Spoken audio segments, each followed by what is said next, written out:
Born with nothing but the name Shuji, our boy spends his childhood getting kicked around like absolute trash. But as he grows up, he flips the script, mercilessly stomping those same bullies into the dirt. Hitting adulthood, he picks up a spear and earns a terrifying reputation by slaughtering anyone in his path. Standing atop a mountain of corpses, he finally reaches the absolute peak, claiming the legendary title of Spear King. Despite his grand title, he lives a gritty life, surviving on meager potato rations while wearing literal rags. But a single potato is all the fuel he needs to dive headfirst into another brutal clash. Gripping his worn weapon with everything he has, he completely accepts his grim reality. Turns out, the only place this spear-wielding demon can truly call home is the blood-soaked battlefield. The opposing army trembles in absolute terror as the legendary Spear King casually strolls toward their front lines. Desperate to keep his men from breaking, the enemy commander screams that they are only facing one man. The desperate soldiers charge forward, convincing themselves that taking down this one man will guarantee their victory.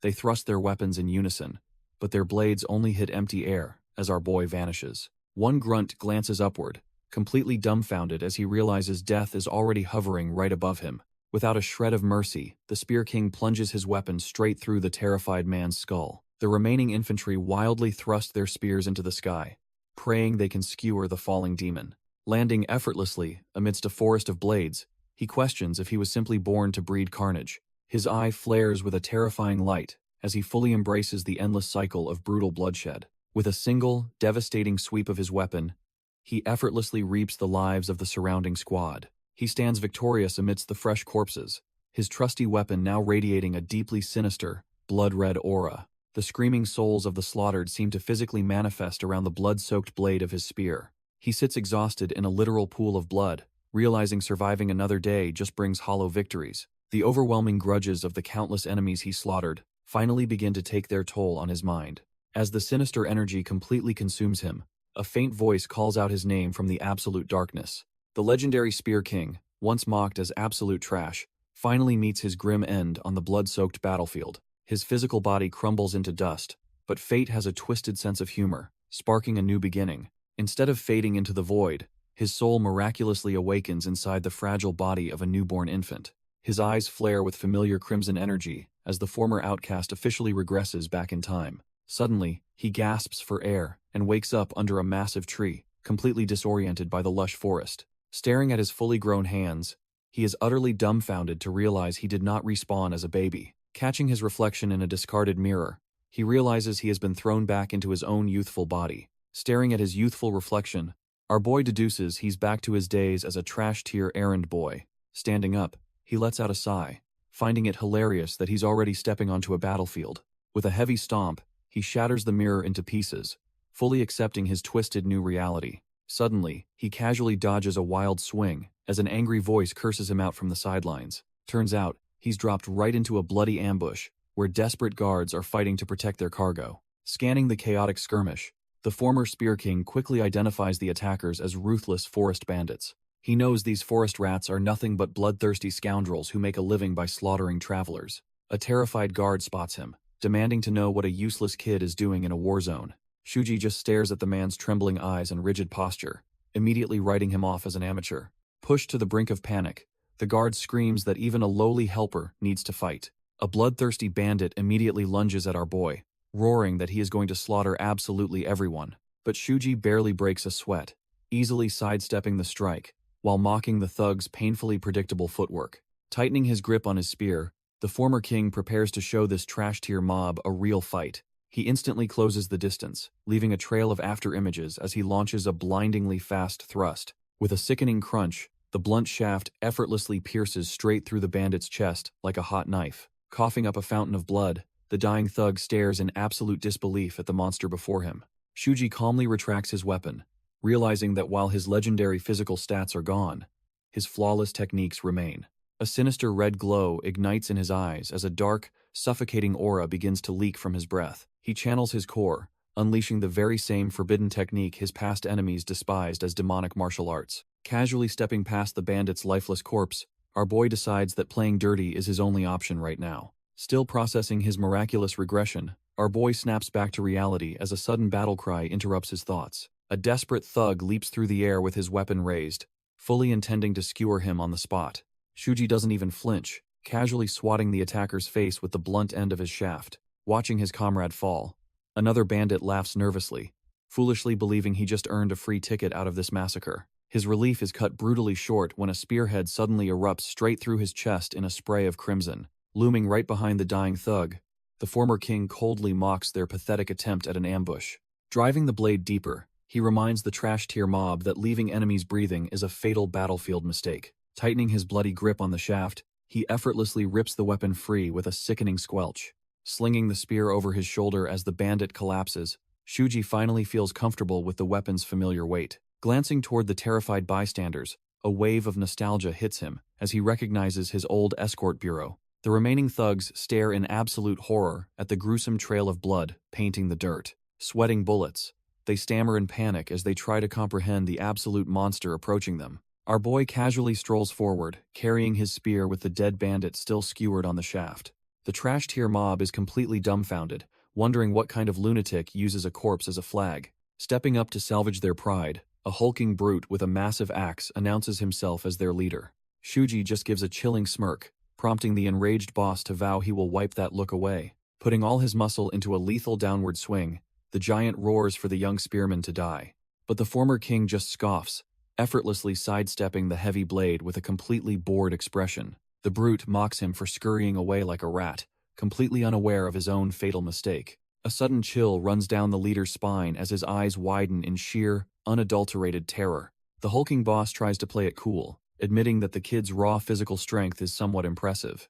But he arrogantly assumes that's all our boy has, completely underestimating the legendary martial artist standing before him. Before the brute can even blink, Shuji swings his spear in a blinding arc that cleaves right through him. Staring through a veil of fresh blood, the former king coldly explains that this is a real attack. A massive geyser of crimson erupts from the leader's chest as his life is snuffed out in an instant. The remaining trash-tier thugs freeze in absolute horror, realizing their invincible boss was just swatted like a fly. Ignoring the terrified mob, Shuji inspects his weapon, genuinely surprised by how incredibly light his youthful body feels. He stretches out his muscles with a satisfied sigh, while the surviving bandits tremble in absolute despair. Completely broken by the slaughter, the remaining thugs scream about him being a monster and desperately run away. Watching them flee, our boy suddenly realizes that this massacre is exactly how his legendary demonic reputation was born. Exactly 10 years in the past, the legendary spear demon is officially reborn on this blood-soaked mountain. Smiling wickedly at the gruesome human skewers behind him, our boy decides he actually loves this terrifying title. Meanwhile, the escort guards seize the opportunity, rallying together in the moonlit forest to hunt down the fleeing scum. Shuji casually strolls through the absolute carnage as the guards ruthlessly hack the remaining bandits to pieces. Enveloped in his sinister red aura, he listens quietly as the escorts vow to wipe out every last thug. He doesn't even flinch when a desperate bandit gets sent flying right past his face in the chaotic melee. A cornered thug curses the guards as arrogant bounty hunters, completely unaware of the real monster standing behind him. The desperate bandit screams a final challenge, trying to put up a tough front before his inevitable gruesome demise. Bleeding out, the dying thugs spot Shuji's demonic aura and delusionally beg their deceased boss to save them. Realizing the brute he just sliced in half was their leader, the regressed king coldly promises to reunite them. Shuji flashes a terrifying, bloodthirsty grin, promising to devour the remaining trash whole. Suddenly, a surviving thug charges at our boy with his sword, screaming for his head. The bandit angrily demands to know who gave this kid the right to use his name.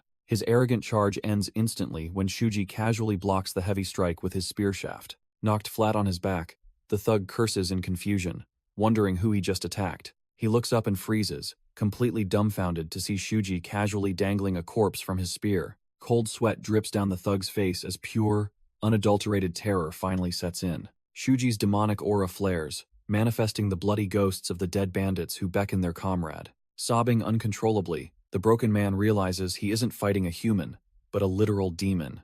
Enveloped in sinister energy, the regressed king quietly invites him to join his dead friends in hell. Shuji's demonic aura roars as he calls out the terrified thug's name for the final time. With a swift, merciless swing of his spear, our boy effortlessly cleaves the bandit down. Blood splatters across his unbothered face as he recalls an old, dark rule of his demonic arts. He notes that calling a target's name 3 times guarantees their soul is dragged straight to the underworld. A nostalgic smirk crosses his face, admitting it's been a long time since he used that brutal technique. Years ago, in his past life, a dark and unforgiving mountain pass sits silently under a pale moon. Bloody fingers desperately grip the jagged rocks as a younger, exhausted version of himself struggles to climb. Cursing his superiors, the rookie scout drags his battered body over the ledge, furious at being treated like fodder. He collapses against the cold stone, bitterly regretting his choice to join the military just to avoid starving. Realizing this hell is no better than his slave days, he misses the sinister red eyes lurking behind him.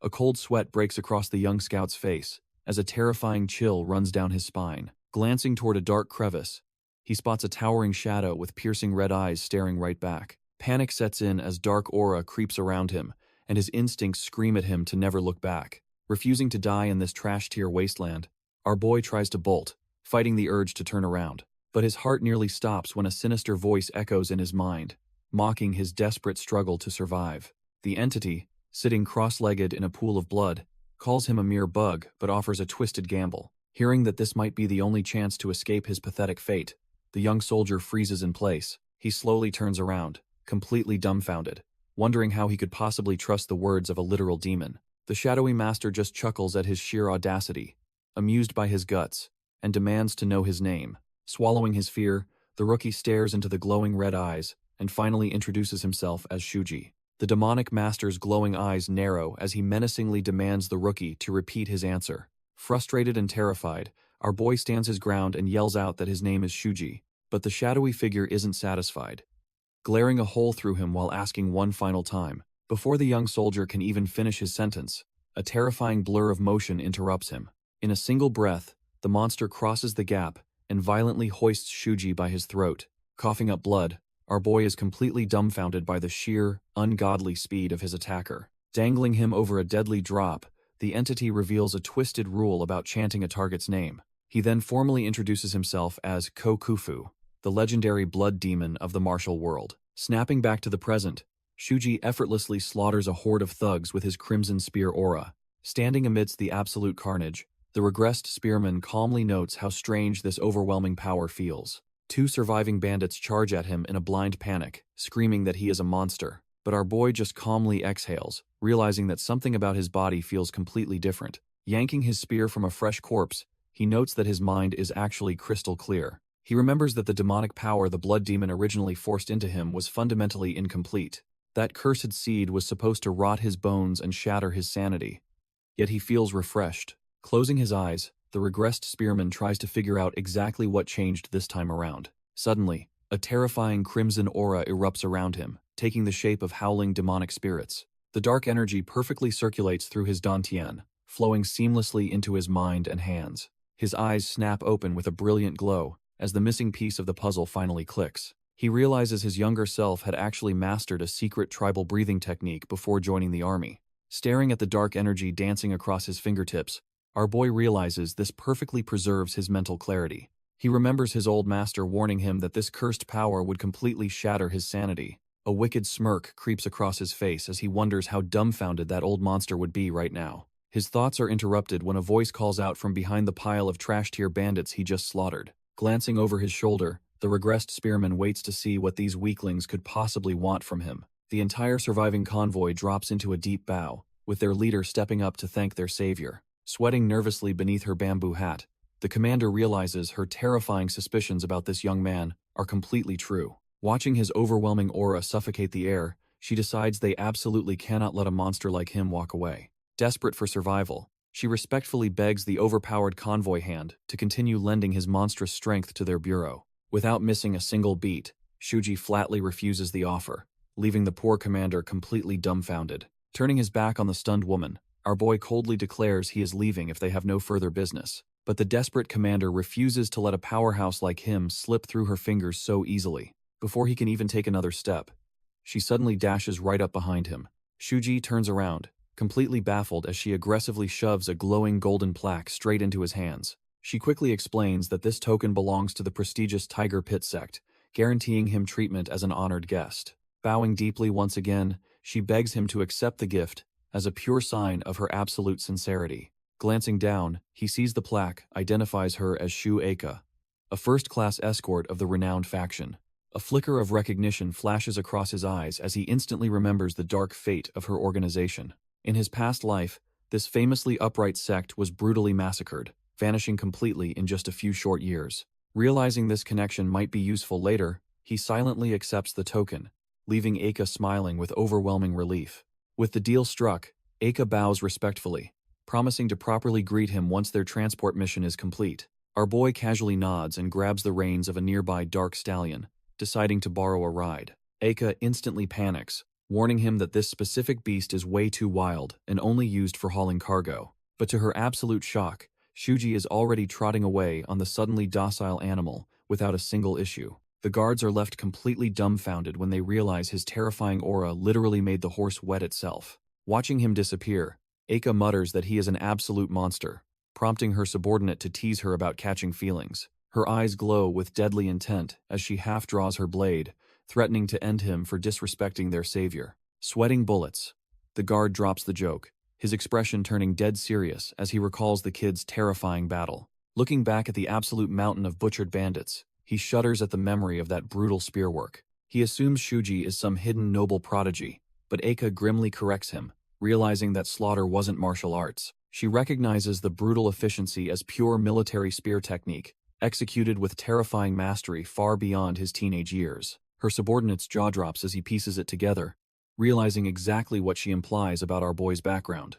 Eika firmly believes Shuji is the prodigy of a high-ranking military family, wandering the world to temper his skills. Watching him ride off, she desperately hopes a hero willing to save strangers won't ignore their sect's plight. She silently prays that this wandering monster will save their Tiger Pit sect from the clutches of absolute ruin. Meanwhile, our supposed noble hero is busy threatening to castrate his horse because the terrified beast keeps pissing itself. Riding through the dark woods, Shuji mulls over the Tiger Pit sect, wondering if that faction even still exists. The name triggers a gritty memory of a man named Ko-Aku, bringing a dark smirk to his face. He remembers Eiko as his very first brother-in-arms from his past life, back when he enlisted as a grunt. Naturally, those early military days were pure hell, usually involving him getting brutally kicked around by senior soldiers for rations. Young Shuji plays dumb, flat out refusing to hand over his hard-earned food to the senior grunts. The scarred veteran just laughs, cracking his knuckles as he promises to beat some respect into the rookie. But before things get ugly, a younger Ko-Ako steps up, casually tossing his own ration. The bully is absolutely dumbfounded, threatening to smash Ako's face in for his sheer audacity. Ako doesn't even blink, instantly shoving a whole raw potato straight into the screaming veteran's mouth. He follows it up with a brutal right hook, mockingly telling the trash-tier soldier to eat up. The heavy blow connects with a sickening crunch, practically shattering the senior grunt's jaw on impact. The bully collapses into the dirt, groaning in absolute agony as his pride is completely crushed. Tossing another potato, Aiku threatens to knock out their remaining teeth, sending the cowards packing. Despite the rescue, our boy just sighs, warning his new brother-in-arms that he really shouldn't have interfered. Ako tosses him a ration, bluntly stating that eating is the only way to survive this hell. Reflecting on that moment, our boy realizes this gritty soldier became his one true sworn brother. Taking the food, our boy finally claims an identity, proudly introducing himself as Ko-Yahweh. That simple campfire exchange cemented their bond, giving the nameless orphan a real family. But their desperate struggle for survival is suddenly shattered when Ako screams his name in pure terror. A towering demonic shadow corners them on a cliff, prompting Ako to desperately threaten the monster. The blood demon effortlessly lifts Ako by the throat, while the brave soldier begs his brother to run. Refusing to back down, Ako demands his release, and the terrifying demon maliciously agrees. With a cruel smirk, the monster simply tosses Ako off the cliff, leaving our boy completely dumbfounded.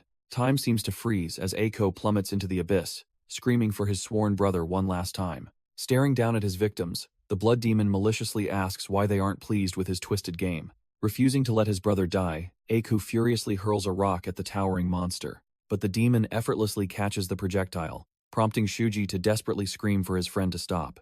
Ako freezes in pure shock, instantly realizing his desperate attack was completely useless against such power. Turns out our boy managed to catch the cliff edge, and he desperately begs his sworn brother to run. Ignoring their touching display, the monster offers a twisted proposal, demanding they find a rare healing herb. In exchange for their obedience, the demon promises to grant them the overwhelming strength needed to survive. With his eyes glowing a menacing red, The terrifying master coldly demands their immediate answer. Exchanging a desperate glance, the two brothers silently realize they have absolutely no other choice. Knowing this dark pact is their only way out, they swallow their pride and accept the demon's offer. The terrifying master smirks at their resolve, noting that our boys finally have the eyes of true survivors. He reveals the lore of the unrestrained demon, where souls devoured by beasts become corrupted subordinates to their killer. His signature technique, the art of the unrestrained demon, mimics this by absorbing the grudges of the dead. Pushed to their absolute limits, the two brothers begin grueling training to master the 3 stages of demonic magic. The demon boasts about reaching the transcendent stage, where he trampled the world until morality itself lost all meaning. To achieve that same world-breaking power, he orders them to step onto the battlefield and slaughter without end. Thrown straight into the meat grinder, Aiku swings his blade with desperate fury as he calls out for his brother. Shuji instantly answers the call, his spear tearing through flesh in a chaotic blur of blood and steel. Surrounded by a horde of enemies, the sworn brothers stand back to back, vowing to survive this hellish war no matter what. Kneeling before their monstrous master, they fully accept their grim new reality as the final deal is struck. The blood demon immediately tests their resolve, ordering them to fetch a legendary 100-year snow ginseng. Knowing that task is a literal suicide mission, Eiko desperately begs the monster to wait. Sweating bullets, he explains they are too weak, begging the master to open their core meridians first. The demon just glares at him with piercing red eyes, silently judging the audacity of this soldier. Eiko presses his luck, suggesting they use their current herb stash to unlock their chi pathways first. A tense silence fills the cave, as the monstrous master weighs the logic of this desperate gamble. Surprisingly, the demon agrees to the terms, leaving both brothers completely dumbfounded by his sudden mercy. Knowing the risks involved, Eiko immediately tells our boy to take the first turn, but Shuji refuses. Frustrated, Eiko snaps, insisting Shuji power up first while he gathers the replacement herbs. With a sly grin, Eiko jokes that going second is harder anyway, proving his unbreakable brotherly loyalty. Shuji sighs and finally caves in to his brother's stubborn demands. After a parting fist bump, our boy drags his battered, arrow-riddled body through the pouring rain. Clutching the wooden box of replacement herbs, he pushes forward, desperate to save his brother.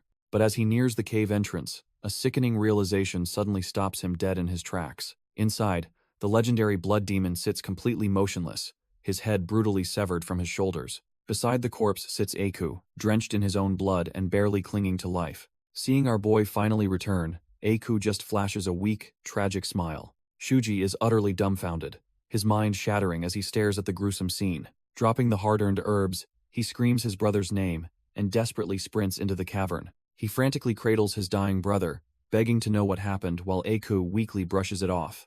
Eiko weakly confesses that they both knew the blood demon was going to kill them eventually. Shuji realizes with sheer horror that his brother intentionally took the lethal blow to destroy their master's meridians. Coughing up blood, the dying warrior admits he planned a mutual kill right from the start. Tears stream down our boy's face as Eiko smiles, brushing off the impossible assassination as nothing. As the rain pours outside the cavern, Eiko asks if Shuji knows why he spared him. Utterly confused, Shuji listens as his brother brings up his brief past in the Tiger Enforcement Bureau. Turns out, Eiku is actually the very last surviving member of the annihilated Tiger Pit sect. He remembers Shuji once mentioning that the sect's fallen leaders were genuinely good people. Because Shuji honored his parents' memory, Eiko admits that was the exact moment they became true family. With a final, peaceful smile, Eiko says he is glad they met before his hand goes completely limp. Clasping his bloodied hand one last time, Eiko begs our boy to avenge him if he ever gets the chance. Gripping his horse's reins with white-knuckled fury, Shuji makes a silent vow for this new life. Riding through a bustling town, he swears to erase the very existence of that tragic grudge. He figures saving the Tiger Enforcement Bureau earlier has already started shifting fate to protect the Hu clan.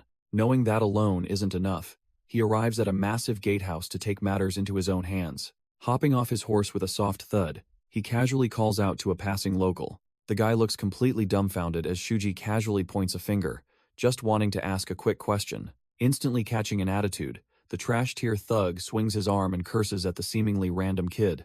Shuji immediately loses his patience, grabbing the punk's skull and radiating a terrifying demonic aura to silence him. With his eyes glowing a piercing white, our boy coldly demands the trembling fool answer his question. Dropping to his knees with a heavy thud, the terrified punk confirms the nearby manor houses the Tiger Pit sect. Shuji then asks if the current sect leaders are Ko-Jenin and Sha-Jian, which the thug enthusiastically verifies. But when our boy asks if their son is Ko-Eiko, the thug immediately shoots the idea down. Completely dumbfounded, Shuji stares at the man in disbelief, trying to process how Ko-Eiko isn't their son. Sweating bullets, the bruised thug awkwardly stammers that it is technically the truth, leaving our boy utterly confused. Biting his thumb, Shuji starts panicking internally, wondering if his regression somehow completely altered reality. Refusing to accept this, he violently grabs the punk by the collar, demanding he stop lying. Radiating a suffocating demonic aura, Shuji threatens to end him if he finds Eiku there, terrifying the thug into agreeing. The dark energy dissipates with a hiss as Shuji glares at the idiot for suddenly changing his story. Still dangling in the air, the thug yells back that Shuji specifically asked if Eiku was their biological son. The bruised thug screams that the sect only has a daughter, asking why Shuji would call her a man. Our boy is paralyzed with shock, picturing a delicate lady instead of his gritty war brother. Sweating profusely, Shuji mutters that the concept is absolutely absurd, his brain short-circuiting at the mental image. Grabbing his head in sheer disbelief, he struggles to process that his blood-soaked comrade was actually a girl. Pulling out a gleaming gold token, he considers marching right into the sect to confirm this madness himself. Realizing that would ruin his future plans, he searches for another way, just as a loud crash interrupts him. An angry man bursts through the gates, aggressively cursing Shuji out for casually showing up late. Grabbing our boy by the collar, the guy complains about trusting a homeless brat who dodges manure duty. As the man drags him inside, Shuji realizes this mistaken identity is the perfect cover to infiltrate undetected. The loudmouth introduces himself as the stable manager, ordering our disguised Spear King to start scooping horse crap. The manager glares down at our disguised Spear King, demanding to know if he remembers his duties. Shuji just stares back with dead eyes, bluntly admitting he has absolutely no clue. Furious at the disrespect, the boss reminds the supposed orphan that he sleeps in the dirt. Getting right in his face, the manager screams at him to stop slacking and appreciate the sect's pity. Deciding it is easier to just play along, our boy calmly agrees and heads toward the stalls. Suddenly, a massive dark horse rears up behind them with a deafening neigh, completely out of control. The loudmouth manager takes a brutal hoof to the chest, screaming as he gets launched backward. Another pale stallion stomps the ground aggressively, its eyes wide with wild, untamed fury. Shuji watches calmly as the runaway beasts wreck the fencing, leaving the manager groaning in the dirt. Up on the balcony, a couple of arrogant sect disciples laugh at the chaos caused by their new steed. Turns out, the arrogant noble who bought the beast is a spoiled Zhao clan brat complaining about his purchase. Waving his fan with a sadistic smirk, the young master scoffs that the injured workers are just dogs. As terrified hands drag their groaning manager away, our boy watches the perverted noble strut into the courtyard. Shuji's eyes narrow, remembering from his past life that this trash-tier noble orchestrated the sect's tragic downfall. Disgusted by the mere presence of commoners, the Zhao brat and his scarred bodyguard arrogantly stride forward. Their little power trip is cut short when a stern, white-haired elder steps out to intercept them. This imposing figure is Ko-Jenin, the Tiger Pit sect leader, demanding to know their business here. Flashing a mocking bow, the slimy noble smugly addresses the sect leader as his future father-in-law. With a deeply unsettling grin, the brat boldly declares that he has come to visit his future bride. Jenin instantly unleashes a heavy aura, firmly stating he never approved any marriage involving his daughter Aiku. The slimy noble brushes off the rejection, casually stating he plans to hold the wedding next year anyway. The sect leader grinds his teeth in pure fury, struggling to hold back his immense aura. Fanning himself, the brat gloats that the entire region is already celebrating their inevitable union. Jenin instantly calls out his bluff, accusing the trash-tier noble of spreading rumors to ruin his daughter's reputation. Feigning innocence, the noble mockingly claims his clan is far too inferior to pull such a dirty trick. This blatant disrespect pushes the elder to his absolute limit, but a sudden voice interrupts his wrath. Everyone freezes in their tracks, completely dumbfounded as a new presence enters the tense courtyard. Soft footsteps echo across the stone path as cherry blossoms scatter around a graceful, approaching figure. The noble's jaw practically hits the floor, his smug attitude instantly melting into a love-struck daze. Eiko finally steps forward, coldly telling the pathetic brat to back off and find another woman. Sweating bullets, the arrogant noble stammers out a weak excuse about the dangers of spreading rumors. Standing firmly beside her father, Eiku coldly shatters his delusions and orders the trash-tier noble to leave. Scoffing at their absolute audacity, the brat turns his back and mocks their nearly bankrupt sect. Flashing a wicked grin, he tells his lackey they were just making a pit stop before hitting the brothel anyway. His scarred bodyguard chuckles in agreement, admitting that the girl's stunning beauty actually completely surpasses the wild rumors. The noble's expression twists into a deeply unsettling, obsessive glare as he justifies his sick infatuation. He casually remarks that her nation-toppling looks are absolutely no joke, making her the ultimate prize. Walking away from the grand gates, he silently pities her tragic fate of being born into a powerless clan. Laughing like an absolute maniac, he gloats that a wicked man like him has already sealed her dark destiny. Snapping his reins with a sharp crack, the smug noble eagerly kicks his horse toward the red light district. But before the arrogant noble can ride off, his horse suddenly freezes in place, leaving him completely dumbfounded. His scarred lackey steps up to check if the beast is sick, completely unaware of the impending disaster. With a sickening thud, the massive horse violently collapses, sending the screaming young master flying through the air. Watching from the shadows, our boy silently observes the pathetic noble throwing a tantrum in the dirt. Using the deadly fox claw technique, he had flawlessly bypassed the beast's flesh to strike its vitals. Holding the bloody liver, Shuji smirks, knowing they will never figure out how their prized steed actually died. Staring at the terrified noble, the regressed spearman realizes this trash-tier brat is the root of all evil. He remembers Eiko confessing that her sect was brutally massacred during a vicious power struggle with his clan. It turns out this wicked bastard orchestrated the entire tragedy from the shadows, and Aiku knew everything. That dark realization finally explains why his war brother always viewed her own nation-toppling beauty as a sickening curse. Crushing the bloody organ in his bare hand, a terrifying wave of demonic energy pulses from his grip. He finally understands why his sworn brother chose to violently burn her own beautiful face in their past life. Knowing the dark truth behind her suffering, our boy decides there is zero reason to hold back his vengeance. Leaving the pathetic noble to his tantrum, the regressed spearman silently leaps across the estate's sprawling rooftops. He vows that from this moment forward, he will personally dismantle every enemy who wronged his comrade. Under the cover of darkness, he arrives in the bustling,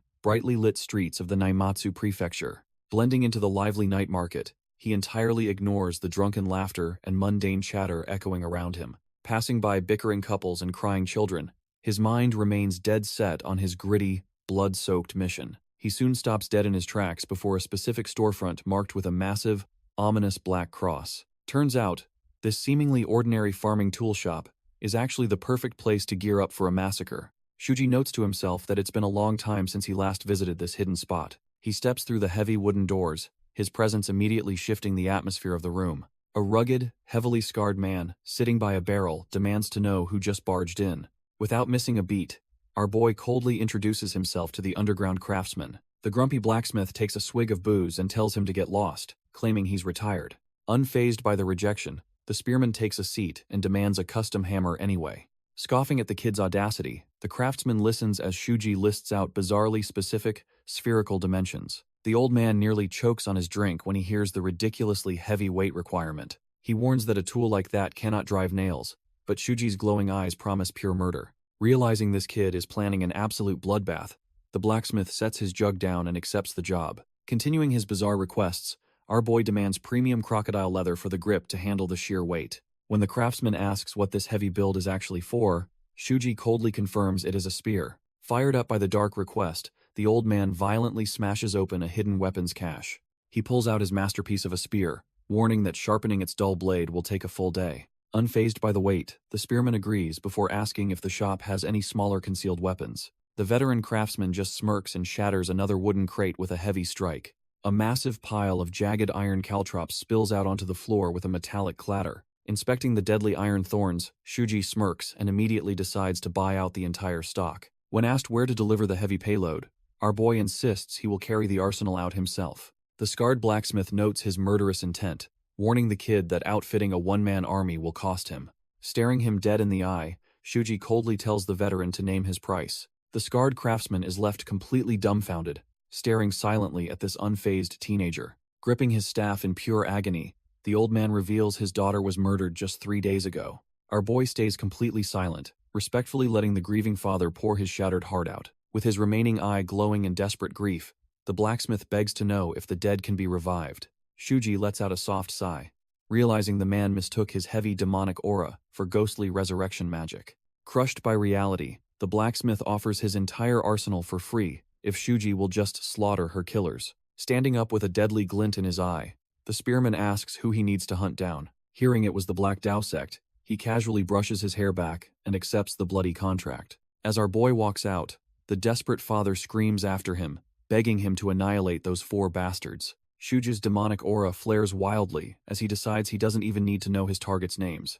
With his eyes glowing in pure, murderous intent, our boy vows to slaughter every single one of them. He figures it doesn't matter who they are, because they are all going to end up as corpses anyway. Pausing at the door, the spearman casually asks the old man if he has any spare work clothes and poison. Dumbfounded, the grieving father scoffs, wondering why a weapon forge would carry trash-tier assassination gear. Despite his complaints, the old man quickly rummages through his hidden stash to find exactly what our boy needs. He tosses over a heavy, dark cloak and a small sealed jar, completely outfitting the regressed spearman. The blacksmith brags that the hide came from a man-eating bear, while the jar holds legendary tribal poison. Shuji pops the cork to inspect the supposedly lethal toxin, watching a thick green mist drift into the air. Waving away the harmless fumes, our boy bluntly reveals the old man got scammed, earning an annoyed click of the tongue. Even so, Shuji decides to keep the subpar toxin, figuring it will still be useful for tonight's hunt. Turning back to the scarred old man, he casually mentions he will pick up his actual weapon order tomorrow, but just as he reaches the door, a heavy iron rod leaning against the frame catches his eye. The blacksmith explains it is just a crude slaughterhouse tool used for putting down livestock. Finding the weight perfectly balanced, our boy decides to borrow the brutal weapon until his spear is ready. As the young warrior steps out into the dark, the old man watches his retreating back in absolute silence. Gripping his hammer, the blacksmith mutters to himself, genuinely wondering if this terrifying kid is actually a vengeful ghost. Suddenly, thick blood drips from his scarred eyes, but he accepts his fate as long as his daughter is avenged. He violently coughs up a sickening puddle of blood, smiling because his own life is a cheap price to pay. Meanwhile, armed guards stand watch outside the imposing gates of the Black Dao sect, unaware of the approaching slaughter. The sect guards spot a lone figure approaching from the shadows and immediately go on high alert. Our boy steps into the dim light, his cold gaze locked dead on the entrance. The arrogant thugs mock his foul stench and order him to get lost, completely underestimating the threat. Without a single word, Shuji swings his borrowed weapon, instantly caving in the first guard's skull. The remaining guard freezes in absolute terror as those glowing demonic eyes pierce straight through his soul. Unleashing his terrifying aura, our boy channels his bloodlust into the crude weapon, manifesting screaming red skulls. The thug barely realizes he is being bludgeoned by a massive horsebone before his head explodes. Giving the bloody club a few practice swings, Shuji smirks, deciding this brutal tool will work perfectly. Standing over the fresh corpses, he recalls how these trash-tier sect members escaped and caused massive casualties before his regression. Pushing the heavy doors open, our boy vows to rewrite history by slaughtering every last one of them tonight. Stepping through the heavy doors, Shuji immediately gets to work, leaving a trail of crushed skulls. The courtyard quickly becomes a literal slaughterhouse as he casually strolls past the broken, groaning guards. He does not even spare a glance at the dying trash bleeding out at his feet. With cold determination, our boy marches deeper into the compound, his eyes locked on his true targets. The violent commotion finally draws the attention of the higher-ups resting inside the main hall. Entering the brightly lit room, Shuji finds 4 imposing figures who immediately dismiss him as a mere brat. A spiky-haired brute steps forward, highly annoyed that this bloody intruder ruined his afternoon nap. An eye-patch-wearing thug arrogantly declares their leader is busy and promises to execute him swiftly. Unfazed, Shuji analyzes their aura, instantly recognizing them as the infamous 4 elites of the Black Dao. The brute charges in blind rage, but Shuji effortlessly intercepts him with a devastating gut punch. The other elites barely register his speed, their eyes widening in pure disbelief as he vanishes. Leaving the brute groaning in agony, our boy dashes straight toward the remaining trash-tier leaders. Before one can even react, Shuji viciously gouges his eyes out, making him scream in absolute terror. Desperate to survive, the eye-patch thug and a bald elite launch a coordinated dual strike. But the regressed Spear King just pivots his stance, his footwork flawless from decades of battlefield slaughter. He casually deflects their deadly blades with his bare arm, the impact ringing out like a thunderclap. Without missing a beat, he swings his bloody horsebone upward, crushing the bald elite's skull. A sickening crunch echoes through the hall as a massive spray of blood paints the air. Shuji does not even blink at the carnage, his cold gaze already locked onto his next victim. Pushing off the blood-soaked floor, he launches himself forward to finish off the last remaining elite. Leaping into the air, our boy descends upon the spiky-haired thug who is still clutching his ruined eyes. With a brutal downward swing, his makeshift weapon connects, sending a massive geyser of blood erupting from the thug. Miraculously still breathing, the broken elite glares up from the floor, crying tears of blood and cursing his attacker. He desperately vows to make Shuji suffer the exact same pain, but the young demon just readies another strike. Sliding effortlessly across the blood-slicked floor, Shuji scoffs at the absolute hypocrisy of this trash-tier bandit. He grabs a heavy ceramic vase, mocking the thug for crying about being robbed when he constantly steals from others. The heavy vase shatters violently against the elite's skull, sending jagged porcelain and blood flying in every direction. Completely shattered physically and mentally, the brute finally collapses into a pathetic, groaning heap on the wooden floor. Looming over the dying trash, Shuji's eyes glow with a terrifying light as he prepares to harvest his soul. The bleeding thug weakly reaches out for help, only for an older, white-bearded elite to watch the carnage in horror. The white-bearded veteran is left completely dumbfounded, terrified that a mere horsebone could cause such absolute carnage. Our boy stands tall, his terrifying demonic aura flaring up behind him like a bloodthirsty beast ready to feast. With every blood-soaked step he takes, the wet squelch on the floorboards signals the old man's impending doom. Gritting his teeth, the veteran tightly grips his sword, desperately trying to muster enough courage to face this nightmare. But one piercing glare from the young demon's glowing eyes instantly freezes the blood in the old thug's veins. Staring into the abyss, the elite realizes with absolute horror that he is nothing but trash-tier prey. Pushed to the brink of insanity, he lets out a desperate war cry and charges forward with a heavy slash. Shuji doesn't even flinch, calmly exhaling a thick cloud of demonic aura as he reads the pathetic attack perfectly. In a blinding flash of raw power, our boy effortlessly deflects the blade and caves the veteran's chest in. The brutal impact sends the old man crashing through the wooden walls, leaving him coughing up blood at Shuji's feet.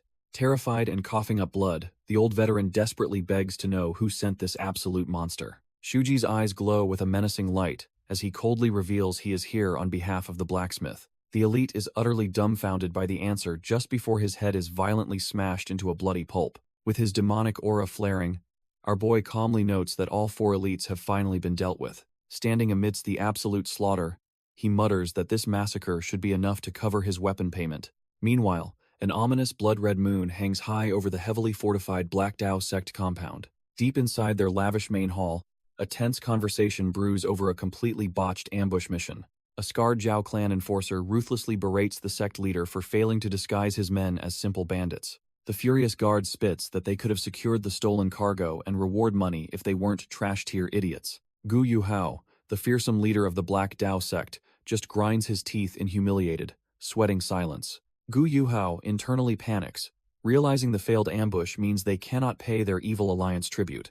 A cold sweat breaks out as he dreads the inevitable arrival of the money-collecting demon. Slamming his fist in frustration, the sect leader admits the situation has completely spiraled out of control. He realizes their massive strike force was utterly annihilated by an unknown monster, leaving 0 survivors. Regret washes over him as he mutters that he should have deployed his 4 elites immediately. Pacing aggressively, the Zhao enforcer snaps back that they wouldn't be in this mess with proper intel. With a sadistic sneer, the scarred brute mocks the sect leader for daring to shift the blame. Slamming his hand down with a heavy thud, the enforcer decides to lay down the absolute law. He glares down at the pathetic leader, promising that another failure will result in their immediate execution. Utterly defeated and gripping his face in despair, the sect leader reluctantly accepts the grim ultimatum. The scarred enforcer presses the issue, warning that failing the transport job will ruin their young master's twisted marriage plans. Pushed to his absolute limit, the sect leader snaps back and screams that he already understands the stakes. But before their argument can escalate,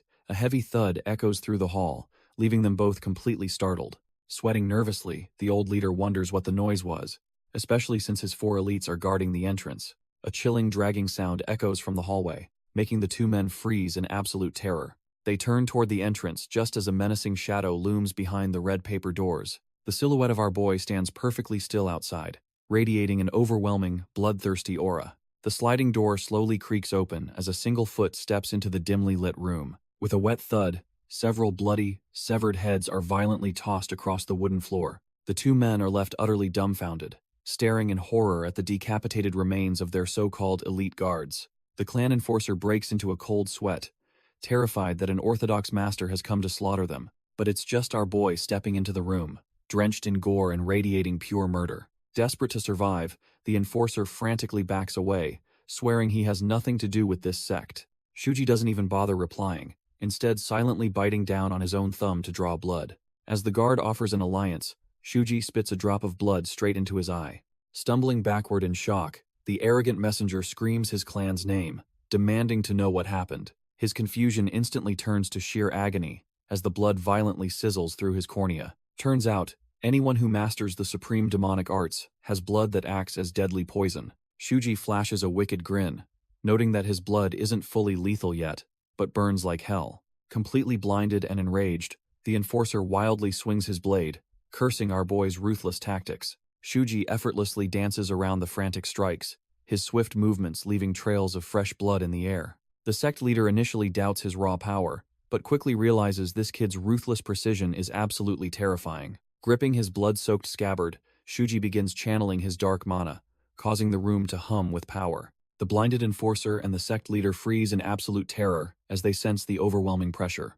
A monstrous red aura erupts from Shuji, confirming their worst fears about his twisted demonic arts. Screaming that our boy is a mad demon, the desperate guard launches one final, reckless overhead strike. Shuji doesn't even flinch, his glowing eyes tracking the pathetic attack with absolute zero effort. He casually deflects the descending blade with a sharp clack, completely shattering the enforcer's stance. Before the thug can even blink, Shuji's aura-coated weapon whips across his face, tearing a horrific gash. With a brutal vertical cleave, Shuji rips right through the guard's chest in a massive bloody fountain. Shuji's eyes glow with a terrifying white light as his demonic aura reaches its absolute peak. With a sickening crunch, our boy brings his weapon down, completely obliterating the enforcer in a crimson explosion. The arrogant guard is instantly reduced to nothing but a severed hand lying in a massive pool of blood. Watching this slaughter, the sect leader sweats bullets, recalling that demon users are the martial world's ultimate enemy. He is completely dumbfounded that a monster of such legendary evil has casually strolled right into his compound. Knowing lower-tier demon practitioners are just mindless beasts, the old man assumes our boy is a rabid killer. Hoping to use the bloody distraction to his advantage, the cowardly leader slowly reaches for the door to escape. He plans to run and beg the Alliance for help, but suddenly freezes when he hears his own name. Shuji stares him down with dead, calm eyes, casually asking if he is the man in charge. The sect leader is paralyzed with shock, absolutely terrified to realize this demonic monster actually still has his sanity. The terrified sect leader realizes our boy isn't just a monster, but a peak stage master radiating pure demonic aura. Exhaling a breath of crimson mist, Shuji stands there completely unfazed by the absolute bloodbath he just caused. Sweating profusely, the old man is absolutely horrified to confirm this kid is perfectly controlling his dark energy. Throwing away every ounce of his pride, the cowardly leader drops to his knees and desperately begs for his life. He frantically explains that today is his tribute deadline for the evil alliance, and failing means losing his head. Groveling in a pool of blood, he tries to warn Shuji that killing him would only bring unwanted alliance trouble. Flashing a sinister smirk, our boy is slightly impressed that this trash-tier boss actually has some situational awareness. Shuji coldly offers him a brutal ultimatum, telling the old man to permanently cripple his own martial arts. Stepping closer with his blood-soaked boots, the ruthless spearman makes it clear that refusal means an instant, agonizing death. Grinding his teeth in absolute despair, the leader realizes losing his cultivation is a fate far worse than death. Refusing to become a crippled weakling, the desperate sect leader draws his blade for one final stand. But before he can even blink, our boy brings his wrapped weapon crashing down with terrifying speed. The heavy strike brutally smashes into the old man, sending him skidding across the blood-soaked floor. Clutching his bleeding head, the leader suddenly senses the attack's energy and completely misreads the situation. He arrogantly bursts into laughter, mistakenly believing this kid is just a second-rate warrior faking his power. Shuji just smirks at the sheer stupidity, completely dumbfounded that this clown actually thinks he is weak. Deciding playtime is officially over, the regressed spearman unleashes a massive, suffocating wave of pure demonic aura. The overwhelming pressure instantly crushes the old man's newfound confidence, blowing him back in absolute terror. Staring into the swirling red abyss, the cowardly boss realizes he just challenged a literal monster. Paralyzed by the sheer killing intent, his mind completely shatters as impending doom stares him right in the face. Bleeding on the floor, the arrogant leader desperately tries to convince himself our boy just used a cheap trick. Shuji just glares down through his massive demonic dragon aura, mocking the old man for making this execution so easy. The vengeful souls trapped within the demonic aura suddenly grab the terrified sect master, trying to drag him to hell. Refusing to die, he wildly swings his blade in a frantic flurry of slashes to land a lucky strike. But the regressed spearman effortlessly parries every single desperate attack with his blood-soaked scabbard, letting sparks fly. Without missing a beat, Shuji counters with a brutal downward smash that completely shatters the old man's guard. The heavy impact sends the terrified boss stumbling backward, realizing his trash-tier sword skills are absolutely useless here, giving him zero room to breathe. Our boy leaps forward and brings down another devastating, heavy strike. The bleeding leader is left completely dumbfounded, unable to comprehend the sheer speed and ferocity of his opponent. Moving with the unpredictable grace of an assassin and the poise of a warlord, Shuji goes in for the kill. Shuji stands like a literal demon on the battlefield, his terrifying aura suffocating the entire room. The sect leader can only stare in absolute horror as a massive crimson strike hurtles toward him. With a deafening crash, our boy slams his wrapped weapon down, burying the old man into the floorboards. Coughing up blood, the defeated boss tumbles through the splintered wood, while Shuji relentlessly stalks forward. Snatching up a scattered ledger, the regressed spearman glares down at the pathetic excuse for a martial artist. He coldly lists off the leader's unforgivable crimes, from human trafficking to extorting the local enforcement bureaus. Realizing his life is over, the bleeding coward desperately begs for mercy, swearing he will change his ways. But Shuji just grabs a nearby torch, towering over the broken man with zero intention of sparing him. Staring through the flames, he coldly asks how many innocent victims had begged for their lives like this. Tears stream down the leader's face as he frantically pleads for forgiveness, knowing his fiery execution is imminent. The pathetic sect leader screams in agony, promising he'll do absolutely anything to survive the searing flames. Raising his blood-soaked weapon, our boy coldly declares this execution will finally avenge the fallen tiger sect. Hearing that name, the bleeding coward's eyes widen in sheer terror as a horrifying realization hits him. He finally understands that the absolute monster standing before him is the demon dismantling his entire operation. But it's way too late for regrets, and blood drips as Shuji mercilessly caves his skull in. A terrifying red demonic aura roars to life behind the regressed spearman, feeding off the fresh carnage. Huffing a heavy breath, Shuji lets his violent energy settle, his eyes burning with pure adrenaline. Gazing down at the charred, unrecognizable corpse of the Black Dao boss, he feels a twisted satisfaction. Smirking as he shoulders his heavy weapon, he figures the dead leader's stash might actually be valuable. Suddenly, panicked shouts echo from the hallway as fresh trash-tier guards rush toward the burning room. The fresh meat finally reaches the doorway, completely dumbfounded to see a blood-soaked teenager stepping out of the inferno. Realizing he is the intruder, the trash-tier guards blindly charge forward with their swords, demanding his head. Our boy just lets out an exhausted sigh, gripping his wrapped spear as he prepares for a long night of slaughter. By the time the sun rises over the bustling town, wild rumors are already spreading through the streets like wildfire. Whispers echo among the locals about a terrifying incident involving the notorious Black Dao Syndicate. Wu Tuyen listens in absolute shock as his boys reveal the entire sect was massacred and burned overnight. He can hardly believe it, noting that the Tiger Pit sect had suffered endlessly under the Syndicate's tyrannical thumb. Since the Syndicate bought their debts just to harass them, the fiery massacre means those ledgers are gone forever. The stable hands cheer in pure joy, praising the mysterious warrior who wiped out the thugs as a local hero. Ironically, the manager immediately screams at his lazy new rookie, completely unaware the legendary hero is napping right there. Shuji just stares up at the angry manager, utterly exhausted by the sudden screaming match. The furious boss stands over him with a wooden stick, demanding to know what his problem is. Our boy glares back, internally debating if he should just flash his golden authority token.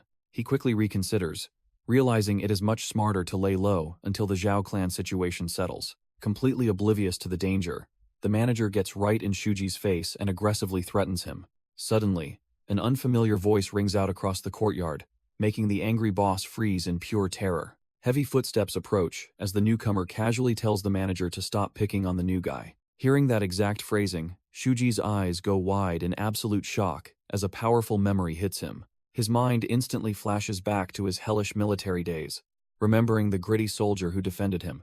That rough memory seamlessly fades into the warm smile of his lost war brother, leaving him dumbfounded. The terrified manager immediately starts sweating and nervously tries to justify his aggressive yelling. The mysterious young woman gently scolds him, urging him to be patient with the new recruit. She passionately insists that every passing encounter is fate and should be deeply treasured. She explains that bonds forged now could turn into family on some distant battlefield. While the boss scoffs at the idea, the girl turns her warm gaze toward our boy, Hearing her deeply familiar philosophy, Shuji freezes as his eyes widen in absolute shock. She flashes a bright smile and tells him to come straight to her if anyone gives him trouble. Our regressed Spear King is left completely speechless, staring at her in pure disbelief. Even though her face and voice are entirely different, he recognizes those clear eyes immediately. A soft smile finally breaks across his face as he realizes his old war brother hasn't changed a bit. Noticing his intense stare, she tilts her head and warmly addresses our boy. Leaning in close, she promises to protect him if anyone dares to bully him again. The stable manager absolutely loses his mind in the background, terrified that a lowly worker is acting so casually. Completely ignoring the screaming manager, she just flashes a beautiful, reassuring smile. Closing his eyes, Shuji softly promises that he will, deeply cherishing this unexpected reunion. Later that night, the bustling compound finally falls dead silent under the dark sky. A lone shadow silently slips through the stables, moving with the grace of a seasoned killer. He pulls back a hidden cloth, revealing his secret stash of lethal weaponry and tactical supplies. Strapping the heavy gear to his waist, our regressed Spear King prepares for his next brutal move. Gripping his spear tight, he reflects on finally avenging the fallen escort guards and the old blacksmith. Securing his gear, he prepares to unleash his demonic wrath. Stepping into the moonlit night, he vows it is finally time to hunt down his brother's killer. His target lies deep within the Anhui province, a territory crawling with arrogant nobles. He soon arrives at the towering gates of the Zhao clan manor, heavily guarded by armed sentries. Moving faster than the eye can track, he launches himself over the perimeter wall like a phantom. He touches down inside the compound with a heavy thud, sending a shockwave across the grounds. One of the sentries is violently thrown off balance by the sheer force of his landing. Before the man can even process the noise, our boy materializes behind him with glowing, bloodthirsty eyes. A swift, brutal strike instantly drops the guard to the stone floor in a massive pool of blood. Without wasting a single second, he drags the corpse into the shadows to continue his silent massacre. Leaving the bloody corpse behind, our boy steps quietly through the dimly lit corridors. He emerges from the shadows with a cold, dead-eyed stare, ready to paint the manor red. Nearby, two oblivious servants gossip about the Black Dao sect's annihilation, praying the violence avoids them. Hearing their fearful whispers, Shuji pauses for a split second, his expression hardening into pure ice. Spotting two more armed sentries guarding the courtyard, he silently readies a handful of hidden projectiles. With a flick of his wrist, a sharp piece of iron violently pierces a guard's hand. The sudden strike sends the sentries into a panic as they frantically search the dark shadows. Before they can draw their blades, a guard steps down hard, driving a spiked caltrop through his boot. Groaning in agony, the sentry realizes the entire courtyard has been laced with solid iron traps. Capitalizing on the distraction, Shuji drops from above like a demon and brutally caves his skull in. With a sickening crunch, another sentry gets his head violently smashed against a wooden pillar. Hearing the dull thud, a nearby guard pauses his midnight snack to check on his buddy. Annoyed, the hungry thug yells at his slacking comrade, missing the strange liquid dripping onto his food. His fellow sentry remains completely motionless, slumped lifelessly in the dark corner. Cursing his lazy partner under his breath, the clueless guard takes a massive bite of his tainted meal. He marches over to give the guy a piece of his mind, demanding to know why he's ignoring him. Suddenly, thick droplets of dark crimson begin splattering against the cold stone floor. The guard freezes as toxic blood violently erupts from his mouth, while our boy watches silently from above. He collapses into the courtyard with a choked gasp, instantly alerting the rest of the night patrol. Dumbfounded, the remaining sentries frantically assume the kitchen staff poisoned them, unaware of the real monster hunting them.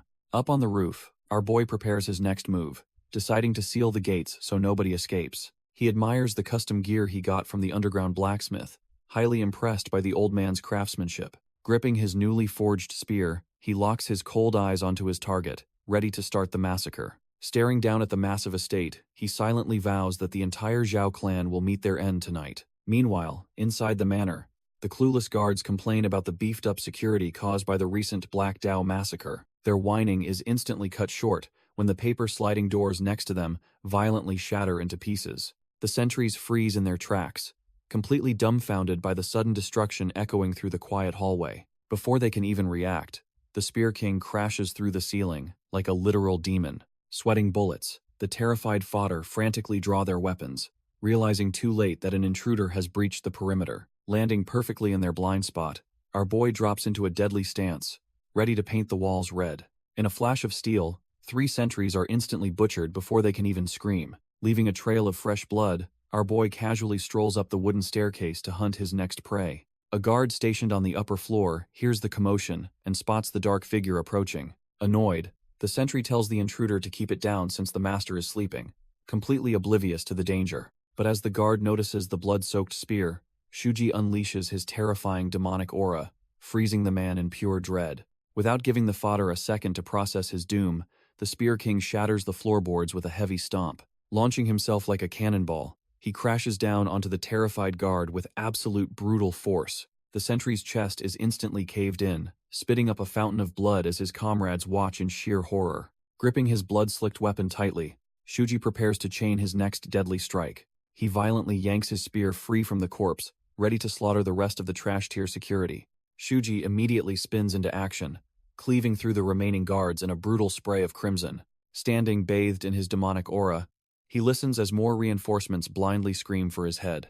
2 more thugs charge down the hallway, completely dumbfounded as to why their backup hasn't arrived. But their reckless sprint is cut short when a sudden, agonizing pain shoots up their legs. Cursing him as a coward, the guards realize too late that he scattered iron caltrops across the floorboards.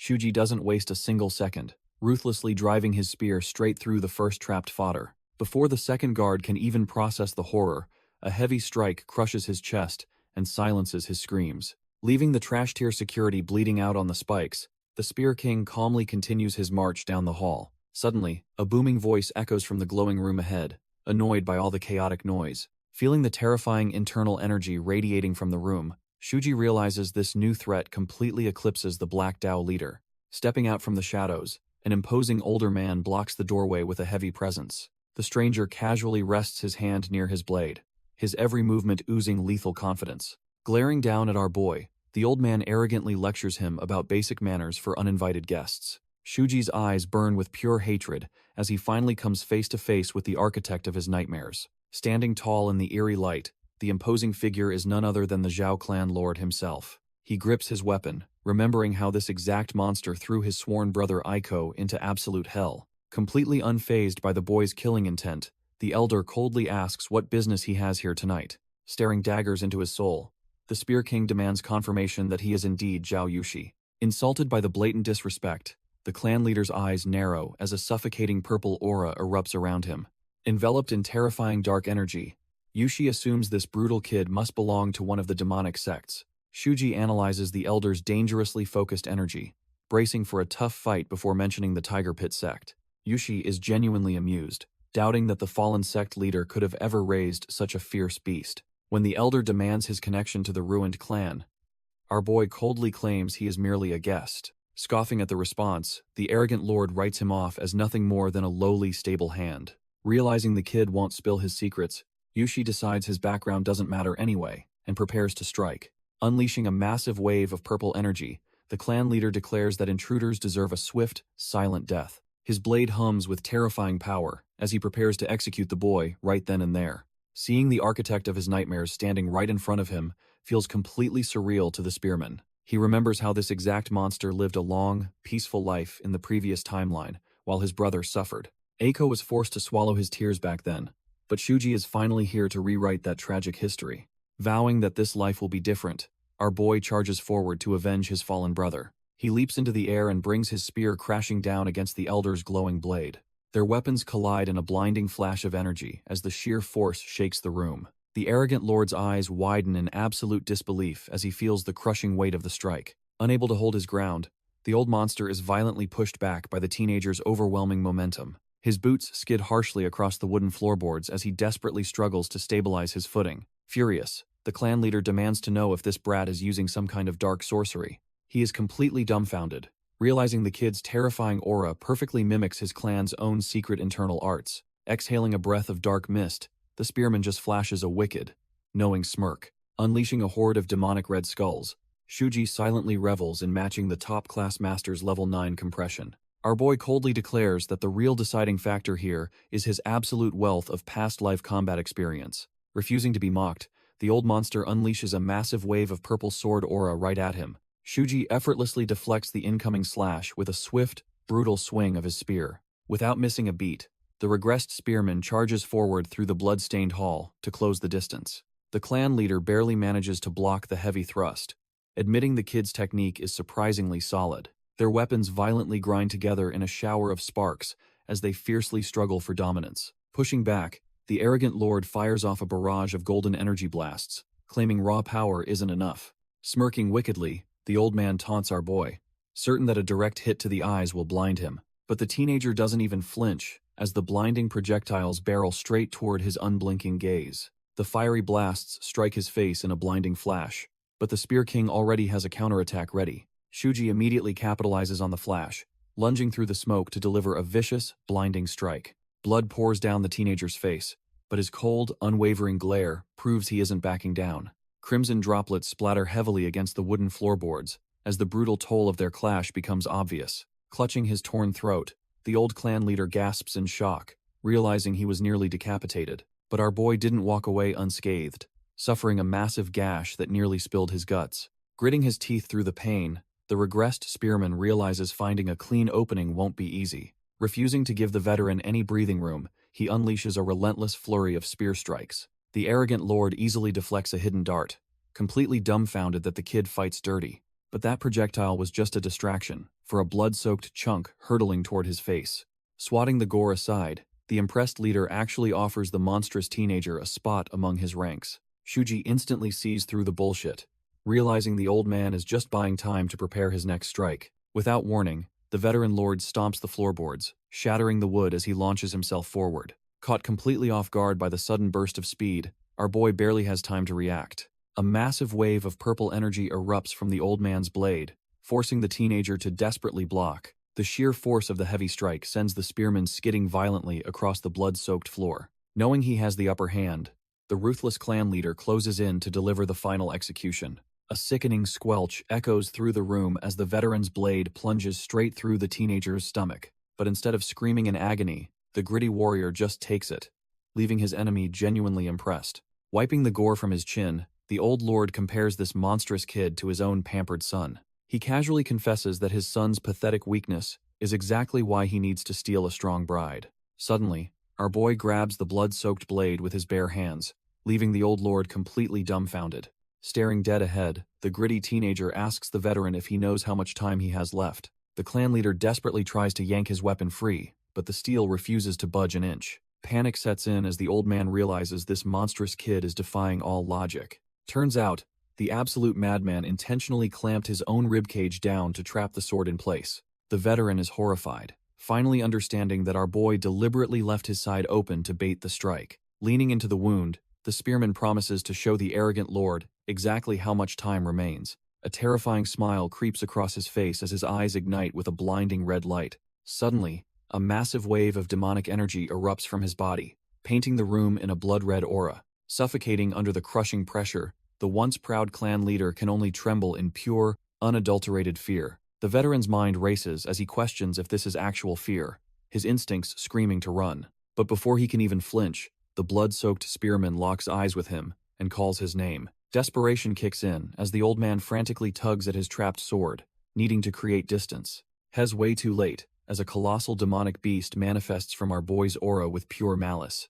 The crushing weight of that killing intent slams into the clan leader, forcing a pathetic groan. He screams in absolute terror as phantom claws of crimson energy violently wrap around his fragile body. Those spectral hands ruthlessly choke the life out of him, paralyzing the once arrogant lord in place. Seizing the perfect opening, the regressed demon thrusts his spear forward, cleanly impaling his enemy's chest. Coughing up blood, the dying man is left completely dumbfounded by the kid's monstrous, illusion-like aura. Meanwhile, our boy just flashes a chilling, blood-soaked grin, knowing his brutal revenge is finally secured. Our boy tightens his bloody grip on the spear, mocking the old man's so-called combat experience. With a vicious twist, he tears through the clan leader's flesh, dismissing his past fights as mere sparring. Staring down with glowing red eyes, the regressed demon recalls the absolute hell of his past military life. He violently rips the spear free, declaring this pathetic duel to be nothing more than child's play. Tossing his blood-soaked weapon aside, it clatters heavily against the crimson-stained wooden floor. He slowly reaches down and grabs a heavy blacksmith hammer, looming menacingly over the dying lord. Coughing up his own lifeblood, the broken father desperately begs for his son's life to be spared. But our boy just raises the massive hammer, coldly stating that mercy is completely off the table. The heavy weapon comes crashing down with a sickening crunch, instantly silencing the old man's pathetic pleas. Blood drips from the crushed iron as the Spear King stands victorious, his brutal vengeance finally complete.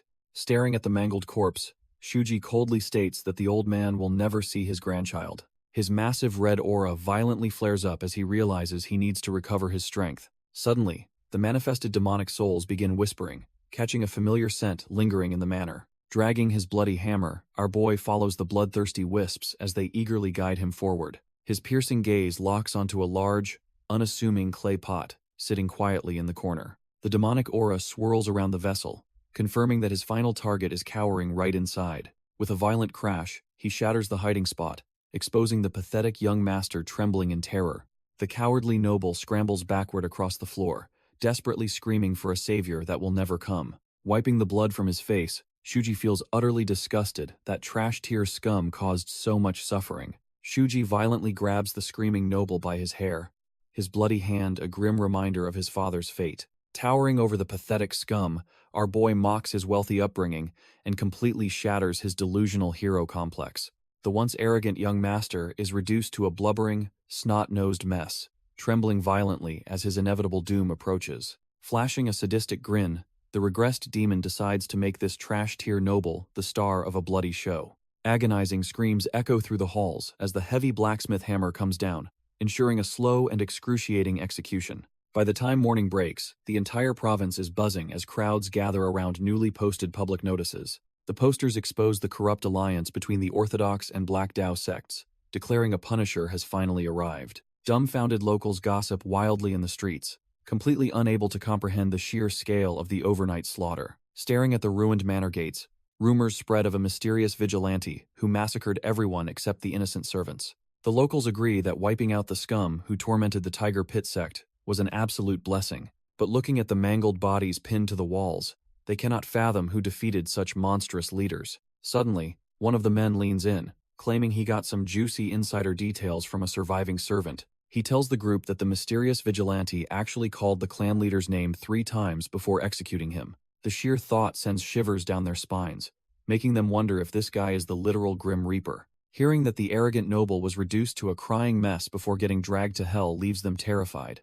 The panic peaks when another guy bursts through the doors, screaming that the Reaper might be heading their way next. Meanwhile, as the chilling legend of the underworld calls spreads, a lone rider travels down a quiet path.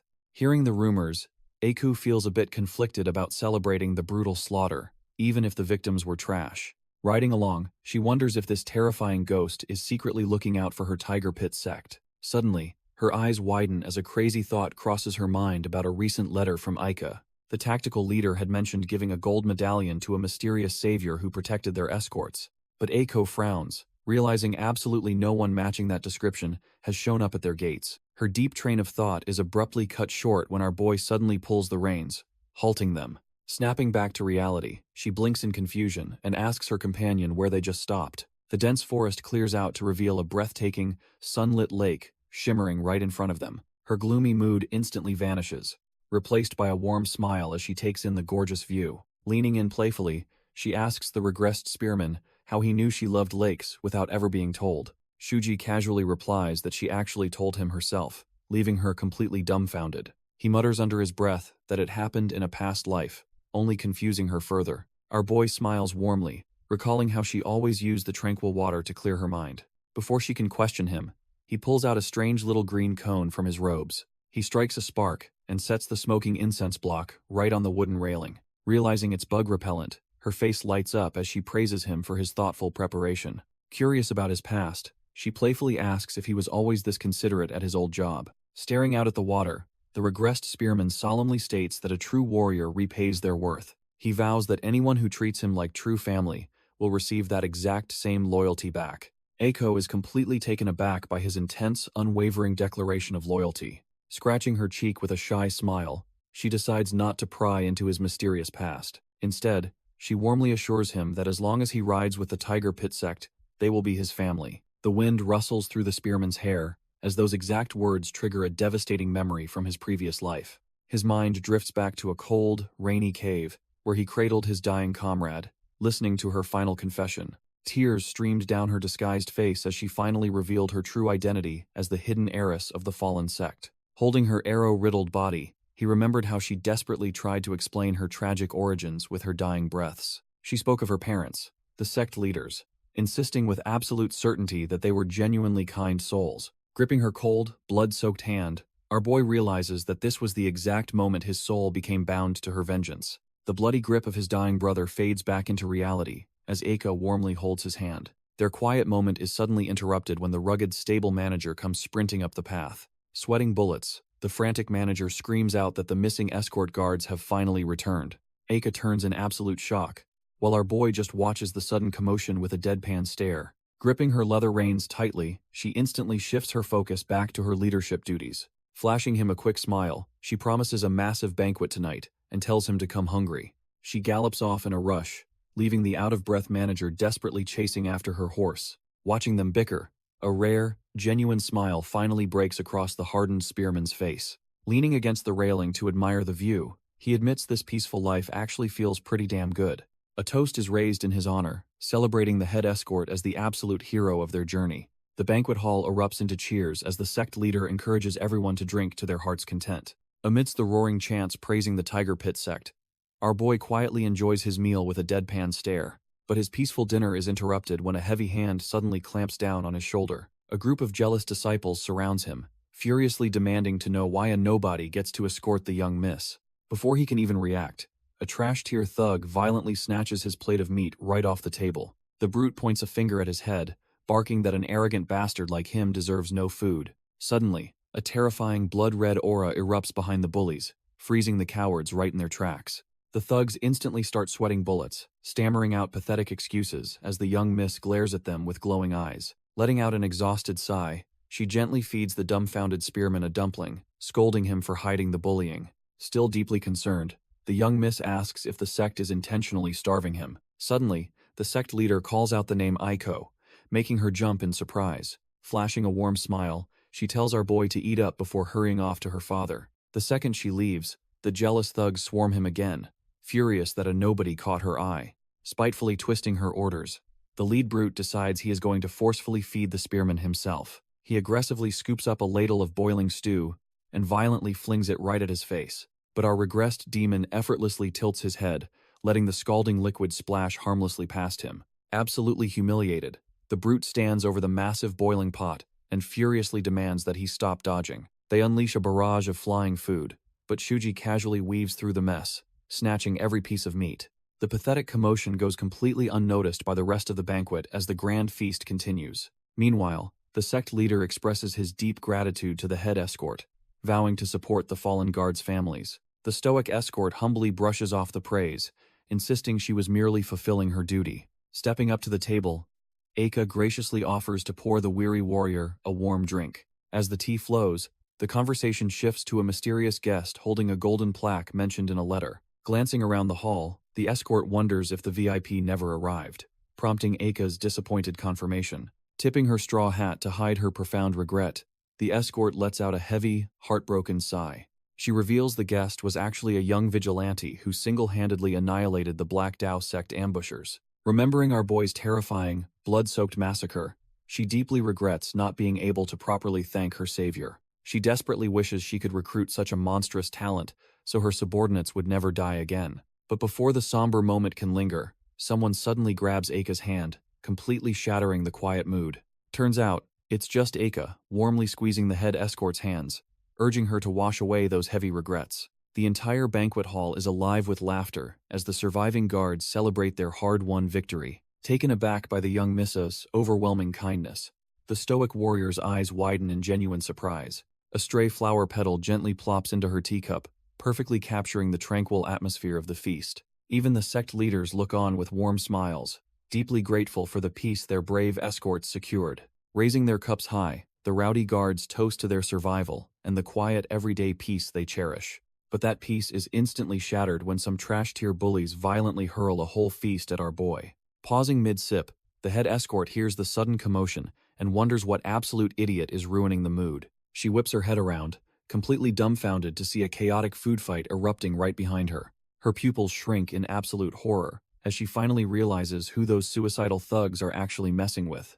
As plates and food violently shatter around him, our boy just sits there completely unbothered. The head escort's blood runs cold as she instantly recognizes the monstrous kid from the forest massacre. Before she can scream, he casually raises a finger to his lips, demanding absolute silence. She starts shaking violently, spilling her drink while the young miss looks on in pure confusion. Chewing his food calmly, he telepathically warns her that it is way too early to blow his cover. Meanwhile, the trash-tier bullies are completely out of breath, having exhausted themselves just throwing garbage at him. Humiliated by his total lack of reaction, the enraged thugs decide to just jump him all at once. But right before they can land a hit, a bizarre, rhythmic tapping echoes through the hall. The Spear King glances over, his dark eyes narrowing at the sudden, annoying interruption. Turns out, someone is casually knocking a leftover meat bone against a wooden temple block. Annoyed by the noise, the spiky-haired thug glares as a rugged man in a straw hat tosses his bone aside, demanding quiet while he eats. Cracking his knuckles, the enraged bully orders the old man to respect the sect master and leave immediately. Unfazed by the trash-tier threat, the mysterious guest reaches out, deciding this arrogant brat needs a harsh lesson. The clueless thug winds up a punch, but our boy instantly steps in, deflecting the old man's lethal strike. A sly smirk creeps across the stranger's face as he realizes the kid just effortlessly countered his deadly movement. Taking a swig from his gourd, the old man praises the young spearman's incredible reflexes and bright future. The rugged guest then glances at the dumbfounded thug, bluntly stating he owes his pathetic life to the kid. Leaving the confused bully sweating in fear, the mysterious man casually strolls away into the night. Suddenly, he leaps high into the moonlit sky, his voice booming across the courtyard to demand everyone's attention. The sect leaders look up in absolute shock, as the eccentric guest loudly thanks them for the feast. Landing back at the banquet, escort Shu and Eika watch in confusion as he complains about the cold sake. With a wild grin, the eccentric guest boldly announces he will personally heat up a round for everyone. Before anyone can even react, the rugged martial artist aggressively slams 2 fingers onto the wooden table. He focuses his immense internal energy, driving it straight through his fingertips with absolute precision.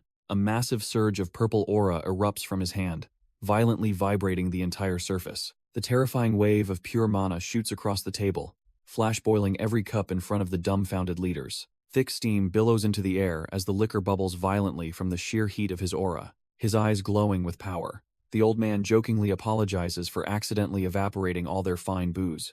Escort Shu breaks out in a cold sweat, absolutely terrified by this monstrous display of raw internal energy. The eye patch guard trembles in pure awe, realizing this mysterious monk has reached the absolute pinnacle of martial arts. Tossing the wooden block, he casually clarifies he isn't actually a monk, and just picked the trinket up.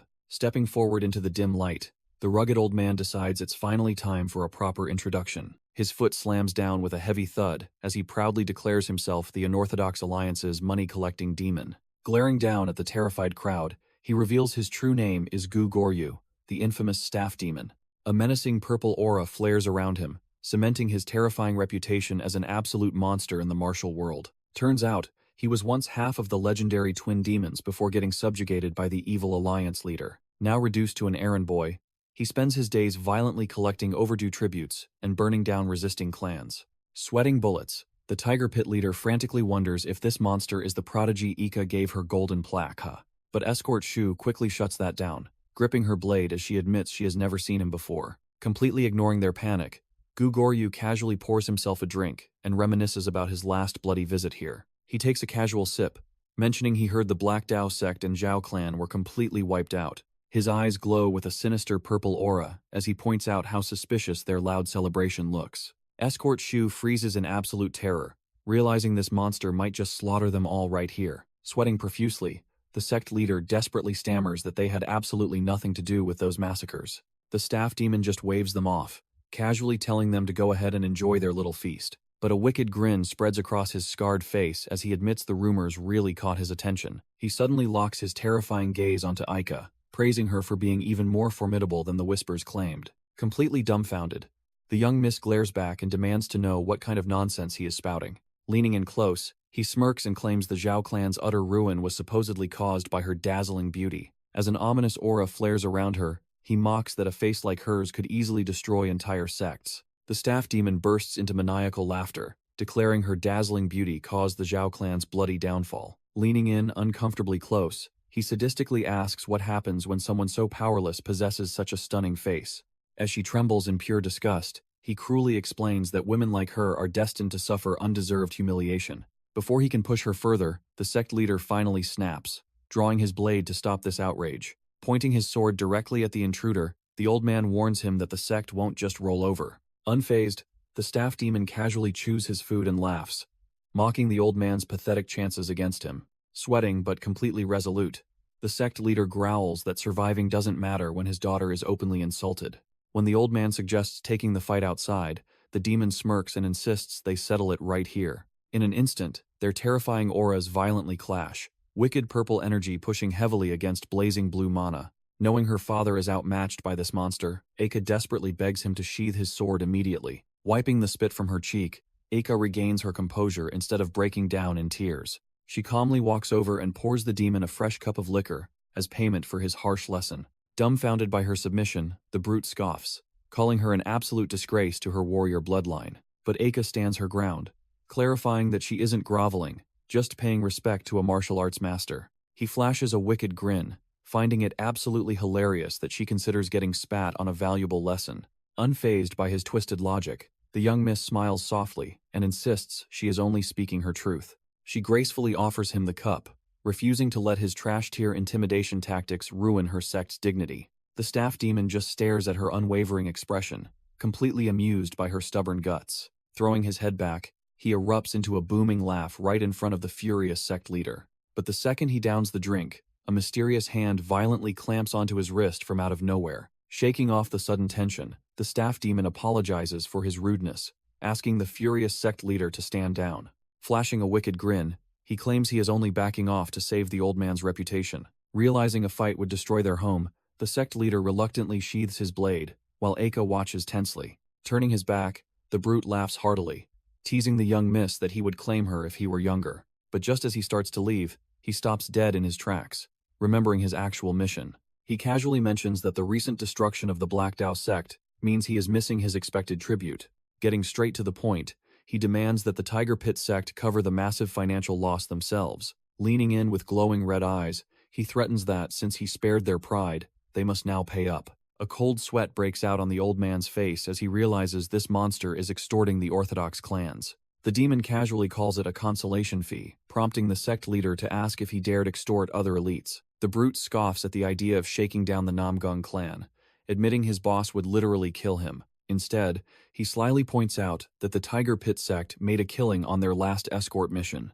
Sweating bullets, the old sect leader desperately asks for a little time to gather the funds. But the demon isn't playing games, violently slamming his staff into the floor with a deafening crash. Gripping his weapon with glowing red eyes, he growls that his time is far too precious to waste. The old man's mind races, realizing that refusing this monster means his entire sect will be annihilated tonight. Left with absolutely zero options, he swallows his pride and orders his men to bring out the treasury. Moments later, a massive sack overflowing with heavy gold ingots hits the floor with a loud thud. The extortionist laughs heartily as the sect leader sternly warns him to never touch his people again. Inspecting his shiny new loot, the demon just smirks, mocking the old man's terrifyingly murderous aura. Tossing a single gold ingot onto the table, the demon casually accepts the massive payoff. He smugly declares the shiny coin is his twisted apology for disrespecting the young miss earlier. Both the sect leader and his daughter remain completely silent, knowing any sudden move could mean death. Tipping his straw hat with a sinister grin, the extortionist announces he'll be taking his leave. He strolls out of the hall laughing, mocking them that the bright moon is all the escort he needs. Meanwhile, out by the stable boys are busy gossiping about the mysterious guest's terrifying strength. They shudder at the thought of the massacre, relieved their sect could just buy their survival tonight. Suddenly, the stable manager bursts in sweating bullets, clutching a bag of food and demanding our boy's location. Seeing the leftover banquet meat, the clueless boys immediately start cheering, thinking he brought them a late-night snack. But the manager angrily kicks past them, screaming for the spearman, though the boys admit he completely vanished. As the manager searches frantically, Shuji is haunted by the gritty memory of his fallen war brother. Meanwhile, the extortionist taunts a terrified sect member on his way out, crediting our boy for their survival. The desperate echoes of his name snap Shuji back to reality, cold sweat dripping from his face. Far from the noisy stables, he stands silently on a moonlit bridge, waiting for his true prey. Deep in the woods, The extortionist's staff clinks softly as he carries his newly extorted loot. He strolls through the shadows with a greedy chuckle, completely unaware that he is being hunted. Suddenly, he stops dead in his tracks as a chilling, heavy presence fills the night air. Looking ahead, he finds the young spearman blocking the bridge, radiating a suffocating, blood-red aura. Our boy's eyes glow with pure demonic malice as his terrifying energy erupts violently into the dark. Instead of panicking, the extortionist just smirks, amused to realize this supposed monster is actually just human. Resting his staff on his shoulder, the extortionist asks if our boy tracked him down over a petty insult. Shuji just stares back with dead, unblinking eyes, completely unfazed by the old man's arrogance. Gugoryu smirks down from the bridge, bragging that his attempt to provoke the sect leader was a total bust. Since she never took the bait, he figures there is absolutely no reason for this kid to seek revenge. Unimpressed, Shuji coldly interrupts the old man's rambling, mocking his pathetic attempt at playing a monk. With a heavy step, his demonic aura flares to life as he finally runs out of patience. He violently lunges up the wooden steps, demanding the extortionist hand over the stolen money immediately. Instead of getting scared, Gugoryu bursts into maniacal laughter, thrilled by the kid's sheer audacity. Their weapons violently clash in a flurry of sparks as the veteran blocks Shuji's relentless spear thrusts. Parrying the heavy strike with ease, the arrogant old man just laughs as our boy lands back down. Shuji tightens his grip on his weapon, his dark aura crackling as he glares at the arrogant veteran. The old extortionist casually compliments the weapon, asking our boy what he calls his trusty spear. Staring back with absolute deadpan silence, the young demon coldly replies that it doesn't have a name. Gugoryu just smirks, noting the fine craftsmanship of the heirloom and calling it a massive shame. Tightening his own grip, the veteran prepares to show the kid a real lesson in brutal combat. He reveals his heavy iron club actually used to be a spear before the blade completely snapped off. With a twisted grin, he brags that if it hadn't broken, he'd be known as the Spear Demon. His arrogant rambling is suddenly cut short as he senses a lethal shift in the kid's aura. Shuji fiercely lunges forward, forcing the veteran to admit that his sturdy club is ultimately just bladeless. Blocking the heavy strike, Gugoryu casually compares his own broken weapon to a completely toothless wolf. Shuji flips the insult right back, coldly stating that the old man is the real toothless wolf here. Absolutely humiliated, the veteran snaps into a violent rage and curses the kid as a filthy creature. He brings his heavy iron club crashing down with lethal force, but our boy easily slips underneath the swing. Before the brute can even register the miss, a lightning-fast counterstrike smashes right into his face. Stumbling back, the enraged veteran wildly spins his weapon and hypocritically screams that the kid is a coward. He laughs maniacally while unleashing a flurry of heavy strikes, forcing the young demon to carefully watch his footwork. Channeling his menacing purple aura, the brute leaps high into the air to deliver a devastating overhead smash. Instead of retreating, Shuji just tightens his grip on his spear and shifts his weight for a lethal counter. With terrifying speed, he launches upward, completely bypassing the attack to appear right behind his dumbfounded opponent. His eyes glow with blinding white light as he prepares to show this trash-tier bully true demonic power. Shuji suddenly leaps back, scattering a handful of iron caltrops across the wooden bridge to create distance. The veteran brute just laughs maniacally, mocking our boy for relying on such pathetic, cowardly tricks. Spinning his heavy iron club like a massive fan, he effortlessly sweeps the spikes away. But Shuji doesn't miss a beat, hawking up a glob of bloody spit and firing it forward. The arrogant veteran just smirks, calling the young demon a hopelessly persistent fool. He launches another devastating swing, taunting the kid for getting so defensive over his little lover. Shuji easily ducks under the massive weapon, his hand grazing the wooden planks to stabilize his stance. He effortlessly flips backward, letting the brute's heavy strike smash uselessly into the bridge. Distracted by his own arrogant swing, the veteran completely loses track of the incoming bloody projectile. The spit lands squarely on his forehead with a wet smack, leaving the brute absolutely livid.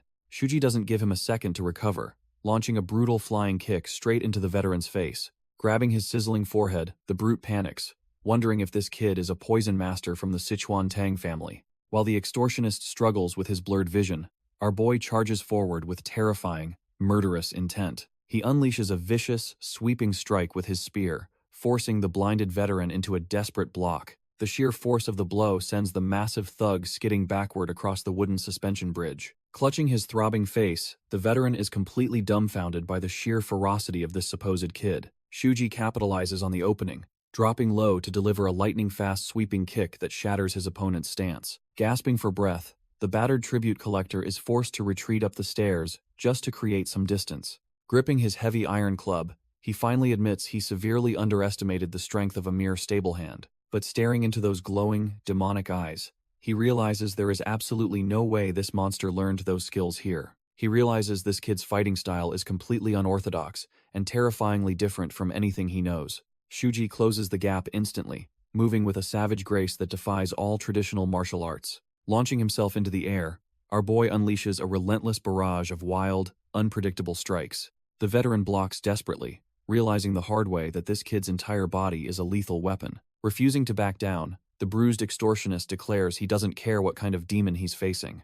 A menacing purple aura erupts from his scarred body as he pushes his internal energy to the limit. He swings his heavy iron club with devastating force, vowing to drag this brat straight down to hell. Shuji just scoffs at the pathetic threat, casually twirling his spear with absolute zero concern. Tightening his grip, his own terrifying power begins to bleed into the weapon with a heavy thud.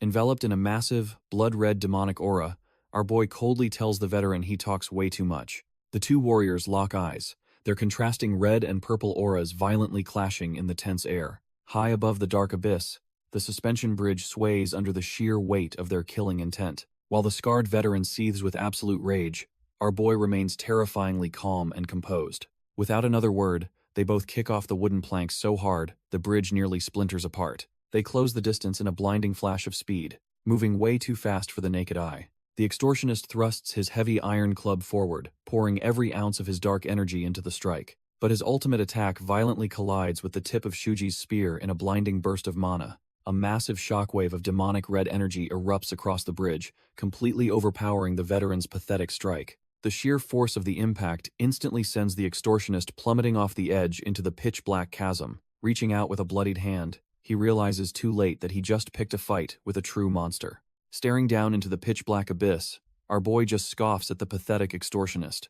Down below, the veteran violently coughs up blood, cursing his terrible luck as his body breaks apart. He realizes his arm is completely shredded from the impact, but he refuses to just roll over and die. Staring up at the teen's terrifying, glowing eyes, the bruised thug smirks, convinced a dirty trick will secure his victory. Without any warning, he launches a blindingly fast strike straight out of the shadowy depths. His massive, heavy weapon hurtles through the air, aimed directly at the young spearman's blind spot. The heavy projectile violently collides with its target in a deafening explosion of red mana. But the veteran is left completely dumbfounded when Shuji effortlessly intercepts the cowardly sneak attack. The demonic spear easily catches the heavy iron club, sparking with a terrifying surge of red energy. The extortionist's eyes widen in absolute horror as he realizes his final trump card was utterly useless. Without hesitation, our boy thrusts his spear forward with terrifying speed. The veteran's eyes widen as the deadly blade closes in on him.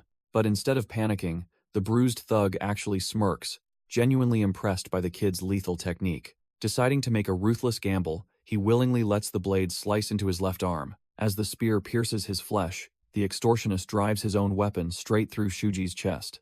Flashing a sadistic grin, the veteran declares that he will gladly take the boy's heart as payment. The young spearman stands completely frozen, his glowing eyes dimming as blood pours from his fatal wound. Unable to hold on, he collapses to his knees, coughing up a massive pool of blood. Standing victorious under the moonlight, the veteran admits the win came at a brutal cost. Clutching his bleeding stump, he wonders if this terrifying brat was secretly raised on the demonic path. Coughing up a mouthful of blood, the veteran realizes his internal injuries are far worse than he calculated. Knowing this kid is too dangerous to keep around, he raises his heavy club to finish the job. But before he can deliver the final blow, a chilling sensation stops him dead in his tracks. Completely dumbfounded, he watches as our boy slowly rises to his feet, engulfed in a massive red aura. The extortionist completely loses his mind, screaming to know how a dying brat is still standing. He desperately wonders if it is money, pride, or some twisted sense of love driving this monster forward. But as those piercing red eyes lock onto him, the veteran realizes the only thing fueling him is fear. Trembling under that suffocating pressure, the extortionist stammers in absolute terror as his confidence completely shatters. Staring right through him, the bleeding spearman coldly asks if he knows where people go after they die. Standing tall under the moonlight, our boy looks like a literal demon ready to drag another soul to hell. Shuji stares down into a terrifying mental abyss, remembering the agonizing sea of screaming souls waiting in hell. A massive, blood-soaked demon, violently reaches out from the darkness, desperate to drag him into eternal torment. Snapping back, the bleeding spearman coldly states that knowing what awaits in the afterlife makes dying absolutely impossible. The extortionist sweats bullets, completely dumbfounded, wondering what kind of absolute nightmare fueled this kid's survival instinct. Desperate to live, the one-armed brute draws his blade, swearing he has zero intention of dying today. He suddenly lunges forward, but his foot crunches right into a tactical caltrop hidden on the ground. Seizing the opening, our boy grips his weapon tightly and unleashes a vicious, desperate downward strike. The veteran barely blocks the heavy blow, screaming that he refuses to die anywhere but a warm bed. The sheer force of their clashing weapons sends the young spearman skidding backward across the spiked bridge. Gritting his teeth in frustration, our boy realizes this trash-tier brute still has terrifying fight left. Refusing to back down, our boy fiercely swings his spear, forcing the veteran to desperately evade. The razor-sharp blade violently slices through flesh, sending a sudden spray of crimson into the air. Ignoring the pain, the extortionist immediately launches a brutal counterattack that sends the young spearman reeling. He scoffs that he just lost 2 fingers, but confidently declares that the kid is completely finished. Suddenly, a handful of sharp metal caltrops shoots directly into the veteran's face, piercing his eye. The brute screams in absolute agony, demanding to know what the hell the kid just spat at him. With glowing red eyes and spikes still clenched in his bloody teeth, our boy vows to end him. The once arrogant extortionist starts sweating profusely, completely dumbfounded by this absolute nightmare of a teenager. Panicking, the one-armed veteran wildly swings his blade, screaming at the demon to stay the hell back. But wrapped in a terrifying red aura, the fatally wounded spearman relentlessly advances, leaving his prey utterly paralyzed. Snapping out of his fear, the enraged veteran wildly swings his weapon down, screaming at the monster before him. Hoping to end this absolute nightmare, he brings his heavy staff crashing down right toward our boy's skull. The strike lands with a sickening crunch, violently splitting the young spearman's forehead open in a spray of blood. The sheer force of the brutal blow sends the teenager flying backward across the wooden suspension bridge. Believing he finally killed the demon, the battered extortionist bursts into maniacal laughter, celebrating his hard-fought victory. Gathering his purple aura, he promises to put the kid out of his misery with one final, crushing blow. But before he can even blink, a terrifying shadow with glowing red eyes materializes right in front of him. Shuji instantly retaliates, slicing through the air and catching the dumbfounded veteran completely off guard. The brute stares in absolute disbelief, wondering how a kid with a crushed skull is still moving. Turns out our boy wasn't aiming for him at all, severing the bridge ropes and sending the trash-tier extortionist plummeting. As he plummets, the extortionist realizes the kid intentionally took his attack just to destroy the bridge. Crashing through the wooden debris, he desperately yells that the young spearman is going down with him, but his fleeting confidence shatters when he looks up and sees a glowing red figure diving after him.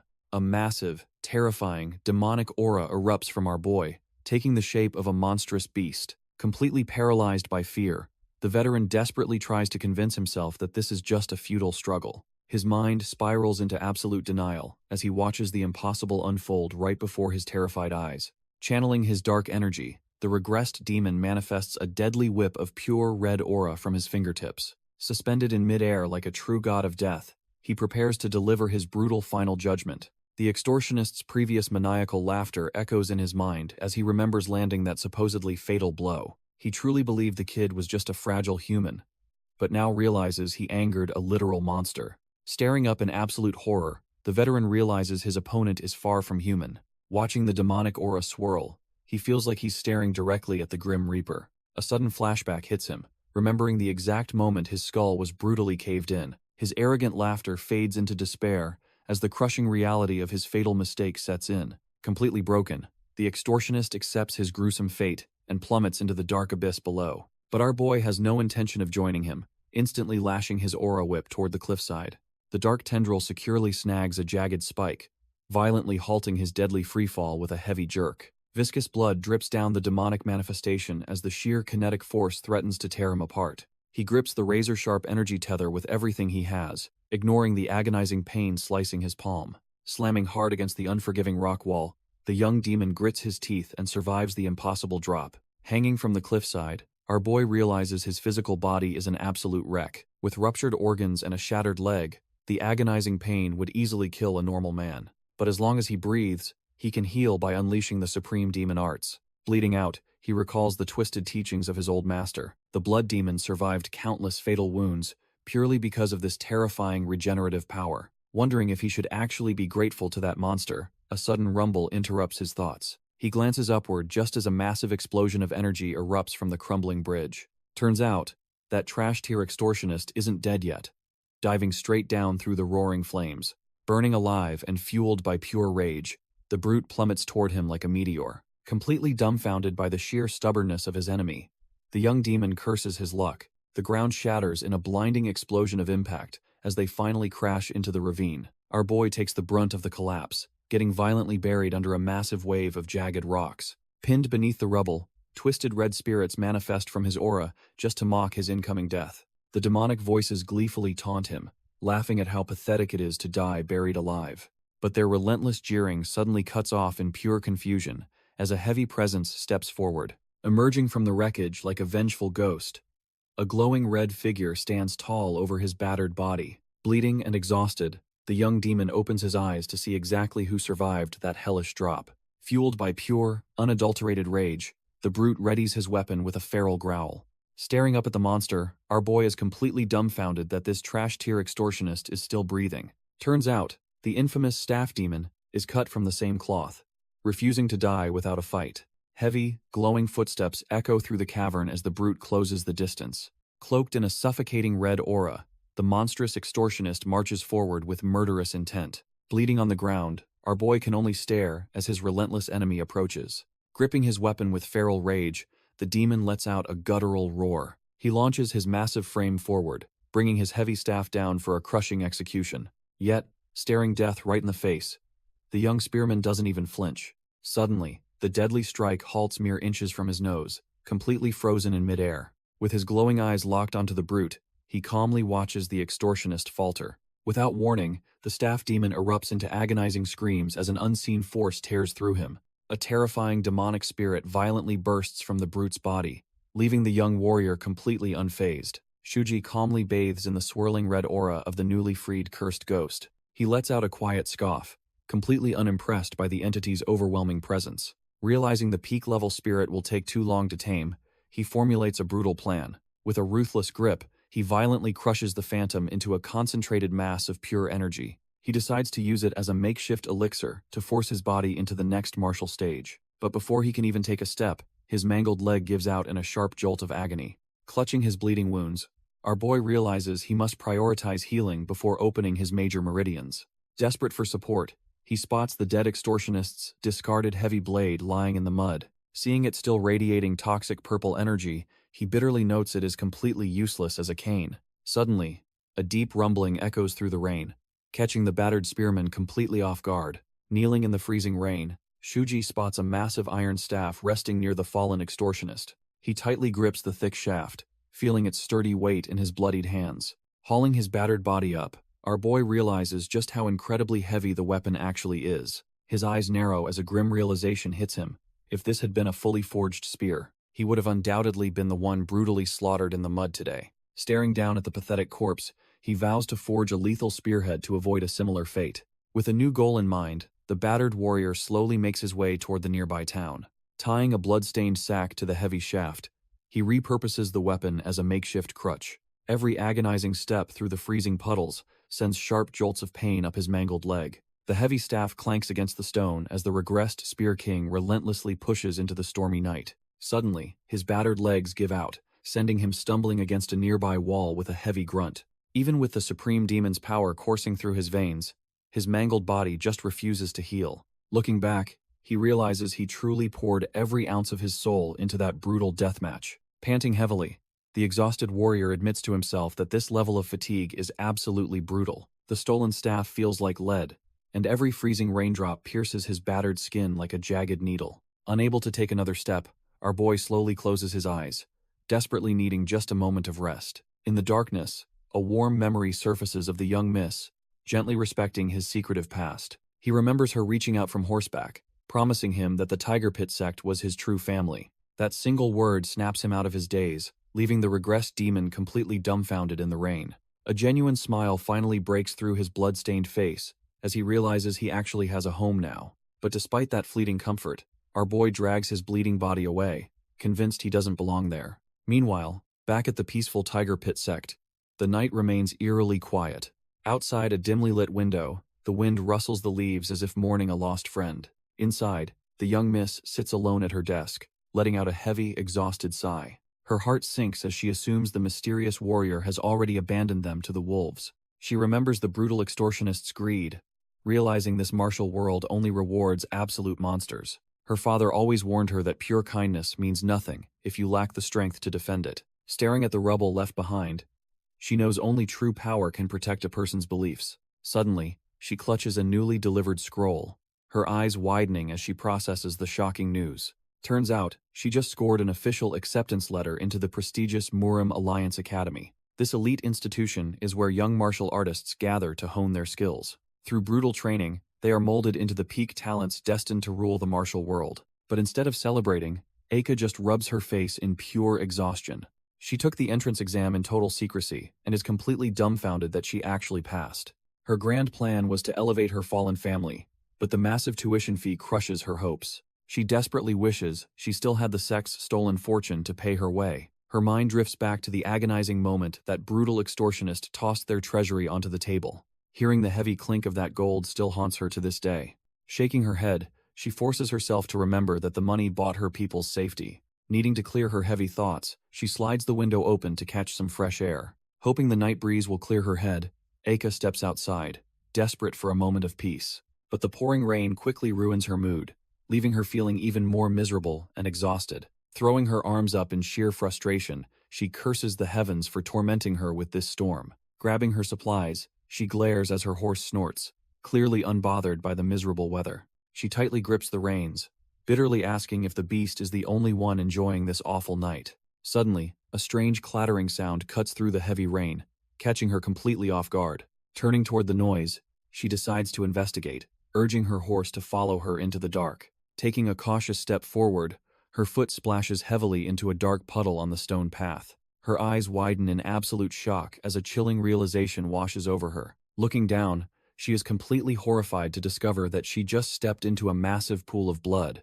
Eiko stares at the gruesome scene, completely dumbfounded, wondering who on earth could have pulled off such an absolute massacre. Through the pouring rain, a battered figure drags himself forward, coughing up blood while leaning heavily on an iron staff. As lightning strikes, she catches sight of him, his terrifying demonic aura flaring wildly like a monster in the storm. Swallowing her fear, she nervously calls out, asking if the eerie figure before her is a man or a vengeful ghost. Shuji pauses, his eyes glowing a piercing red in the darkness, silently reflecting on his own monstrous existence. Taking his chilling silence as an answer, Aiku convinces herself that she must be looking at a wandering spirit.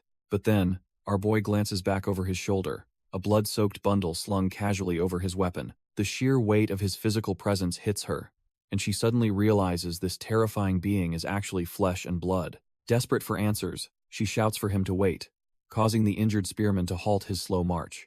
Without a single word, he unceremoniously drops his heavy, blood-stained sack right into a puddle at his feet. Eiko nervously offers him a cheap wound salve, hoping it might help his battered state. She knows getting tangled in martial world feuds is a death sentence, but her conscience refuses to ignore him. Trembling in the pouring rain, she tells him to just throw it away if he doesn't want her pity. A faint smirk crosses our boy's shadowed face before his blood-stained hand reaches down for his heavy sack. Without a word of gratitude, the battered spearman turns his back and begins to walk past her. Suddenly, he tosses the grotesque, blood-soaked bundle right at her feet with a sickening splat.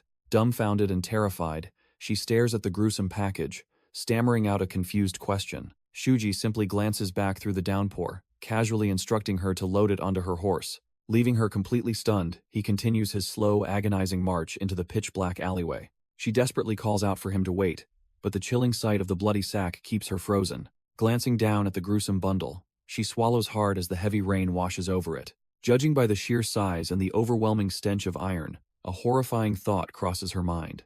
She imagines the worst, terrified that our boy just casually handed her a severed head. Trembling with dread, she tightly shuts her eyes and forces herself to untie the blood-soaked knot. But instead of rotting flesh, a brilliant golden glow suddenly reflects across her pale face. Her eyes snap wide open in absolute disbelief at the impossible treasure sitting right in front of her. It turns out to be the exact same sect funds that the brutal staff demon had extorted earlier. Completely dumbfounded, she realizes this battered stranger just slaughtered a literal monster to get their money back. By the time the truth sinks in, the mysterious spearman is already disappearing around the dark corner.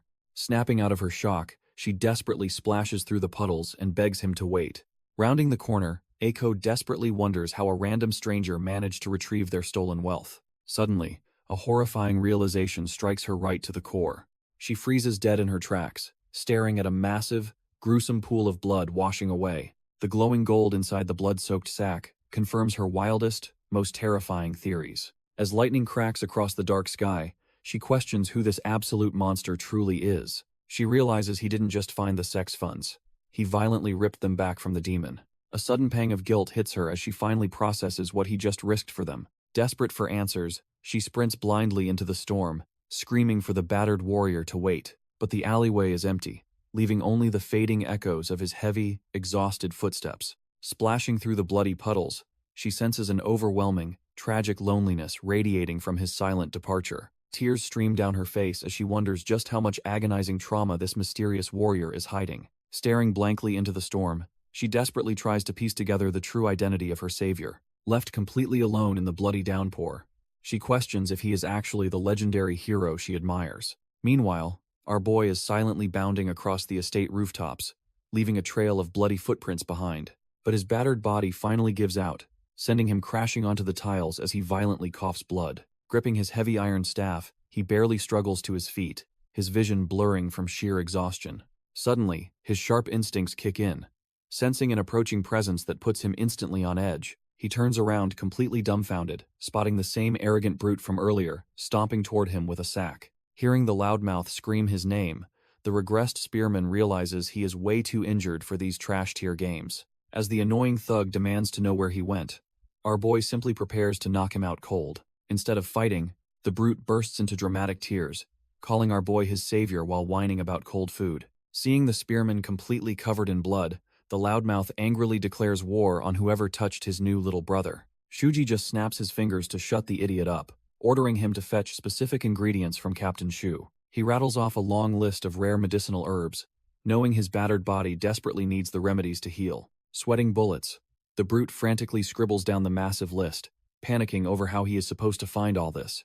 Slumping back in exhaustion, our boy clarifies he needs to ask Captain Aika, making the thug freeze in absolute terror. The brute screams that he must be crazy to send him to that terrifying woman, but Shuji calmly insists. Trembling with sheer dread, the thug whines that he stands absolutely no chance against someone that incredibly scary. Knowing he owes his life to the hero, he finally caves with a heavy sigh and asks what to say. With a dead serious glare, the regressed spearman simply tells him to say the assistant sent him, knowing Aku will understand. The terrified brute nervously decides it might be safer to just claim the stable hand sent him instead. Left alone, our boy immediately sits in lotus position as a massive red demonic aura erupts around him. He focuses intensely, realizing his demonic energy has already reached the 10th stage of compression. The sheer density of his murderous intent manifests into a terrifying, colossal demonic visage towering behind him. Despite his battered face, his glowing eyes show absolute resolve to force his broken body to heal. He knows opening his inner gates requires unblocking his meridians, draining his blood, and absorbing a spiritual elixir. His acupoints were violently forced open during his desperate clash with the tyrant demon, costing massive blood loss. Sitting in the swirling crimson storm, he realizes he is still completely missing the crucial spiritual elixir. Reaching out toward the writhing energy, he ruthlessly decides to substitute the elixir with his fallen enemy's spirit. With a vicious clench of his fist, he violently crushes the stolen energy to force it into his veins. The stolen spirit shrieks in agony as our boy ruthlessly crushes it, forcing the raw power into his veins. Blazing with a terrifying crimson aura, his glowing eyes lock onto the surging power, threatening to tear him apart. He slowly closes his eyes, exhaling sharply as the chaotic demonic energy finally begins to stabilize within his core. Suddenly, his concentration is broken when that same spiky-haired stable bully comes running up, nervously shouting his name. Sweating bullets while clutching a heavy sack, the thug stammers out a question, wondering how Shuji knows the elite guards. Shuji snatches the sack right out of his hands and orders the dumbfounded bully to keep his mouth shut. Retreating into his room, he commands the thug to block the door and alert Captain Shu if anything goes wrong. The terrified lackey just gulps and slowly slides the door shut, leaving our boy alone in the pitch-black room. Sitting cross-legged, Shuji immediately ignites his swirling crimson aura again, surrounded by the screaming visages of his demonic energy. He knows that if he pushes past compression into the tempering stage, absolutely no one will recognize his twisted arts. He realizes the only man alive who could identify his twisted technique is his old master, the Blood Demon. Surrounded by his screaming crimson energy, our boy wonders if the legendary founder is currently ruling or running. Stepping forward in his mind, he questions if the old monster is already out hunting for new disciples. He envisions himself walking effortlessly through a chaotic battlefield, completely unfazed by the trash-tier soldiers slaughtering each other. No matter how many armed men block his path, he just marches straight through the absolute carnage. His mental journey leads him to a dark, secluded cell, where a solitary figure sits in absolute silence. Trailing thick demonic energy with every step, he prepares to cross the threshold into the next martial stage. Deep within his soul space, he confronts a massive, terrifying gate, carved with a monstrous, demonic visage. He presses his hand against the pulsating, fleshy surface, ready to force the barrier open and temper his core. Suddenly, his intense meditation is interrupted when that annoying stable lackey nervously asks if he is packing up to leave. Shuji pauses at the demonic gate, his concentration wavering as he feels a familiar presence behind him. Gripping his wrist to steady his trembling hand, he braces himself for whatever is coming. To his absolute shock, the rugged phantom of his past self stands there, bidding him a final farewell. With a gentle smile that betrays a lifetime of bloodshed, the veteran spirit urges our boy to live well. A blinding flash of enlightenment strikes his mind as his eyes snap open in the waking world. Lying in the dirt, he blankly stares at the ceiling and wonders if he actually managed to break through. Sitting up, he assumes that annoying stable lackey actually did a decent job guarding the door. But his praise dies in his throat when he spots the massive brute sprawled out unconscious on the floor. Shuji glares in pure disgust as the thug violently coughs, choking on a foul, green toxic gas. Suddenly, Aku bursts through the door in a complete panic, gagging at the absolute stench filling the room. Leaving the suffocating room behind, our boy steps out into the night, realizing he's hit the first tempering stage. The wind howls around the gates as he notes this is the mature peak stage the martial clans revere. With his physical preparations finally complete, he silently steps off the ledge and prepares for the next phase. Blasting off the rooftops with terrifying speed, he begins to map out the rest of his bloody crusade. Having already butchered the Gu family and completely annihilated the Black Dao, he locks onto his third target. His eyes glow with a sinister crimson light as he glares toward the absolute rulers of the Anhui province. Unleashing a massive wave of demonic aura, he rockets toward the Namgung clan to show them true fear. Meanwhile, heavy rain pours down over the newly renamed Hojung sect estate. Inside the quiet manor, a tense discussion brews over a sudden and highly suspicious invitation from the Namgung family. Taking a slow sip of tea, the sect leader wonders why a top-tier Orthodox clan would invite their humble sect. He figures the sudden disappearance of the Zhao clan means their humble sect is being set up as the replacement. His wife pours tea, nervously pointing out that the big leagues won't exactly welcome them with open arms. Blowing on his hot tea, the weary sect leader admits that in the brutal martial world, the weak always suffer. Trying to ease his nerves, she brings up a rumor about the Namgung clan's prodigy daughter returning home. She smiles, hoping the entire grand banquet is just a flashy excuse for the top-tier clan to show off. Taking a slow sip, he chuckles and admits he would be thrilled if this was just a harmless boasting session. Tapping his cup down, his tone shifts as he proudly declares their own daughter is just as incredible. Startled by his sudden competitive spark, his wife asks why he said that, but he insists it is simply facts. Letting out a heavy sigh, the old man curses his own weakness, feeling utterly ashamed that he holds her back. The room falls dead silent as he downs his drink, drowning his guilt over being a trash-tier father. Suddenly, frantic footsteps echo down the hall as a familiar voice desperately calls out to them. Bursting through the doors, their beautiful daughter finally returns home, leaving the old man absolutely overjoyed. But she brushes off the emotional reunion, urgently handing her dumbfounded father a mysterious rolled-up scroll. Unrolling it, their jaws hit the floor when they realize it is an elite academy acceptance letter. The room erupts into pure chaos as her parents celebrate her flawless scores, already planning a massive feast. Their cheering grinds to a halt when she nervously brings up the astronomical cost of tuition. Refusing to let her down, her father fiercely promises to sell the sect's very pillars to fund her. Shaking her head, our girl effortlessly swings a massive, heavy sack off her shoulder. She slams the hefty bag onto the floor, sending a heavy thud echoing through the room. Staring at the blinding pile of retrieved gold, her parents are left completely speechless as their financial nightmares vanish. Standing proudly over the blinding treasure, Eiko beams, declaring she has finally brought their stolen money back. Meanwhile, a gentle breeze sweeps through the tranquil willow trees by the nearby riverbank. Down by the water, our boy Shuji quietly tends a small campfire as Eiko approaches from behind. Watching him, she softly muses how strangely perfect everything has been going ever since he showed up.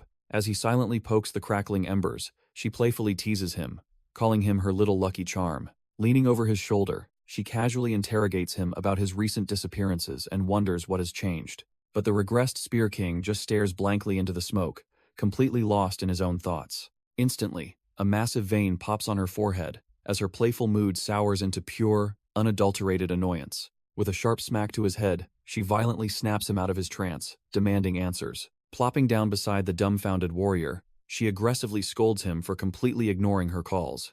Rubbing his head, Shuji casually mutters he is just trying to figure out how to ruin the Namgung family. He recalls his past life, remembering how a corrupt elder colluded with enemies to cover up a brutal massacre. A terrifying red aura bleeds from his body as pure rage consumes him over their absolute abuse of power. Back then, the Namgung clan was an untouchable superpower, supposedly tasked with maintaining order among the lower factions. But beneath their righteous facade hid a rotten core of corrupt elders who only cared about lining their pockets. These trash-tier hypocrites gladly turned a blind eye to absolute slaughter, as long as the bribe money was right. Shuji remembers fighting for his life alongside Eiko, when they were ambushed by one of these high-ranking targets. The white-bearded elder stepped onto the battlefield, drawing his blade as a suffocating blue aura flooded the area. With a deafening crack, the old monster launched himself forward at an absolutely terrifying speed. Before our boy could even react, the elder's blade mercilessly tore right through his chest in a spray of blood. Coughing up blood, he realizes this corrupt elder was just one of many pursuers who hunted him down. Snapping back to the present, his eyes narrow with pure, unadulterated hatred as he stews on the betrayal. His dark thoughts are suddenly interrupted by a warm memory of Eiko, asking if the kids were still bothering him. Sitting beside him, she sighs heavily, realizing that a simple warning won't be enough to stop the relentless bullying. Standing up in the gentle breeze, she turns back and offers our boy a desperate way out of this hellhole.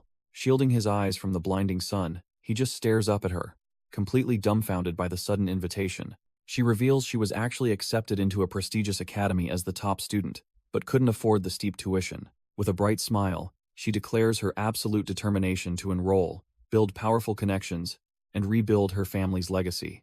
Leaning in, she praises his quiet talent and promises that life at the academy would be far better for them. Hearing her genuine belief in his potential, a rare, soft smile finally breaks across his hardened face. He promises himself that once he handles the looming threats, she will finally achieve her stolen dream. When she eagerly asks if he will join her, our boy calmly replies that it depends on the situation. Crossing her arms with a pout, she playfully teases him for acting so tough and playing hard to get. Taking his hesitation as a yes, she cheerfully tells him to wrap up any loose ends before they leave.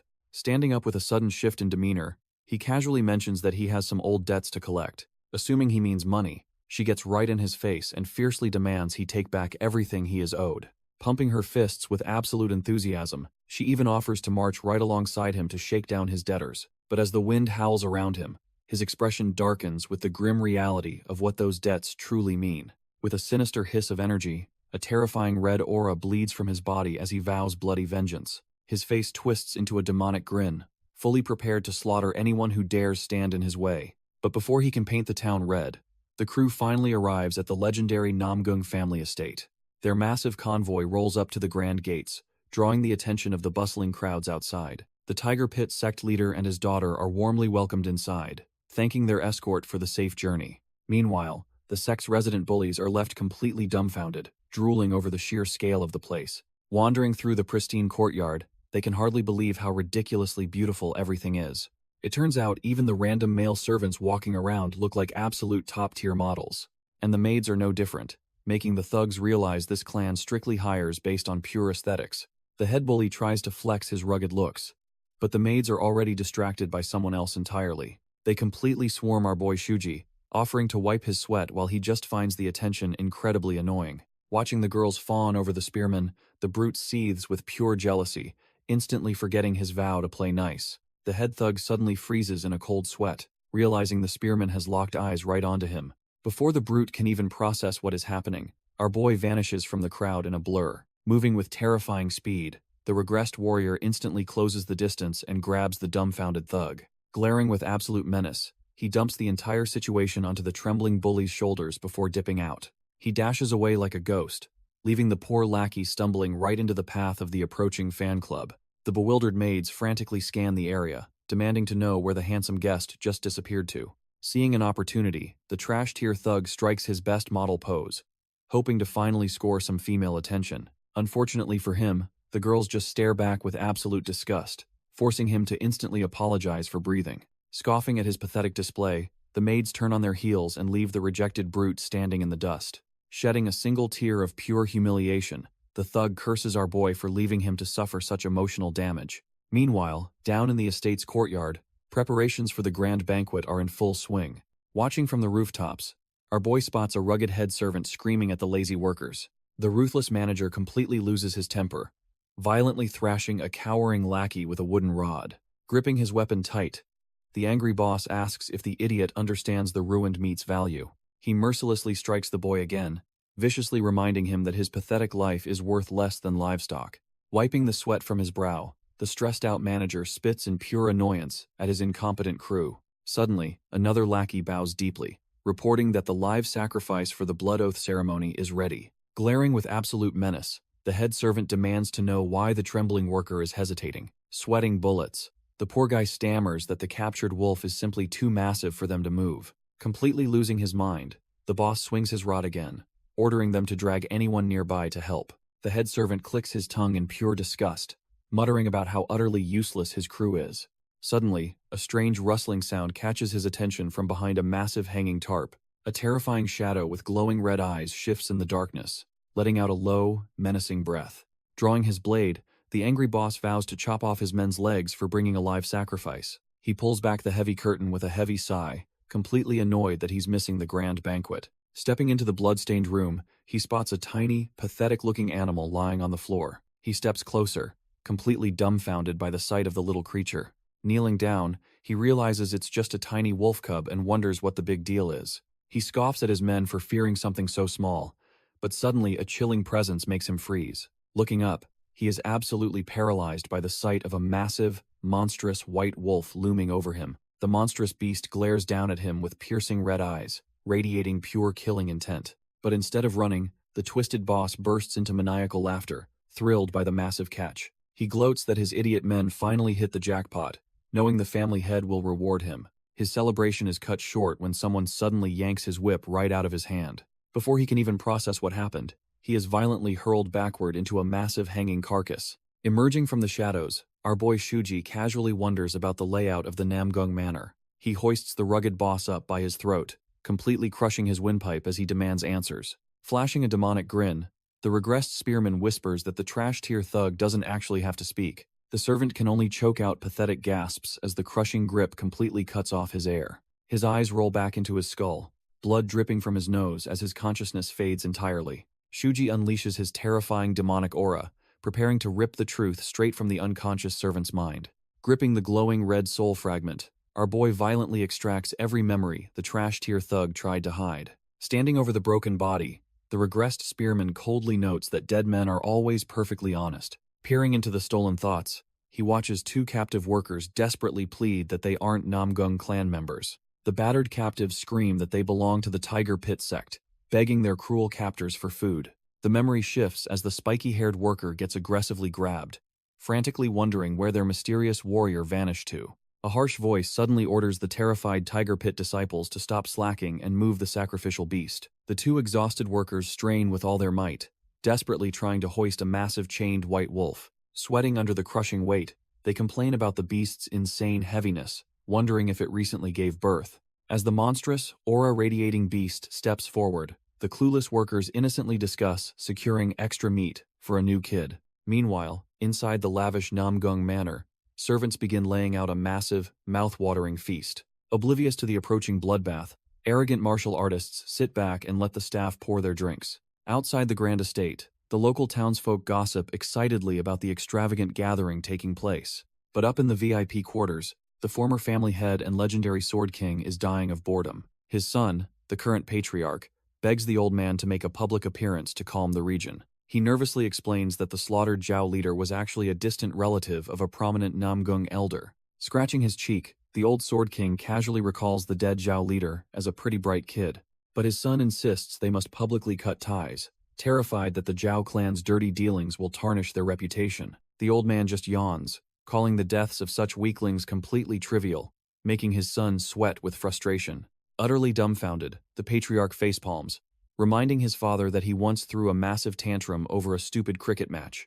Their bickering is suddenly cut short by a familiar voice calling out to them. It turns out to be Namgung Yul, the eldest daughter, arriving to escort them to the banquet. The patriarch instantly drops his serious act, excitedly asking if his precious daughter found a husband. The old Sword King just picks his ear, annoyed by his son's loud, overbearing parenting. Yul calmly agrees she must become a family asset, though marriage feels a bit rushed. Hearing her hesitation, her father completely panics, terrified that she might be hiding a secret boyfriend. She sighs and shoots that ridiculous idea down, explaining she is simply planning for her future. The old man suddenly chimes in, fiercely declaring that he will be the one choosing her groom. Brushing off his dad's demands, the patriarch reminds Yul about the upcoming blood oath ceremony. Gripping her sheathed sword, she confidently confirms that she is fully prepared for the trial ahead. The trial in question is the blood oath, a gritty ritual where a beast is bled dry.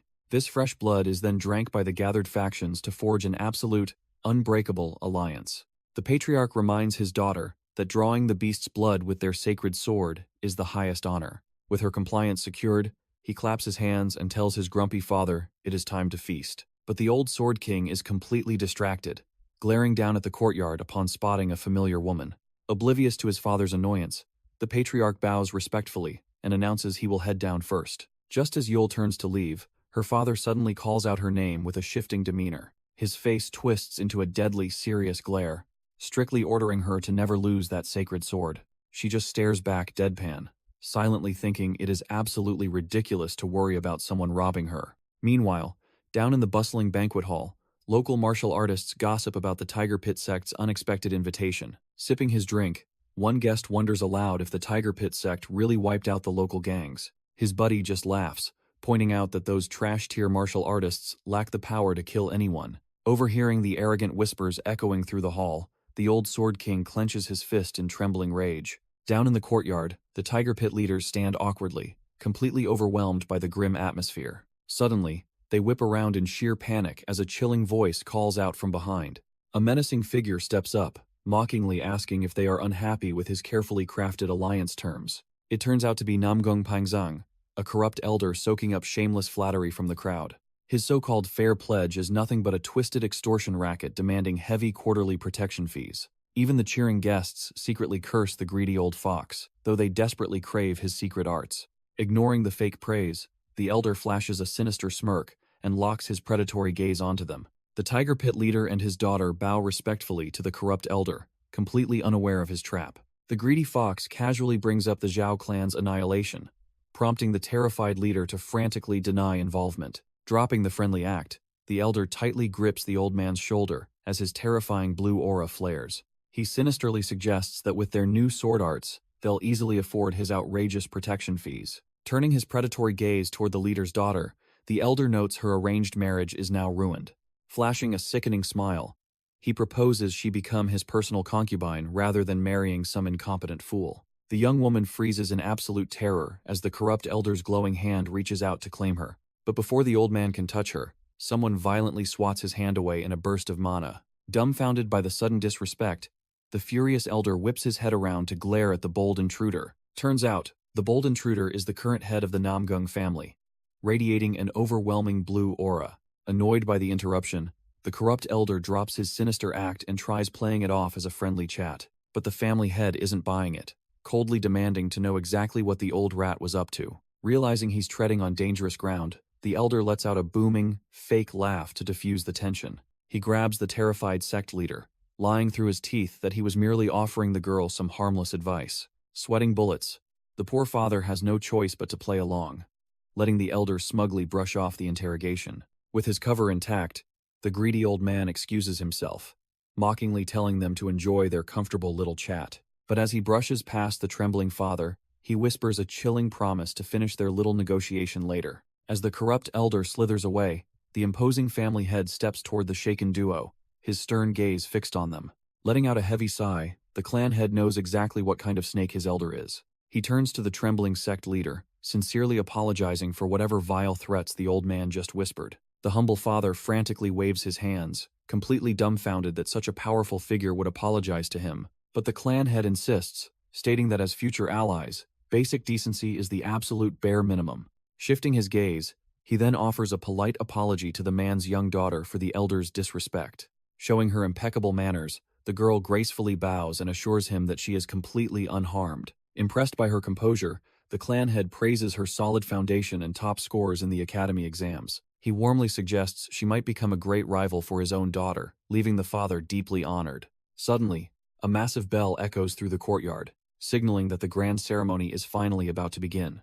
The clan head gestures to his daughter, instructing her to formally greet the humble sect leader's child. The two girls politely bow to one another, exchanging respectful introductions to keep up appearances. But internally, the noble heir sizes up her new rival, fully aware she aced the academy exams. Meanwhile, the sect leader's daughter recognizes the noble as the legendary Swordflower and her upperclassmen.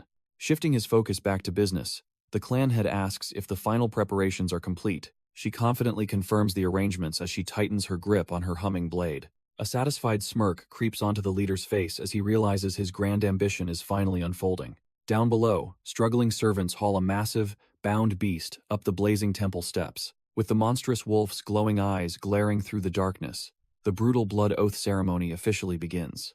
Namgung Pa slowly ascends the towering stone steps toward the sacrificial altar where the massive beast awaits. Reaching the summit, his boots plant firmly onto the stone platform with a heavy, echoing thud. He smoothly clasps his hands together, projecting an aura of absolute authority and forced humility. Bowing deeply to the massive crowd below, the clan head offers his insincere gratitude to the gathered heroes. The banquet guests stare up in absolute awe, completely captivated by his overwhelming presence and talk of justice. He skillfully manipulates their fears, reminding them of the rampant cultists and barbarians tearing the world apart. Pointing out the Murim Alliance's fading strength, he declares that today's blood oath will finally unite them all. With a booming voice and a flare of his aura, he vows to violently protect their generational balance. Completely brainwashed by his grandstanding, the massive crowd erupts into a roaring frenzy, chanting the Namgung name. The hype reaches a fever pitch as a guard violently pounds a massive war drum, cementing their blind loyalty. As the drums echo through the courtyard,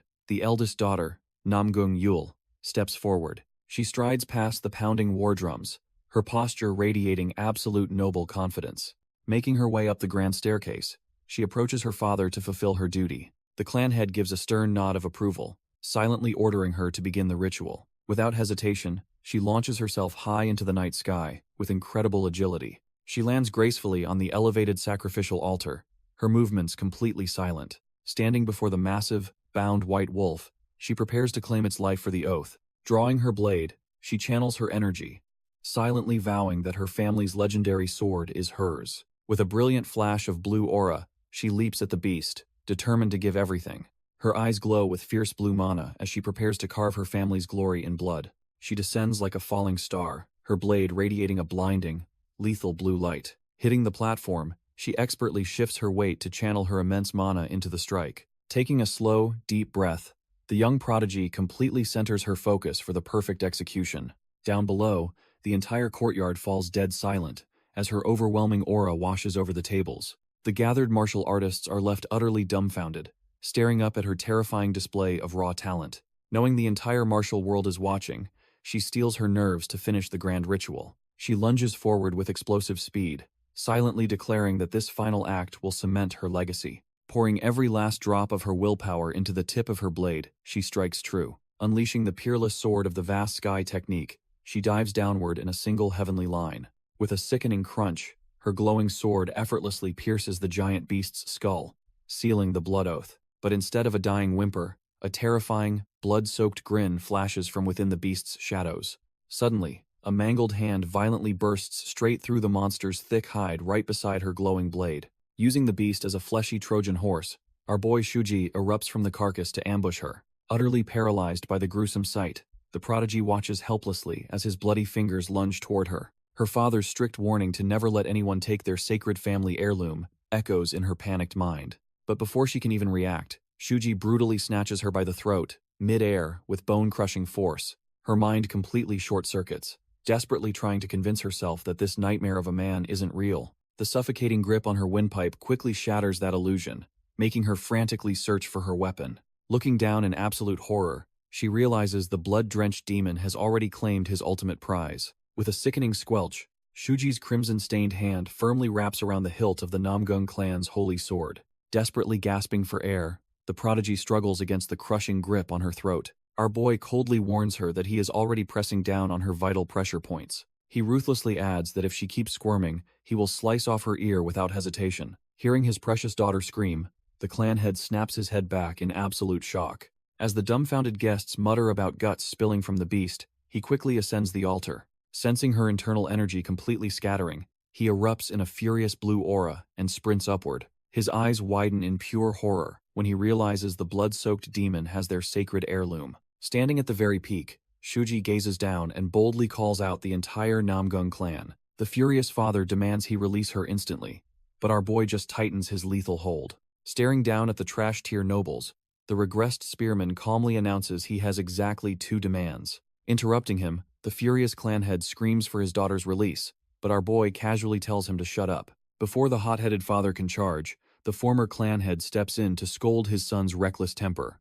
The wise elder points out that if the blood-soaked intruder wanted her dead, he wouldn't be waiting. Smirking under his gruesome wolf mask, Shuji praises the old man's sharp wits and thanks him for listening. He then presses the blade against the terrified girl's throat, warning that any more interruptions will cost her head. Hearing this lethal threat, her father grits his teeth in pure, helpless rage, completely paralyzed by the standoff.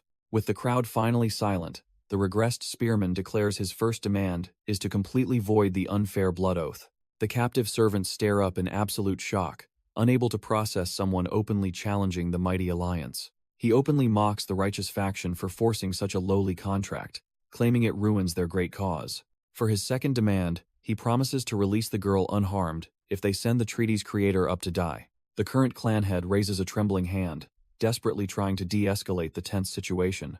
Our boy just tilts his blood-soaked wolf head, silently daring the man to make his counteroffer. Sweating bullets, the leader promises a fair revision, but insists that executing the creator is off the table. A wicked grin spreads across the spearman's face as he cuts the noble off mid-sentence. He shifts his gaze to the former clan head, suggesting they ask the old man for his opinion first. Furious at the disrespect, the retired swordmaster points a trembling finger and refuses to be swayed. Unfazed, the masked demon lays out a simple trade, promising to release the girl if he steps up. The elder scoffs at the exchange, assuming this trash-tier thug expects him to seal his own martial arts. Tilting his head in genuine confusion, our boy asks when he ever demanded the old master handicap himself. Hearing that he can fight at full power, the proud elder is left completely dumbfounded by the suicidal offer. Our boy bluntly states he doesn't need the old man handicapped, planning to just beat him to death anyway. Radiating a terrifying red aura, the masked demon flashes a wicked grin and dares the snake-eyed elder forward. Feeling the pressure, the corrupt elder loudly volunteers to the clan head to go save the young miss. The surrounding guests murmur in awe, completely buying into the old man's fake display of heroic family loyalty. In reality, the elder clenches his fists, desperately hoping someone will stop him from fighting this absolute monster. But his heart drops when the clan head immediately agrees and orders him to step up to the plate. Sweating bullets, the elder internally curses his leader, terrified that this masked demon has a lethal trap waiting. The clueless crowd continues to praise the decision, pitying the poor thug who has to face a legendary master. While the elder silently curses the ignorant onlookers, a booming voice suddenly shatters his panicked internal monologue. The retired Sword King barks from atop a giant drum, fiercely demanding the lazy elder hurry up and fight. Startled by the bark, the sweating elder immediately bows to the clan head and promises to step up. The clan head just laughs with a sinister blue aura, thrilled to finally see some entertaining bloodshed. Left with absolutely no choice, the old man leaps forward, internally cursing his terrible luck. He grits his teeth in pure frustration, furious that he is being manipulated by some nameless punk. Landing heavily on the courtyard floor, he decides that if he has to fight, he will hold nothing back. He glares at the masked intruder holding the young miss hostage next to the slaughtered sacrificial beast. Analyzing the boy's physique, the elder vows to brutally rip him apart with his bare hands. But our boy just stares back through the hollowed wolf skull, coldly welcoming the man atop his kill list. Shuji ruthlessly lists out the corrupt elder's past sins, from covering up massacres to hunting down innocent sect daughters. To top it off, he reveals he already knows this trash-tier elder orchestrated the capture of the sacrificial wolves. Shuji questions the old man, demanding to know why they had to capture the innocent wolf cub too. The elder just smirks, arrogantly claiming that leaving it alive would only breed a vengeful monster. Hearing this, our boy realizes this trash-tier elder is just as ruthless as in his past life. He silently apologizes to the slaughtered mother beast behind him, gripping his blade with pure killing intent. With his eyes glowing with rage, he vows to drag that old snake straight down to hell. Without warning, he violently yanks the young miss by her hair, making her gasp in sudden pain. She bitterly curses him as a villain, warning him that he will never escape their manor alive. But Shuji just leans in and coldly whispers that he absolutely can, leaving her completely dumbfounded. The clan leaders watch in absolute horror, struggling to comprehend the sheer audacity of this masked intruder. To completely shatter their pride, our boy forcefully kisses the young miss right before their terrified eyes. Pulling back from the forced embrace, he leaves the proud young miss completely dazed. Suddenly, she starts choking and gasping for air, her body violently trembling in his grip. As her father screams in pure fury, our boy just casually wipes his mouth and calls him noisy. The clan head completely loses his mind, demanding to know why he broke their twisted deal. But Shuji coldly reveals he didn't lay a blade on her, merely slipping a lethal poison down her throat. Having made his point, the masked demon effortlessly chucks the paralyzed girl high into the night sky. Panicking, the desperate father screams her name as he watches his precious daughter plummet. He leaps into action, catching her mid-air with a powerful burst of his blue aura. Checking her pulse, he realizes in absolute horror that an unknown toxin is rapidly scattering her internal energy. Cursing the masked fiend, the terrified clan leader frantically screams for a healer as his men scramble to help. The clan head orders his men to capture the fiend, but the guards freeze in absolute hesitation. Suddenly, the masked demon pulls out a small glass vial with his blood-soaked hand. Holding it high, Shuji calmly announces that he holds the only antidote to the poison. Dropping his blade, he warns that if anyone moves or if the corrupt elder runs, the vial shatters. The surrounding guards grit their teeth in sheer frustration, cursing his utterly despicable tactics. But before the elder can process the threat, Shuji suddenly grabs a familiar weapon from the debris. He yanks the heavy staff free, sending a spray of fresh blood across the altar. Recognizing the weapon, the shocked elder demands to know his connection to the Unorthodox Alliance's tribute collector. Shuji coldly dismisses the question, instantly swinging the massive staff down with terrifying force. The old man frantically dodges the lethal strike, realizing he is dealing with an absolute madman. Shuji's massive swing misses the old man, but brings the heavy staff crashing down with earth-shattering force, completely obliterating the wooden altar into splinters. Leaping backward into the air, the corrupt elder is dumbfounded, realizing our boy's true target was never him, but the structure itself. As the heavy wood shatters under the crushing impact, the pieces of the puzzle finally click together in the old man's head. Staring at the absolute destruction, he finally realizes exactly who is hiding beneath that bloody wolf pelt. Drawing his blade as a fierce blue aura erupts around his grip, he deduces that this madman is the exact same monster who single-handedly butchered the Zhao clan and the Black Dao sect. Not holding back, the elder unleashes a devastating high-tier sword technique, sending a massive wave of blue energy straight at the charging demon.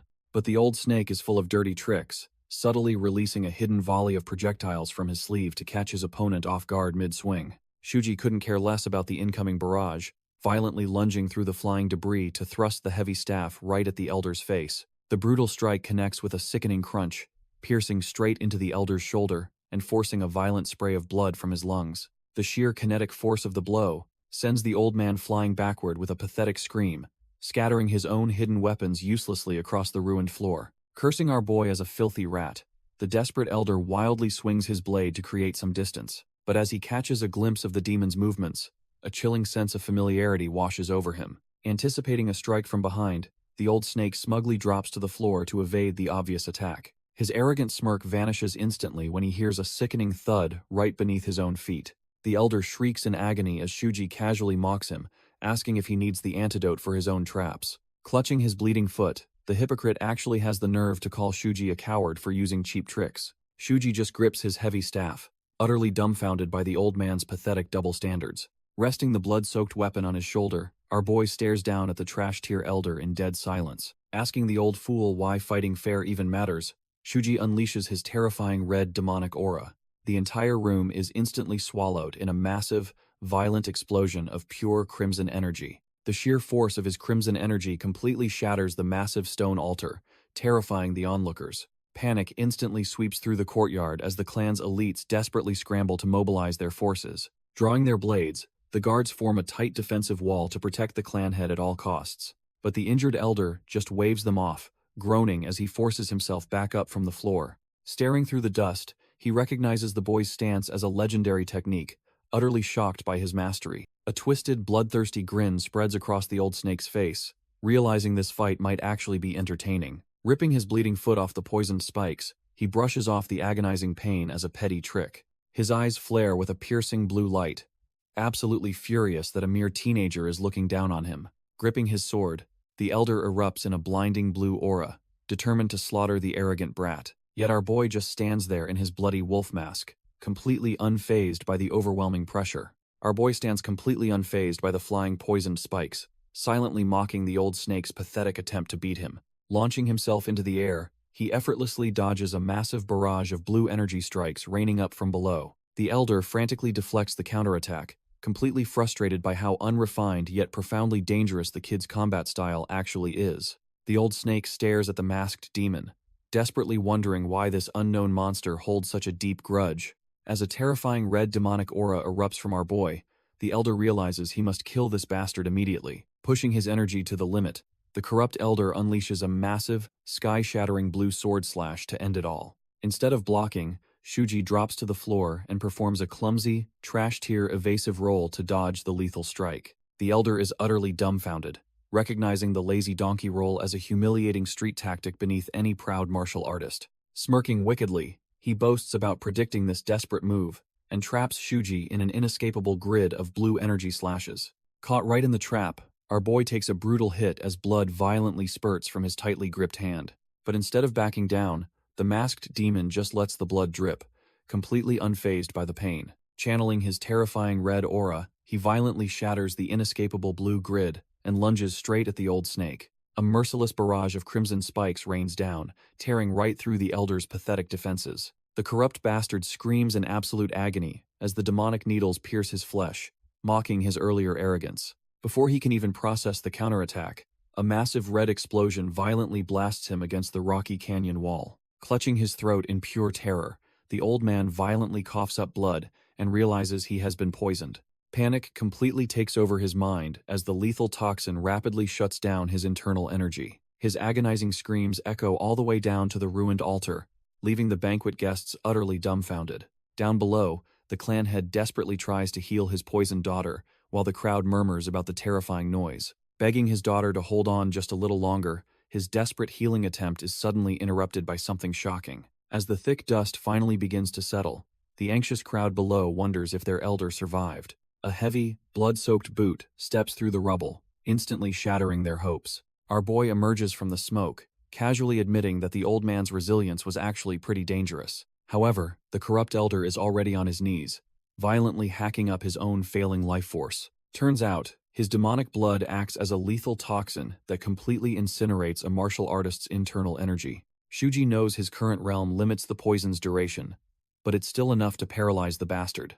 Desperate to survive the burning agony, the old man frantically pulls a rare antidote from his robes. Staring him down, Shuji offers a twisted choice, asking if he will cure his dying niece or himself. Without a single second of hesitation, the trash-tier elder screams out in sheer, terrifying panic. Proving his absolute cowardice, he selfishly chugs the entire vial to save his own skin. Even our boy is completely dumbfounded by how fast the old rat threw his family under the bus. Down below, the banquet guests erupt into shocked murmurs as they realize the elder stole the cure. The clan head grinds his teeth in pure fury, knowing this bastard just condemned his daughter to death. Meanwhile, the corrupt elder pants heavily, completely oblivious to the doom he just swallowed. Wiping his mouth, the coward foolishly plans his grand escape, assuming he just secured his survival. But Shuji coldly mocks his stupidity, just as thick blood suddenly bursts from the old man's eyes. Turns out, that vial was actually a blinding tribal poison, meant to make him suffer for his sins. Screaming in absolute terror, the newly blinded elder thrashes wildly through a dark, hallucinated void. He collapses into the shadowy water with a heavy splash, his mind completely breaking from the agonizing fear. As he helplessly crawls, a sinister red aura manifests, whispering that this agonizing end is exactly what he deserves. Bleeding from his eyes, the pathetic old man thrashes around blindly, demanding to know who is tormenting him. A terrifying red phantom materializes in his broken mind, mocking the coward for forgetting his old partner. The demonic entity looms over him, casually listing out all the bribes, murders, and abused concubines he buried. Recognizing the ghost of a dead rival, the elder shrieks as the spirit promises to drag him down. But the corrupt geezer suddenly snaps, furiously screaming that his old victims were nothing but disposable hunting dogs. Slamming his hands down, he arrogantly declares that every single subordinate clan was just trash meant to serve him. Watching this pathetic meltdown unfold, our boy coldly agrees that the elder definitely forced them into his dirty work. The phantom violently grabs him by the throat, revealing that those very sins are exactly why he's doomed today. Suddenly, a hand surging with intense blue aura interrupts the hallucination, reminding the elder of his twisted blood oath. The furious clan head steps in, grinding his teeth as he violently orders the old dog to obey his master.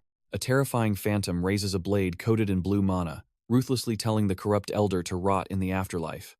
As the spectral blade crashes down, the demonic entity just laughs at the old man's absolute horror. The glowing red spirit promises that the elder will soon join them in the abyss to suffer for eternity. Fading into darkness, the phantom whispers that the underworld is freezing, warning the old dog to come prepared.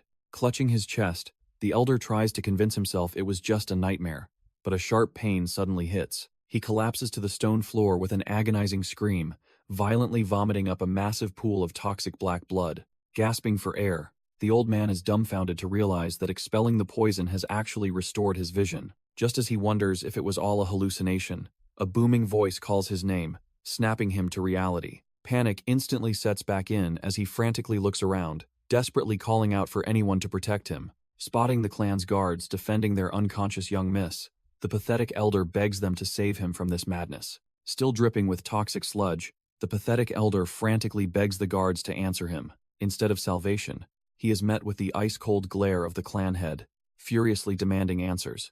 The clan leader seethes with rage, accusing the old rat of knowingly chugging his daughter's only antidote. Sweating bullets, the elder stammers out pathetic excuses about survival, but the crowd has already heard enough. The subordinate factions erupt into a furious mob, refusing to be treated like disposable hunting dogs anymore. Backing away in sheer terror, the elder is confronted by our boy, who coldly explains the poison's effects. Realizing he's been played, the old man curses him, but Shuji notes his wicked tongue caused this. Without hesitation, Shuji violently rams his spear straight into the elder's mouth, shattering his teeth instantly. As the corrupt elder gags on his blood, our boy reminds him of his past unforgivable lies. Looming over the crawling coward, Shuji's eyes glow with vengeance as he recounts his sworn brother's suffering. The pathetic old rat clutches his shattered jaw, desperately stammering that he has no idea what our boy means. Shuji just stares down at him with dead eyes, noting that the corrupt elder probably forgot his past sins. Coughing up a fountain of blood, the coward screams that he doesn't even know who Shuji's sworn brother is. Raising his blood-soaked spear high, our boy coldly declares that the old man doesn't need to know in this life. With ruthless force, Shuji brings the heavy shaft crashing down right onto the elder's fragile body. The sheer impact of the strike violently fractures the stone roof as the old man howls in absolute agony. Hearing the commotion, a couple of clan guards rush up to the roof just as the elder begs for salvation. Shuji immediately glares at the approaching swordsman, warning them that one more step means instant death for their precious elder. To prove his point, he presses the heavy base of his weapon against the hostage's bloody, trembling skull. Completely dumbfounded by this absolute menace, the guards freeze in their tracks, cursing under their breath as panic sets in. The battered elder weakly looks up, desperately asking if this hesitation means our boy is actually going to spare his miserable life. But instead of showing mercy, Shuji just violently grabs the old man by his bloody face, making the elder's eyes widen in sheer terror. Unleashing a massive wave of red demonic aura, Shuji raises his weapon high and scoffs at the absolute absurdity of letting this trash-tier scum live. Down below, the clan guards can only stare up in absolute horror as they realize exactly what the masked menace is about to do. With a swift, brutal pull, Shuji yanks the battered old man right to the very edge of the stone roof. Without a single ounce of hesitation, our boy casually hurls the corrupt elder off the towering structure like a piece of garbage. The old man plummets into the courtyard, crashing into the stone floor with a sickening thud as a massive pool of blood explodes right at the guard's feet. The entire banquet crowd erupts into panicked whispers, completely dumbfounded that a prestigious clan elder was just brutally defeated by someone claiming to be from the infamous three-tiered abyss. Standing in the crowd, the former Tiger Pit leader's daughter trembles in fear, her mind racing as she recognizes that terrifying faction name once again. Staring up at the lone, wolf-masked figure standing victorious atop the towering stone structure, she desperately wonders if this brutal intervention is really just a coincidence. Shuji lets out a heavy breath, his cold eyes fixed firmly on the chaotic courtyard below. Staring at his fallen brother's sister, he silently hopes she can finally live in peace now that his revenge is complete. Down in the blood-soaked courtyard, a brave guard reaches out to check the mangled elder's pulse. The man flinches in absolute shock, realizing the high-ranking master has been completely wiped out. Stepping through the panicked crowd, the furious clan head can hardly believe such a humiliating execution happened on his turf. His elite guards immediately draw their blades, surrounding their unconscious young miss, while glaring up at the masked menace. Seething with pure rage, the clan leader demands that the assassin honor their twisted deal and hand over the cure. On the ground, the eldest daughter gasps for air, though our boy knows his toxic blood will naturally wear off soon. Still, he realizes he can't just give up his absolute best leverage by telling them the truth. Playing the villain perfectly, Shuji holds up a small container, silently taunting the furious mob with a fake antidote. Namgung Pa glares at our boy, demanding to know if he plans on breaking their little deal. Shuji casually tilts the vial, explaining that even a deadly toxin can be medicine if dosed correctly, but he slyly adds that there isn't much of this precious liquid left to go around. The clan leader sweats bullets, completely torn between trusting this masked menace and saving his dying daughter. Swallowing his pride, the furious father extends his hand and promises to spare Shuji's life for the cure. Instead of handing it over, our boy just smirks and warns them they better catch it fast. With a swift flick of his wrist, he tosses the container away and leaps back into the shadows. The tiny glass bottle clatters down the ruined stone steps, bouncing dangerously close to the edge. The prestigious clan head and his elite guards are left completely dumbfounded by the sheer disrespect. Panic instantly sets in as the desperate father orders his men to scramble and retrieve the fake antidote. The clan head barks orders for a special unit to secure the vial while the rest capture the intruder. Our boy crouches down, channeling his dark aura as he realizes their full encirclement is actually somewhat threatening. But he wouldn't have started this massacre if he planned on getting caught. Instantly blitzing through the front line, the furious clan leader erupts in a blinding blue aura, cursing the masked menace during his interception attempt. Slipping right past the enraged father, Shuji slyly reminds him that he better go find that final drop. Gritting his teeth in absolute agony, the leader is forced to choose between revenge and his dying daughter. Unable to let this slide, he launches himself into the air, vowing to drag our boy to hell. The remaining guards desperately try blocking the exit, screaming at the intruder for disrespecting their prestigious home. Shuji just weaves through their glowing sword strikes, his demonic red energy trailing right behind him. In a brutal flash of crimson, he violently blasts their weapons away, effortlessly shattering their defensive line. The surviving guests can only stare in absolute disbelief as our boy launches himself into the night sky. To maintain his insane momentum, he literally uses the screaming souls of his victims as mid-air stepping stones. Sprinting across the manor rooftops, the blood-soaked Spear King pushes his body to the absolute limit. His eyes lock onto the massive outer wall of the sect, knowing it's his only ticket out. Gritting his teeth, he prepares to make one final leap to freedom, convinced he's finally in the clear. But just as his foot touches the edge, a chilling sensation creeps up his spine.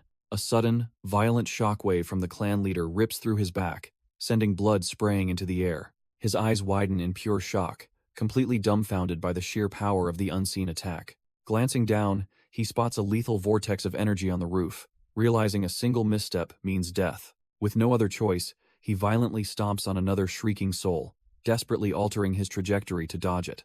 Skidding to a halt, our boy curses his luck upon spotting a lone figure blocking his exit. He immediately recognizes the man as the former Martial Alliance leader, a terrifying living legend. The old man casually steps forward, letting out an eerie chuckle at the tense standoff. Revealed as the Sword King, Namgung Cheon, he mockingly praises the kid's sharp survival instincts. Shuji breaks into a cold sweat, realizing that one more step would have cost him his head. He realizes the old monster has mastered the Mind Sword, cutting enemies with sheer willpower alone. Staring up at the towering legend, Shuji braces himself for an absolutely brutal clash. Surprisingly, the Sword King just casually points a thumb over his shoulder, asking if he's leaving. Shuji grits his teeth, realizing the old man intentionally projected killing intent just to test him. Glancing back at the terrified guards below, he coldly asks if they plan on making a move. Without missing a beat, our boy turns on his heel and leaps onto the roof to escape. But his getaway is cut short when he spots the old legend suddenly diving toward the courtyard. Shuji watches in absolute shock as the Sword King unleashes a massive surge of blue internal energy. The old master lands gracefully beside his unconscious granddaughter, pressing his glowing hand directly against her chest. The pure energy forces the dark poison right out of her system as she violently coughs. Relieved guards immediately rush in to escort the young lady away, while the old man casually stands. With his granddaughter safe, the Sword King slowly turns his attention back to the fleeing intruder. Shuji grits his teeth, realizing this absolute monster could have easily cured the poison from the start. He pieces it together, knowing that if the old man truly wanted him dead, he'd be a corpse. Hearing the kid call out his bluff, the Sword King just strokes his beard with an amused smirk. The old master flashes a wicked grin, praising our boy's sharp instincts. Shuji lets out a tired sigh, sarcastically thanking the old monster for the absolute heart attack. But the peace shatters when the furious clan head orders his men to capture the villain. Dozens of armed guards immediately swarm the courtyard, fully intending to tie the intruder up alive. Radiating a murderous blue aura, the clan leader demands the boy be dragged right to his feet. Suddenly, a booming voice commands the guards to halt, leaving the soldiers completely dumbfounded. The clan head stammers in shock as his father steps in, casually claiming the prey as his own. Unleashing a terrifying pressure, the Sword King warns them not to ruin his first real entertainment in decades. He flashes a menacing glare at his son, demanding a little filial piety to keep him in line. Striding toward Shuji, the old legend boasts that his word is absolute law, even above the emperor. Shuji just stares back in silence, completely unbothered by the old monster's overwhelming presence.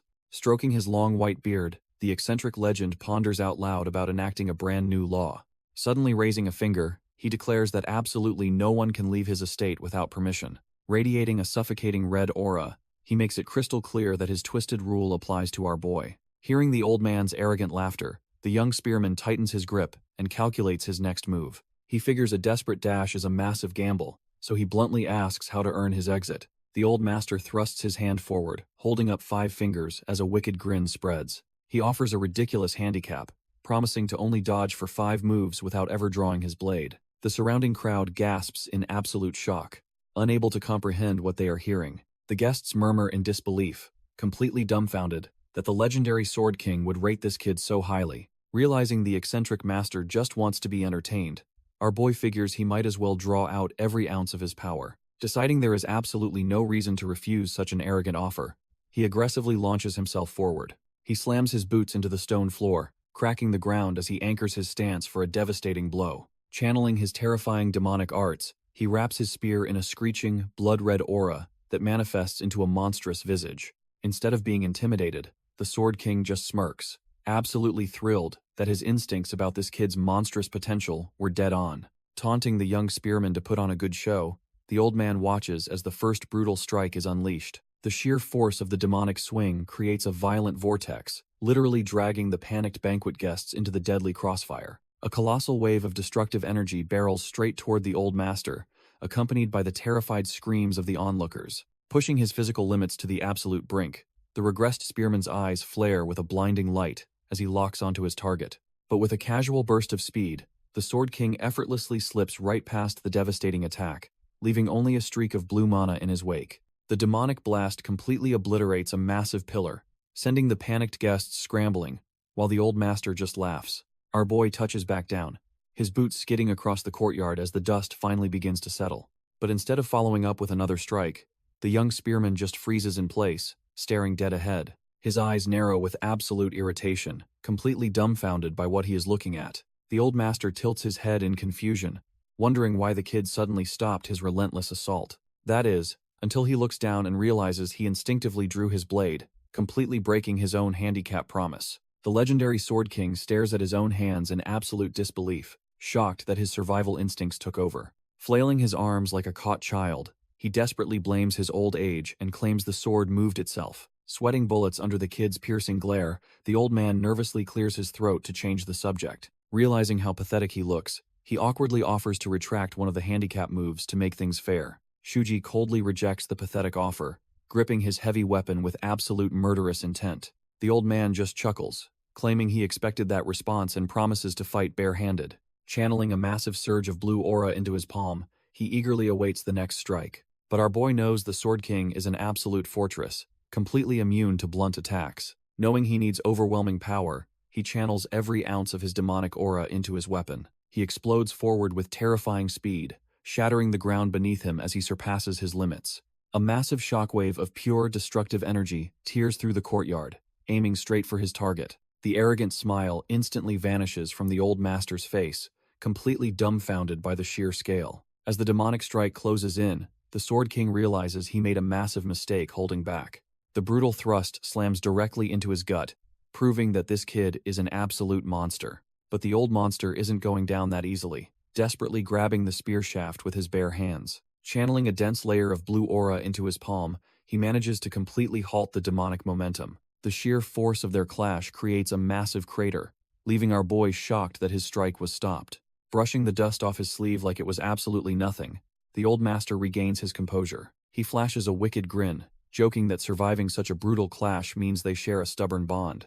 Unfazed by the cheesy banter, the Spear King flatly rejects the old man's weird sense of camaraderie. The Sword King just laughs it off, holding up 3 fingers to remind him of the 3 remaining moves. Realizing he needs to crank things up to an entirely new level, our boy tightens his grip. He violently swings his weapon back, letting a terrifying storm of red demonic energy engulf his entire body. Without any hesitation, he unleashes his 3rd move, summoning a colossal pillar of pure destructive power. The old master clicks his tongue, realizing this incoming attack hits like a massive battering ram. Channeling a surge of blue aura into his fingertips, the old monster meets the devastating red pillar head-on.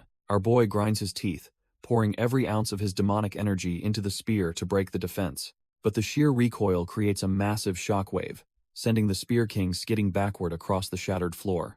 Shaking his stinging hand, the old man casually jokes that his joints are going to ache on rainy days. He then drops a bombshell, asking if our boy learned his brutal spearmanship in the military, leaving Shuji completely dumbfounded. The Sword King accurately deduces that these aren't flashy noble arts, but raw survival tactics forged against battlefield barbarians. Stroking his beard, the old master admits such an extreme level of combat mastery should be impossible at his age. Sweating under the intense scrutiny, our boy curses the clingy old man in his head for seeing right through him. Flashing 2 fingers, the eccentric elder reminds him there are only 2 moves left, practically begging him to surrender. Refusing to back down, our boy spins his spear to build up a terrifying vortex of energy. The sheer force of the gathering aura catches the old master's attention, kicking up dust around his feet.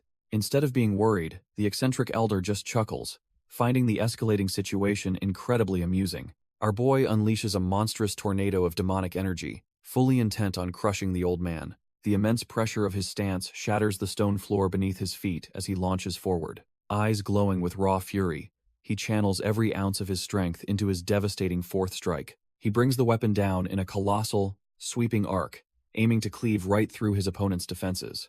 But the Sword King doesn't even flinch, simply crossing his bare, muscular arms to take the hit head-on. The demonic blade collides with his flesh in a deafening explosion of dark, chaotic mana. While the elder barely registers the impact, the horrific recoil instantly shreds our boy's arms, leaving him in agony. The sheer force of the collision sends a massive shockwave of dark mana ripping through the courtyard. As the dust settles, the old master is actually forced to slide backward across the shattered stone. Inspecting his trembling wrist, the elder praises the devastating horizontal sweep, admitting his old bones are aching. Our boy is barely holding on, standing completely drenched in his own blood from the massive recoil. Looking down at his feet, the legendary master realizes he was actually pushed back half a step. The surrounding guests are absolutely dumbfounded, whispering in pure shock that a nameless kid moved a supreme being. Turning his attention back to the battered warrior, the elder holds up a single finger for the final handicap. Channeling a terrifying surge of blue aura, he dares our boy to put everything into this last strike. Refusing to back down, the young demon leaps high into the air, spinning his spear for one ultimate blow. He brings the weapon crashing down, erupting into a colossal pillar of dark energy that shakes the very earth. Turns out that swirling dark energy is actually the tamed soul of the corrupt elder he just executed. He fully manifests this terrifying second-level demonic entity right behind him, ready to risk it all. The legendary Sword King is genuinely caught off guard, realizing the kid was still hiding deeper internal energy. Gripping his weapon with everything he has left, the young demon crouches low to the ground. He launches himself forward with explosive speed, leaving a blinding trail of crimson lightning in his wake. Channeling every ounce of that stolen power into his blade, he unleashes his ultimate fifth spear technique. Seeing the colossal strike barreling toward his head, the old master chuckles, knowing he cannot tank this bare-handed. Breaking his own handicap promise once again, he instinctively reaches down and grips the hilt of his blade. His eyes flare with a blinding azure light as he unleashes his own terrifying mastery of the sword. The two monstrous attacks collide in a deafening explosion of red and blue mana that shatters the arena. The two monstrous attacks collide in a blinding explosion of crimson and azure mana. The sheer force of the shockwave sends the terrified banquet guests flying like absolute ragdolls. Pushing against the old master's blade, our boy realizes the Sword King's internal energy is truly monstrous. But instead of fighting a losing battle, the young demon formulates a crazy backup plan. He intentionally absorbs the massive recoil, using the old man's overwhelming power in reverse. Like a crimson bullet, he launches himself backward and completely clears the manor walls. As the dust settles, the clan's shadow guards immediately ask if they should hunt the kid down. The Sword King waves them off, laughing that he'd be too embarrassed to face the boy again. Dumbfounded, the clan leader asks his father why he deliberately drew his weapon for that final strike. The old master just sighs as the shattered tip of his legendary blade clatters onto the stone. The old master bluntly admits that if he hadn't drawn his blade, he would be a corpse right now. Soaring over the rooftops, our boy smirks to himself, knowing the old man had no choice but to cheat. Staring at the shattered steel at his feet, the legendary Sword King tries to justify his broken promise. Suddenly, a terrifying realization hits the old man like a ton of bricks. While his son watches in concern, Cheon realizes that if the kid had wielded a spear, he'd be dead. He deduces that the boy's bamboo staff was definitely looted from a formidable master, who met a gruesome end. Looking at his ruined weapon, he rationalizes that surviving is far more important than keeping his foolish pride intact. The old master bursts into laughter, mocking himself for acting so high and mighty only to get absolutely humbled. Covering his face, he admits he's too thoroughly embarrassed to ever show himself to the local heroes again. Clasping his hands in a traditional salute, he silently pays his respects to the monstrous youngster who bested him. Stepping up to salvage the situation, Pa declares that the Namgung clan will handle this mess immediately. He promises the nervous guests full compensation for the absolute chaos they just witnessed. With a heavy sigh, the clan head officially cancels the rest of the disastrous banquet. The terrified servants quickly scramble to clean up the ruined courtyard as the martial artists clear out. Later that night, the massive estate finally falls quiet after the unexpected bloodbath. Pacing nervously, Pa stresses over the identity of the faceless monster who just humiliated them. The old Sword King notes that the kid fought like a completely unrefined street thug. Yet despite his trash-tier spear play, our boy's movement and mental state were at an incomprehensible, godlike peak. Pa groans that, letting the intruder escape completely dragged their prestigious family name through the mud. He is completely dumbfounded when his father suddenly chuckles and suggests this is actually a good thing. The old master casually leans back, pointing out that the corrupt elder who constantly undermined his authority is finally dead. As Pa stares in utter disbelief, his father advises him to twist this absolute disaster to their political advantage. He suggests launching a massive investigation into the dead elder's crimes and pinning all their past mistakes on him. By publicly compensating the victims, their prestigious standing will skyrocket even higher than the pride they lost tonight. The Sword King jokes that the real sacrificial beast for the ceremony ended up being the traitorous elder himself. Shifting focus, the clan head nervously asks about his daughter, and Cheon confirms he successfully purged the lethal poison. Flashing a wicked grin, the old man orders him to send Yule out to capture the mysterious intruder alive. Pa is completely bewildered by the absurd command, prompting his father to angrily yell at him to use his brain. Since our boy technically held her during the clash, her reputation is ruined, so she must fetch her own groom. He sternly warns that clinging only to orthodox sects is foolish, and embracing new paths ensures their clan's ultimate survival. Pa confidently claims their clan is an unshakable tree, completely unfazed by minor ripples in the martial world. The old man shoots him a sharp glare, questioning if he truly believes such naive nonsense. Realizing his son's ignorance, the Sword King just rubs his temples and lets out a heavy sigh. He explains that while the martial world seems peaceful now, a terrifyingly violent storm is brewing. Suddenly, his eyes widen in absolute shock as he senses a massive shift in Xinjiang. Pa is utterly dumbfounded, feeling a chill run down his spine at that cursed name.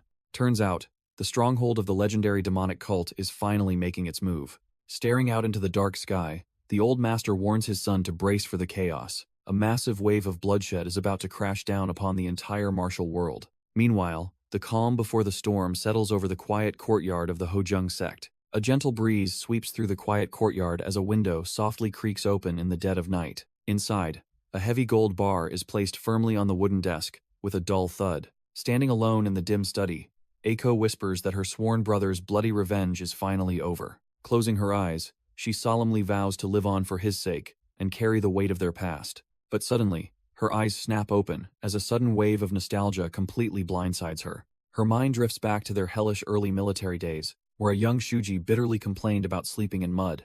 Spitting the filthy dirt from his mouth, our boy cursed their trash-tier living conditions while bracing for another brutal day. Back then, Eiko had tossed him a ragged bundle of straw, jokingly telling him it beat sleeping on bare earth. Shuji had just stared at the makeshift bed in absolute disbelief, as fleas happily hopped around the damp hay. The memory of them bickering over a bug-infested pile of junk brings a bittersweet warmth to her heavy heart. A soft smile breaks across her face as she cherishes those gritty, unforgettable moments they shared. Meanwhile, in another room, a single stick of incense is quietly lit from a flickering candle. Shuji holds it carefully, silently praying that his sworn brother lives a comfortable life this time around. Leaving the incense burning as a silent farewell, he slips out into the cool night air. His footsteps barely make a sound as he quickly navigates the silent corridors of the estate. Passing by the sleeping stables, his long shadow stretches across the ground as he makes his exit. He finally steps through the outer gates, confident that he has made a completely clean getaway. But a terrifying pressure suddenly washes over him, freezing him as a voice commands him to halt. A massive, oppressive aura looms behind him, mocking his foolish belief that he could just walk away. Sweating under the immense killing intent, our boy curses his rotten luck, realizing this is incredibly troublesome. A menacing voice echoes through the dark, accompanied by a suffocating aura demanding if he really thought he could escape. Sweating under the sudden pressure,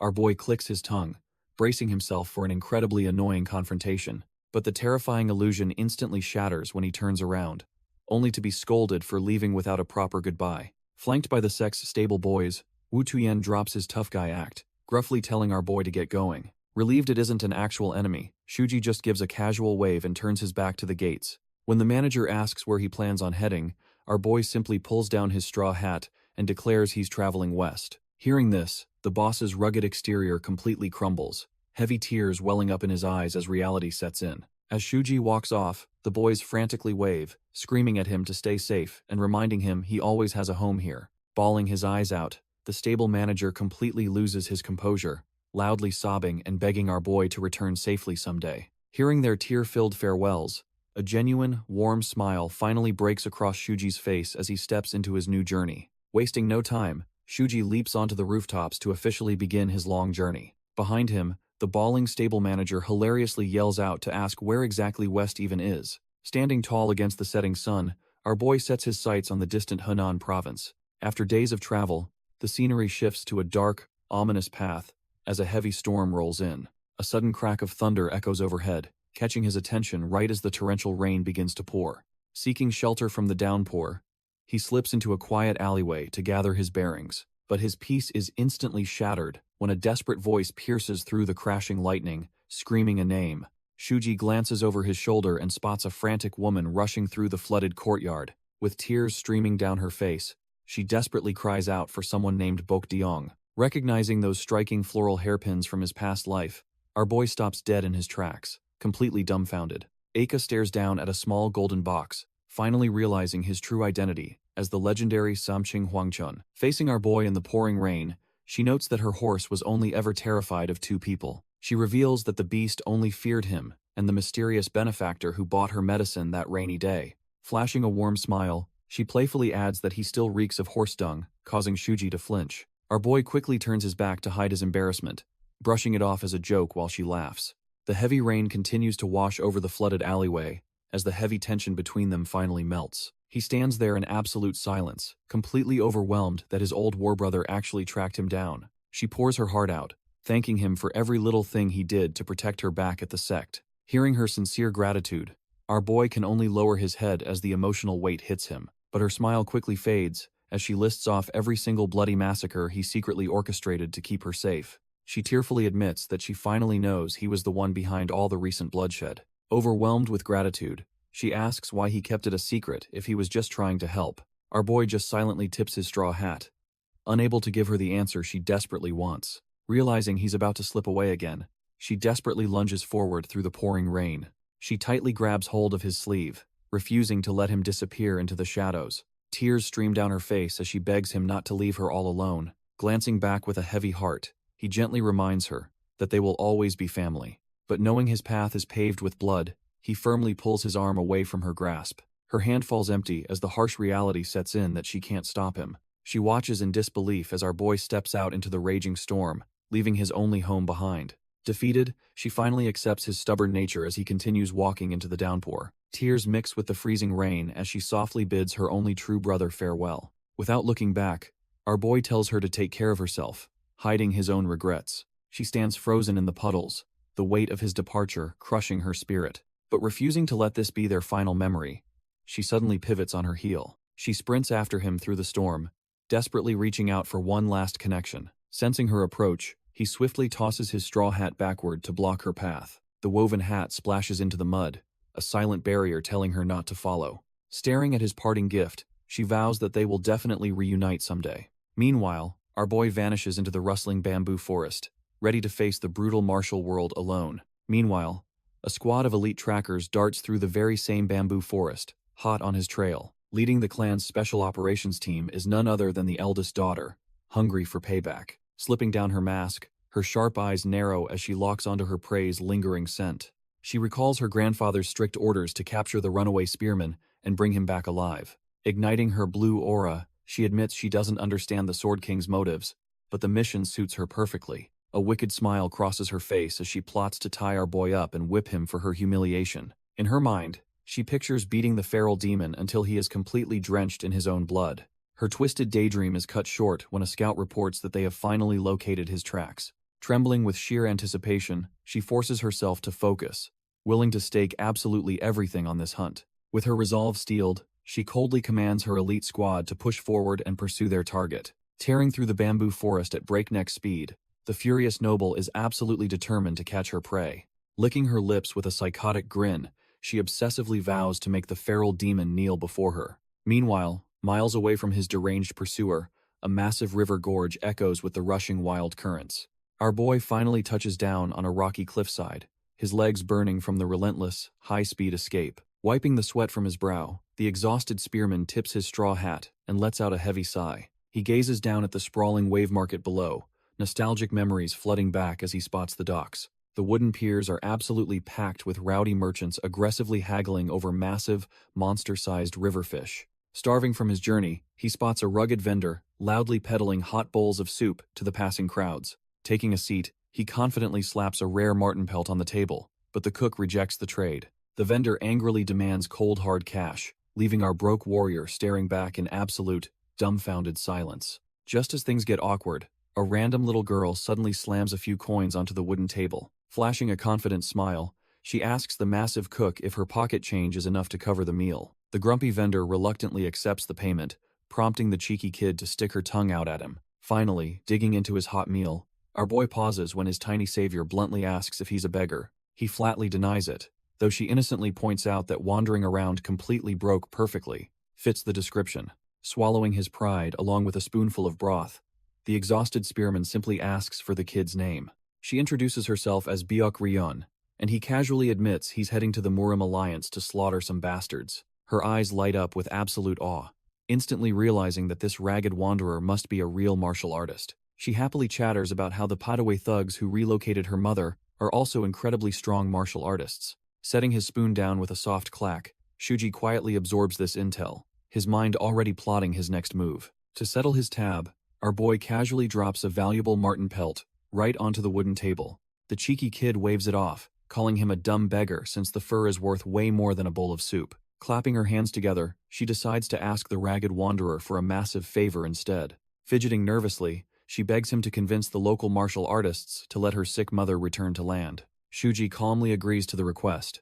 tossing the expensive pelt back to the utterly confused girl. Without missing a beat, he intercepts a wandering thug, brutally splitting his head open with a sickening thud. Meanwhile, down at the nearby docks, the rest of the ruthless water bandits are busy terrorizing the innocent locals. They arrogantly wave their gang's flag in the wind, demanding absolute surrender from the terrified dock workers. Casually tossing the scout's bloody corpse right beside the dumbfounded girl, Shuji sighs about this endless pest problem. Gripping his spear with lethal intent, the regressed demon promises the trembling kid that her wish is about to be granted. Startled by his sudden bloodlust, the little girl asks his plan, and our boy simply shrugs. Carving a bloody path to the docks, the regressed demon hoists a terrified thug up, demanding answers. Meanwhile, on the main ship, an elderly dockworker is violently pinned down, desperately demanding to see the leader. The arrogant gang boss casually leans back, mocking the old man and asking what he could possibly want. Grasping at straws, the desperate worker tries to use his faction's name as leverage to secure his release. Hearing the pathetic threat, the gang leader's eye twitches for a split second before his expression darkens. With a sadistic grin, the boss shatters his hopes, revealing their precious faction actually sold them out. The captive workers erupt in absolute despair, realizing their years of grueling labor were a complete lie. Annoyed by their pathetic begging, the ruthless leader ignores their pleas and orders his thugs to silence them. Taking matters into his own hands, the brute raises his heavy blade, ready to violently execute the old man. Before the blade can fall, a sudden flurry of strikes massacres the surrounding thugs, leaving the captives dumbfounded.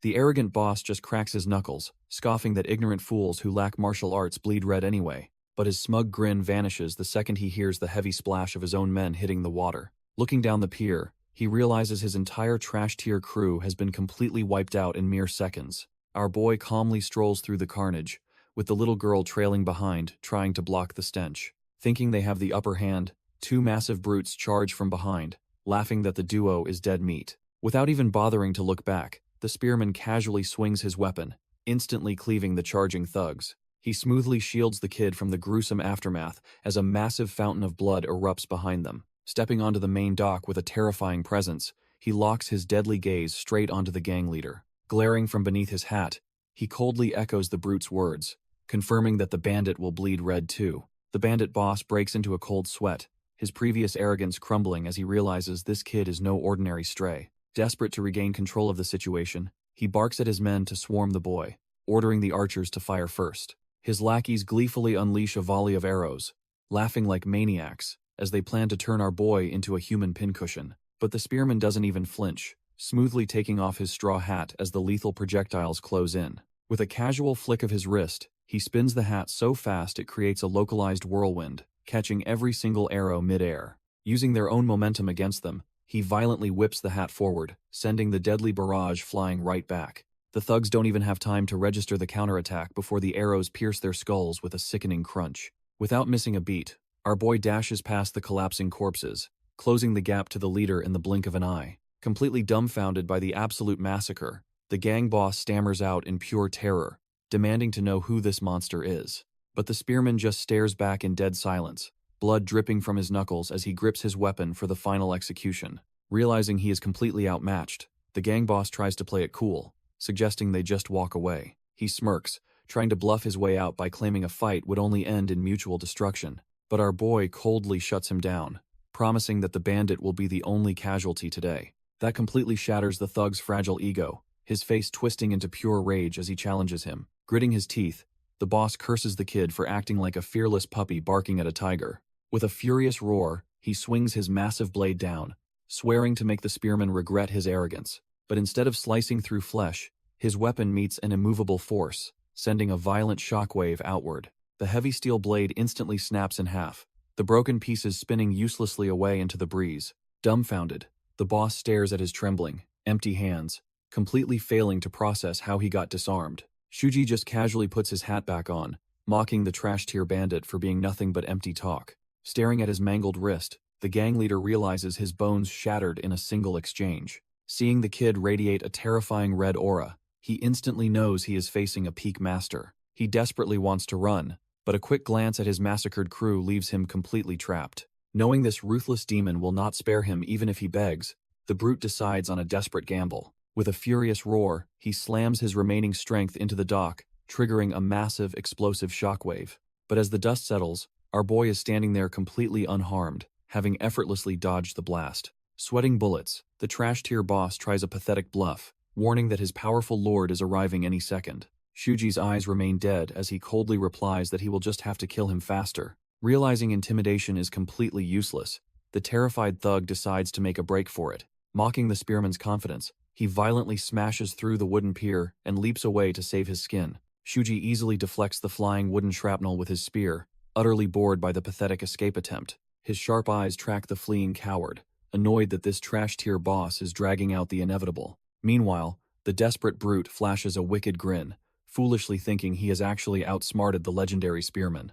To guarantee his survival, the thug snatches up little Ri-yun, threatening to kill her if our boy advances. The regressed demon halts his advance, standing in dead silence as he stares down the pathetic hostage-taker. Tears stream down the terrified girl's face as she realizes her life is hanging by a mere thread. Shuji quietly apologizes to her, admitting that he simply cannot let this absolute scum live just to save her. Trembling in the brute's grip, the brave kid just cries and begs him to make sure her mother survives.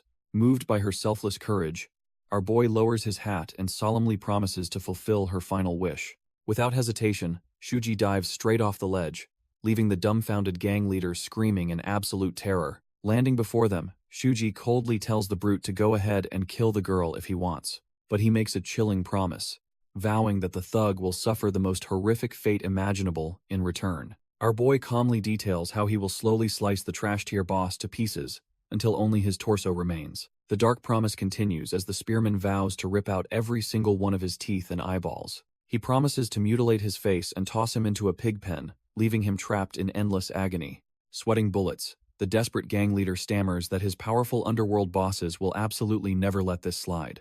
Unleashing a massive, terrifying demonic aura, the regressed spearman mocks the idea that any alliance could ever stop him. The overwhelming pressure of the bloodlust completely crushes the brute's spirit, forcing him to release his grip. Trembling in absolute defeat, the thug drops the child and begs to know his fate if he surrenders peacefully. With a piercing glare, our boy coldly reminds the scum that his gruesome torture has already been decided. With a vicious swing of his spear, he seals the trash-tier boss's fate to the pig pen. Meanwhile, rumors of his brutal heroics begin spreading among the rescued river merchants. The survivors bicker over the details, completely confusing his black spear for a long whip. Their stories spiral out of control as they argue whether their savior was a boy or a giant. Listening to the wildly exaggerated tales of thunderous strikes, the Namgung tracker can only sigh in frustration. Namgung Yul rubs her temples, completely dumbfounded by the contradicting testimonies about this mysterious wanderer. She knows his ruthless slaughter of clan leaders proves he is far from an orthodox martial artist. Yet, hearing how he continuously saves innocent merchants leaves her questioning if he is actually a righteous hero. Remembering how he ruthlessly held her hostage, she stubbornly tries to convince herself he is pure evil. But despite her lingering grudge, she steps forward and firmly tells the crowd that he is no villain. The little girl he saved quickly chimes in, firmly declaring that her beggar big brother is actually super kind. Before Yul can process this, her lead tracker suddenly senses something rapidly approaching from above. A mysterious figure silently plummets from the cliffside, landing right on the beach in front of them. Recognizing the distinct uniform, Yul immediately orders her entire search unit to halt and stand down. The man touches down with a burst of energy, revealing himself as a member of the Murim Alliance. Her elite guards respectfully bow, greeting the man as a high-ranking master of the Manhwa sect. Turns out, this is Bimu Gayuk, an elite academy instructor, and he casually asks why they are here. Yul politely bows, explaining she was visiting family but had to handle a sudden personal matter.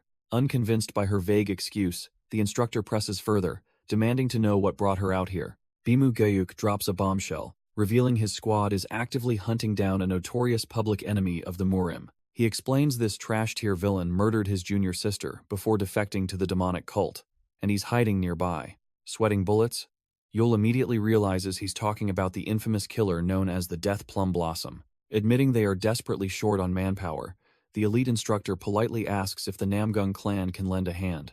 Caught in a tight spot, Yul nervously declines, claiming she needs her grandfather's direct approval to deviate from her mission. Hearing the legendary Sword King's name, Bimu Gayuk just sighs and accepts that he can't force their cooperation. Wasting no time, he orders his men to move out before the rogue cultivator spills more innocent blood. The Mount Hua masters vanish in a blur of speed, leaving the Namgung search unit standing dumbfounded in the dark. However, one of Yul's trackers quickly points out that their own runaway target is actually heading the exact same way. Yul realizes the paths of the notorious Alliance killer and their runaway spearmen are overlapping perfectly. She orders her trackers to follow the trail, warning them to alert the Alliance if they spot the murderer. However, she makes it crystal clear that capturing our boy remains their absolute top priority. Meanwhile, out in the dead of night, the legendary spearman crouches silently before a makeshift grave. His sharp instincts flare as he glances over his shoulder, spotting a shadowy figure lurking in the tall grass. A disheveled swordsman steps into the clearing, politely apologizing for interrupting the solemn moment. The stranger suddenly pauses, his hidden eyes widening as he takes in the grim scene. Stepping closer, the wandering blade curiously asks who exactly the young warrior is offering rites to. Shuji bluntly admits he has absolutely no idea, leaving the confused swordsman wondering why he is even bothering.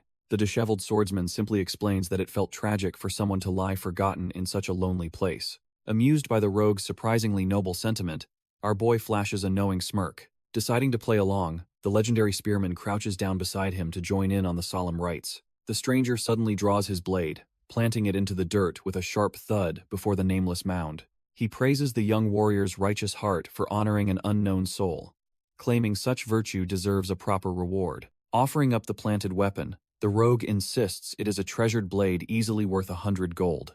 Shuji just scoffs, noting that if he actually cared about gold, he would have just claimed the man's massive bounty. His grip tightens around his spear shaft as the tense air suddenly shifts into heavy killing intent. Radiating a terrifying red aura, Shuji orders the notorious Deathplum Blossom to draw his sword and fight. Suddenly, a fleet of armed thugs from the Yangtze Waterway gang spots a red flare, ordered to slaughter everyone. The gang's vanguard leader suddenly freezes, his eyes widening as he spots their targets standing by the grave. Roaring for vengeance over their fallen boss, the bloodthirsty thugs charge wildly through the shallow marsh waters. Completely ignoring the approaching mob, Shuji tightens his grip and demands to know the rogue's connection to his father. The swordsman casually rests his blade on his shoulder, claiming there is absolutely no relation at all. He smoothly explains that he simply shares the exact same taste in rare liquors as the fallen man. Shuji glares from under his hat, refusing to buy such a convenient excuse. But the rogue just smirks. Before their standoff can escalate, the furious river gang bursts from the reeds, screaming bloody murder at them. As two thugs swing blades at his head, the rogue doesn't even flinch, casually asking Shuji's destination. With his demonic red aura already flaring to life, our boy calmly states he is heading to Henan. The rogue effortlessly slices through two thugs, casually asking why our boy is heading near the Manhwa sect. Shuji casually blocks a thug's wild swing with his spear shaft, bluntly stating he is going for revenge. Hearing this, the swordsman narrows his eyes in sudden interest, questioning the bloody motive. A dark smirk creeps onto Shuji's face as he turns the question around, asking who the rogue is hunting. Standing amidst the falling bodies, the swordsman calmly admits his target is someone akin to a master. When Shuji questions that vague title, the rogue simply notes that some bonds defy clear definition. Without missing a beat, the swordsman unleashes a blinding flurry of pink slashes, instantly massacring the surrounding mob. He slowly begins to sheathe his blood-soaked blade, shifting his full attention back to the spearman. Igniting his sword with a fierce pink aura, the rogue demands to know who Shuji's master is. Shuji just readies his spear as his terrifying demonic aura flares into a dragon, telling him to mind his business. The massive red dragon formed from his aura snarls amidst the falling pink petals. With a sharp snap, the demonic beast lunges forward to bite down on the rogue. Their weapons violently collide, sending a massive shockwave of red and pink mana rippling outward. Feeling the heavy impact, our boy realizes he is definitely facing a true manhua master. But hearing that prestigious title only makes the rogue grit his teeth in absolute disgust. Furious, the swordsman unleashes a blinding flurry of pink energy, screaming to never call him that. Effortlessly blocking the fierce barrage, Shuji calmly asks why the Manhua name burdens him so much. He then brutally asks if the rogue is fleeing to the demonic cult after murdering his junior sister. The disgraced swordsman just stands there in dead silence, his blood-soaked blade flaring with intense aura. Seeing this completely blank reaction, our boy tilts his head in genuine confusion. The rogue's blade suddenly ignites with a brilliant pink aura, summoning ethereal plum blossoms. Leaping high above, the disgraced swordsman unleashes his legendary technique with absolute lethal intent. A torrential downpour of pink energy rains down, threatening to shred our boy. Shuji calmly blocks the onslaught, genuinely impressed by the injured rogue's overwhelming raw power. Gripping his spear tight, the regressed master violently sweeps his weapon to deflect the barrage. The heavy shaft collides with the chaotic energy, shattering the ground with a deafening crash. Analyzing the flurry, our boy realizes the rogue is seamlessly blending orthodox illusions with feints. Refusing to be blinded by the petals, Shuji fiercely dashes straight through the mana storm. He knows exactly how to break this art, aiming directly at the core hidden within. Oh-jaun's eyes widen in absolute terror as the kid effortlessly bypasses his ultimate defense. The regressed master drives his spear forward, landing a brutal strike that shatters the rogue's stance. Without giving him a single second to breathe, Shuji presses his absolute advantage. A heavy sweep of the shaft sends the notorious swordsman skidding across the muddy ground. Gasping for air, the rogue struggles to stand as the kid looms over him like a demon. He bitterly spits that if his left arm wasn't severed, our boy would already be dead. Shuji just coldly lifts his hat, reminding the pathetic swordsman that his arm is indeed gone. Before the rogue can lash out again, a sudden pop echoes through the night sky. Seeing the colored flares, Shuji instantly recognizes the military signals for discovery and encirclement. Dumbfounded, the injured swordsman demands to know how a mere kid understands top-secret alliance tactics. From the shadows, an elite squad of masked trackers emerges, thrilled to find both targets cornered together. The masked trackers survey the absolute massacre, noting the scattered bodies of the local water gang. Seeing the blood-soaked mud, the elite hounds deduce that a brutal three-way turf war just went down. The rogue swordsman glares at our boy, bitterly asking if he deliberately led the Namgung lapdogs here. Suddenly, a new voice identifies the rogue as the disgraced Death Plum Blossom, a master who sullied his sect. The stoic Manhwa instructor warns his men to stay on high alert against the lethal traitor. Recognizing his former sect brother, the injured swordsman grimaces as he realizes just how doomed he truly is. Realizing they are cut from the same cloth as hunted prey, the rogue proposes a desperate temporary alliance. With two elite factions closing in on the docks, he asks the kid if they should team up. Shuji gives a silent, indifferent nod, prompting the desperate swordsman to accept the unspoken truce. Wasting no time, the rogue leaps toward the riverboats to escape while our boy calmly readies his spear. Thinking they had a deal, the rogue turns to flee, only to freeze when sensing terrifying killing intent.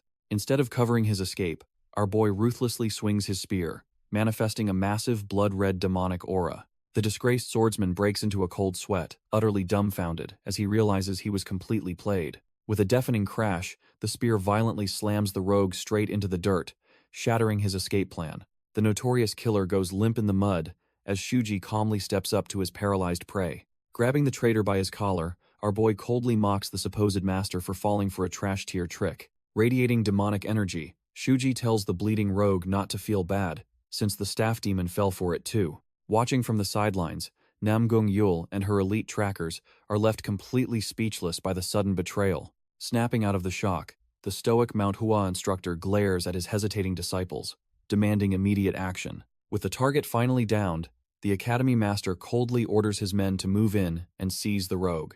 The elite disciples immediately snap to attention, but their charge is violently cut short. With a deafening crack, our boy drives his spear straight through the remaining boats, shattering their hulls. The elite trackers freeze in absolute horror, realizing the madman just destroyed their only transport. Turns out, the ruthless spearman smashed the competitor's skiffs so he could escape down the river alone. Refusing to let their primary target slip away, the furious noblewoman orders her men to intercept him. They desperately leap toward the water, screaming for the runaway demon to halt his escape. But Shuji just glances back from under his straw hat with cold, calculating eyes. With a casual sweep of his spear, he kicks up a massive tidal wave of river water. The crushing splash sends the cursing trackers stumbling back while our boy effortlessly glides away. Soaked and humiliated, the fierce commander draws her blade and orders all units to hunt him down. Refusing to let his bounty escape, Bimu Jiuk launches himself through the air to intercept the drifting boat. Drawing his blade, the academy instructor demands the runaway hand over the captured rogue cultivator immediately. He unleashes a devastating sword art, but our boy casually blocks the lethal strike with his wooden spear. The furious swordsman berates him for smuggling a public enemy, threatening him with the Alliance's full wrath. But mid-swing, a sudden, suffocating wave of dread washes over the elite instructor, freezing him in absolute terror. Without breaking a sweat, Shuji effortlessly swats the master swordsman away with a simple thrust of his polearm. The instructor crashes hard onto the distant shore, his panicked disciples instantly swarming him to check for injuries. Trembling in a cold sweat, he stares out at the water, realizing the bone-chilling aura wasn't just his imagination. Looming behind the drifting boat is a massive, blood-red demonic manifestation, radiating pure, unadulterated malice into the night. From beneath his straw hat, Shuji's eyes glow a piercing crimson, leaving the elite trackers completely paralyzed by fear. Bimu Gyuk curses under his breath, realizing the river's slow current gives them a chance to catch up. Gritting his teeth in sheer frustration, He desperately orders his disciples to find an intact boat for immediate pursuit. The loyal trackers instantly acknowledge the command, scattering across the dark shoreline like shadows to hunt down our boy.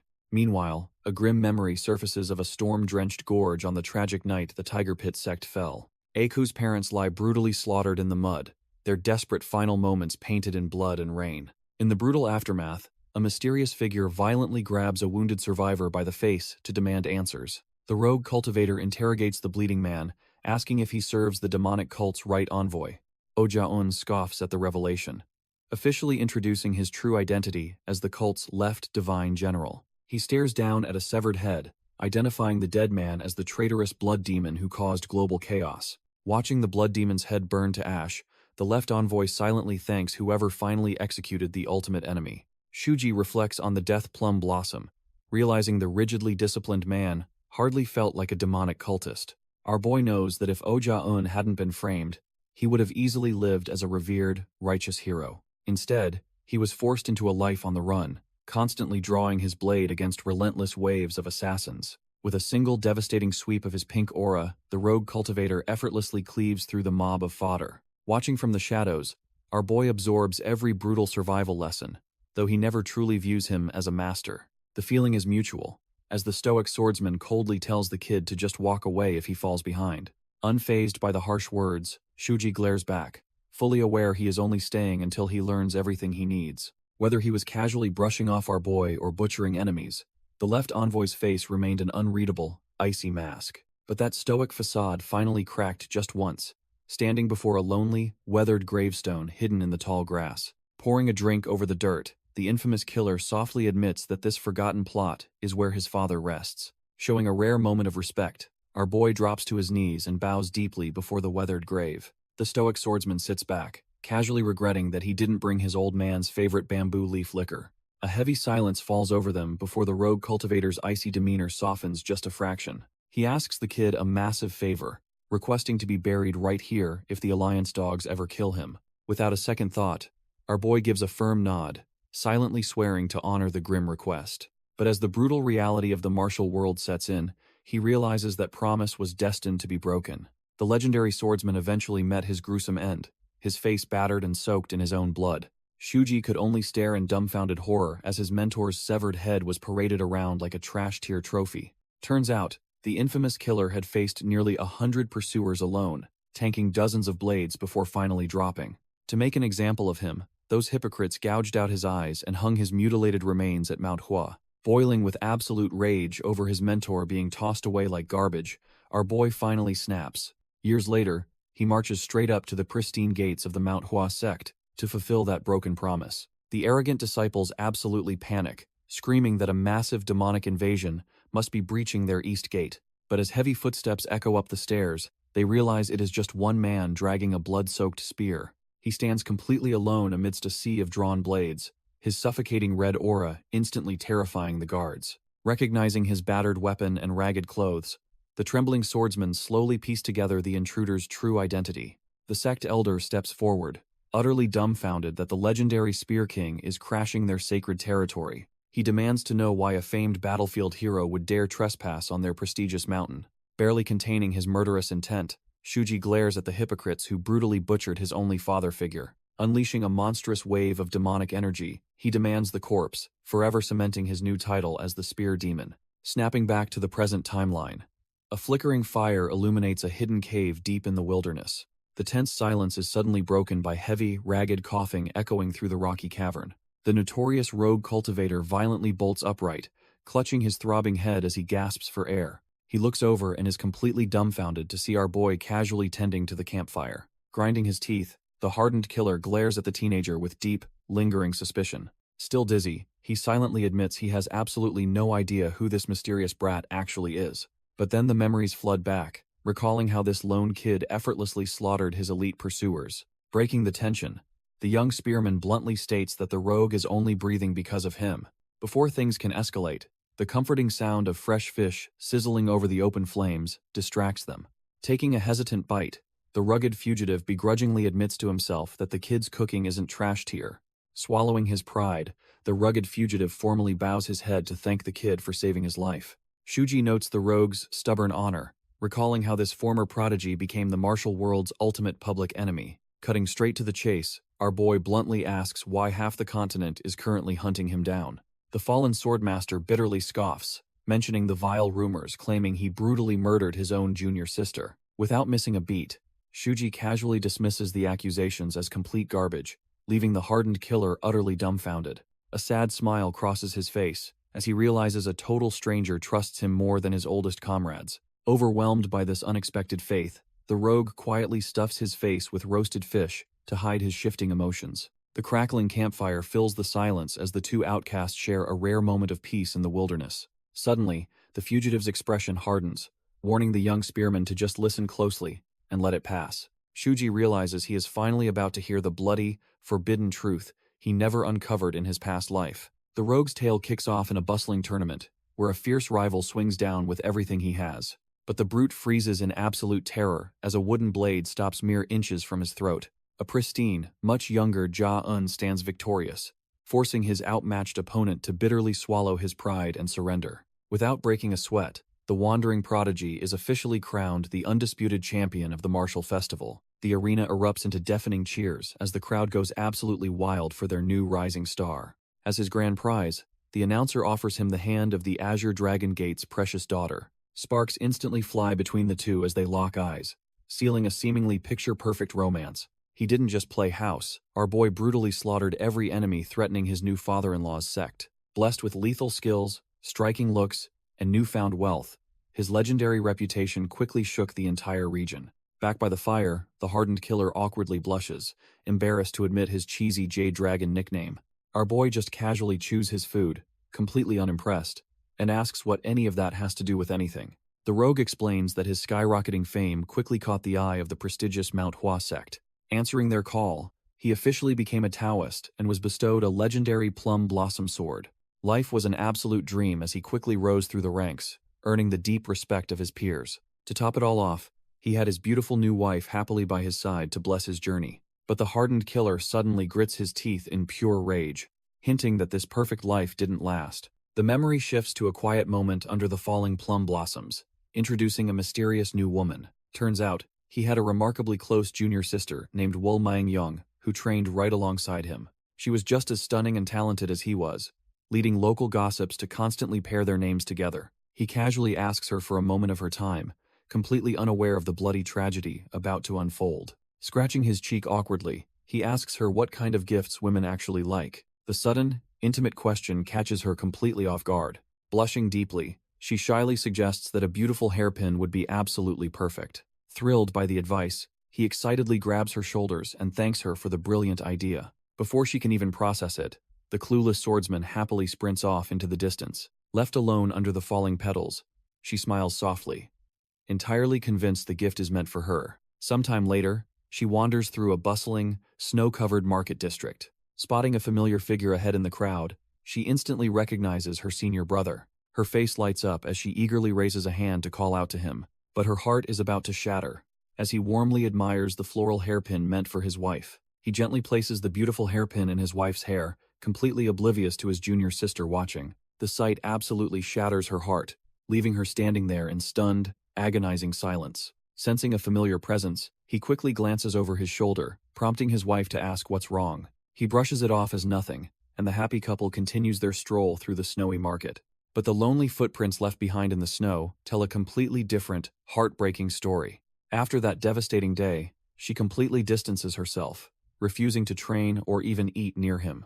Confused and hurt, he eventually confronts her, desperately asking if he had done something to offend her. Unable to hold it in anymore, she tearfully confesses that she has loved him from the very beginning. She admits that every mission and training session they shared only made her feelings grow stronger. Breaking down completely, she begs him to just look at her, desperately offering to even become his concubine. Hearing her desperate plea, Ja-un is completely dumbfounded, unable to process her sudden confession. But instead of comforting her, his demeanor shifts entirely, turning ice cold in an instant. He turns his back on her without a second thought, cutting off any remaining warmth between them. Driven by an unshakable resolve, he marches straight to the sect leader, demanding to leave the mountain. Days blur together until one fateful, quiet evening rolls around. It's a pitch-black, moonless night, much like the one he's sitting in right now. As he stares into the crackling flames, A dark memory surfaces, twisting his expression into pure agony. The crushing weight of that night still haunts him to his very core, because on that exact night,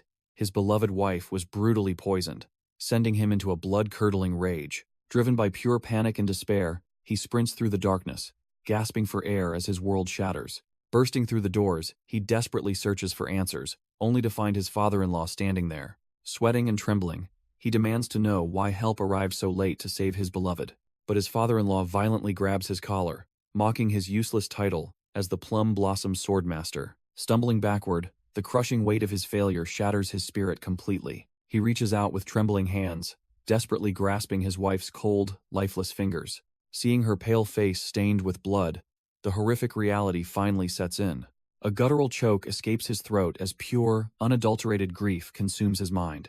Collapsing to the floor, he unleashes a blood-curdling scream of pure agony that echoes through the halls. Time passes, and he spends the next 3 years living in absolute isolation to mourn his fallen wife. But his quiet mourning is abruptly interrupted when a mysterious figure approaches his solitary hut. Turns out, the visitor is none other than his junior sister, Ming Young, sobbing at the sight of him. She throws her arms around his frail body, desperately begging him to stop clinging to a ghost. Gently cupping his filthy face, she pleads with him to forget the past and finally be with her. But the mere suggestion makes his skin crawl, and he immediately shoves her hand away in disgust. Ignoring her desperate cries, he storms out of the miserable little hut into the freezing night. His heart still belongs entirely to his late wife, and no amount of begging could ever change that. Choosing the bitter cold over her company, he spends the entire night shivering in the mountain dew. But the very next morning, his quiet mourning is shattered when he is suddenly ambushed and arrested. Completely dumbfounded, he realizes his own sect has turned against him without a single word of explanation.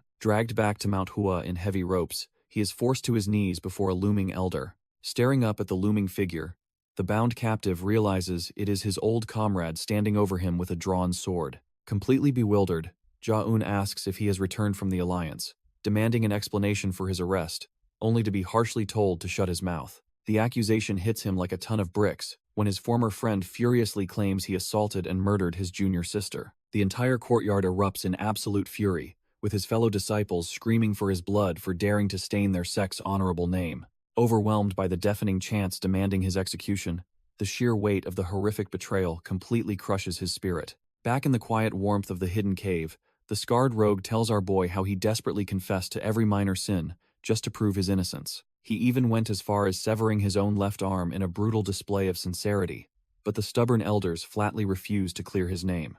And just like that, the grieving widower was officially branded as the despicable villain known to the world as the Death Plum Blossom. Clenching his fist in lingering frustration, he reveals the real killer left a signature plum blossom wound on her chest, perfectly framing him as the only logical suspect. Listening quietly by the fire, our boy connects the dots, realizing his new companion was the perfect fall guy for a meticulously planned setup. The scarred rogue admits he wandered aimlessly afterward, only to find the unorthodox factions trying to sell him out. Chuckling bitterly at their absolute hypocrisy, he listens as our boy asks if that pushed him toward the demonic path. Gripping his sheathed blade tightly, the rogue confesses that since he was already branded a heretic, he embraced it. He slams his sword into the dirt with a heavy thud, swearing to build his absolute strength in the shadows. Radiating a terrifying aura of pure vengeance, he vows to brutally execute the mastermind who destroyed his entire family. Our boy just stares at him in utter silence, completely understanding the heavy weight of a man seeking bloody revenge.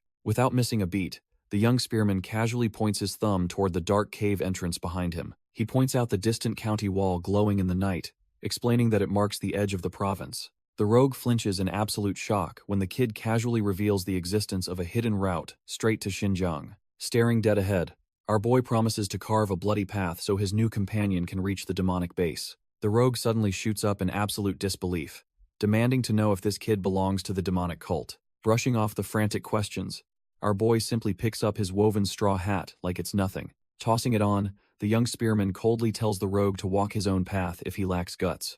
Rubbing his temples, Ja-un tries to play along but frantically points out the terrifying presence of the Wudang sect. He stresses about the Murim Alliance's absolute lockdown, but our boy casually asks why they should even bother hiding. As the rogue stares in utter confusion, the kid tips his hat and bluntly declares they will just smash through. He casually adds that once they breach the blockade, they'll turn around and completely annihilate the Alliance's elite pursuers. Jaeun's brain practically short-circuits, completely dumbfounded by the sheer delusion of this kid's suicidal battle plan. Squeezing his eyes shut, the stressed rogue desperately tries to force some logical sense into this completely insane situation. Finally losing his mind, he screams at our boy, demanding to know if he even understands what they are facing.